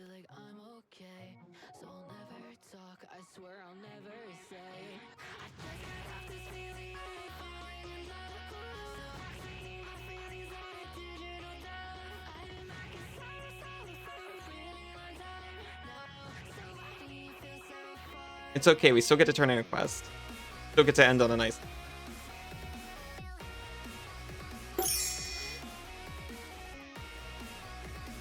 This is taking me back to the town, right? Please?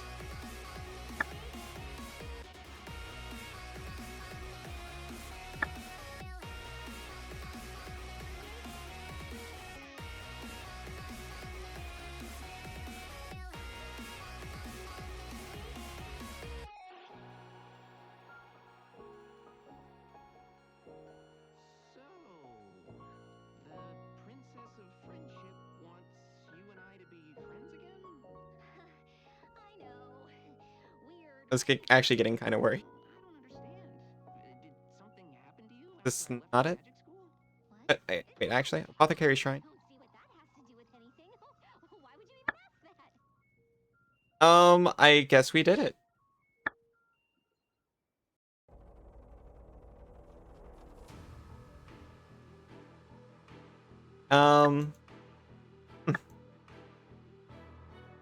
All right then.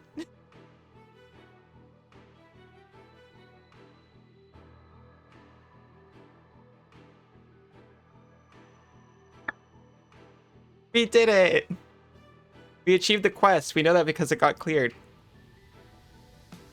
It just, you know, we did it out of the goodness of our hearts. We didn't need a reward.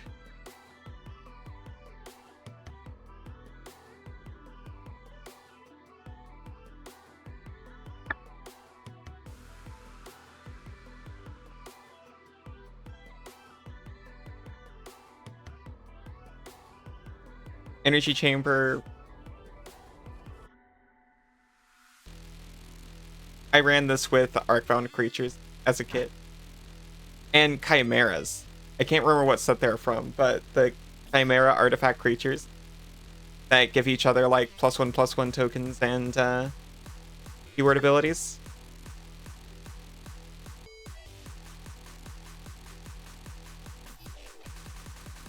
I've earned at least 2 shuffles in an artifact store.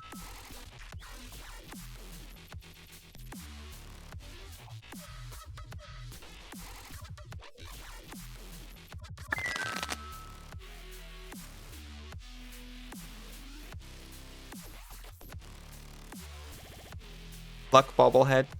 How dare you?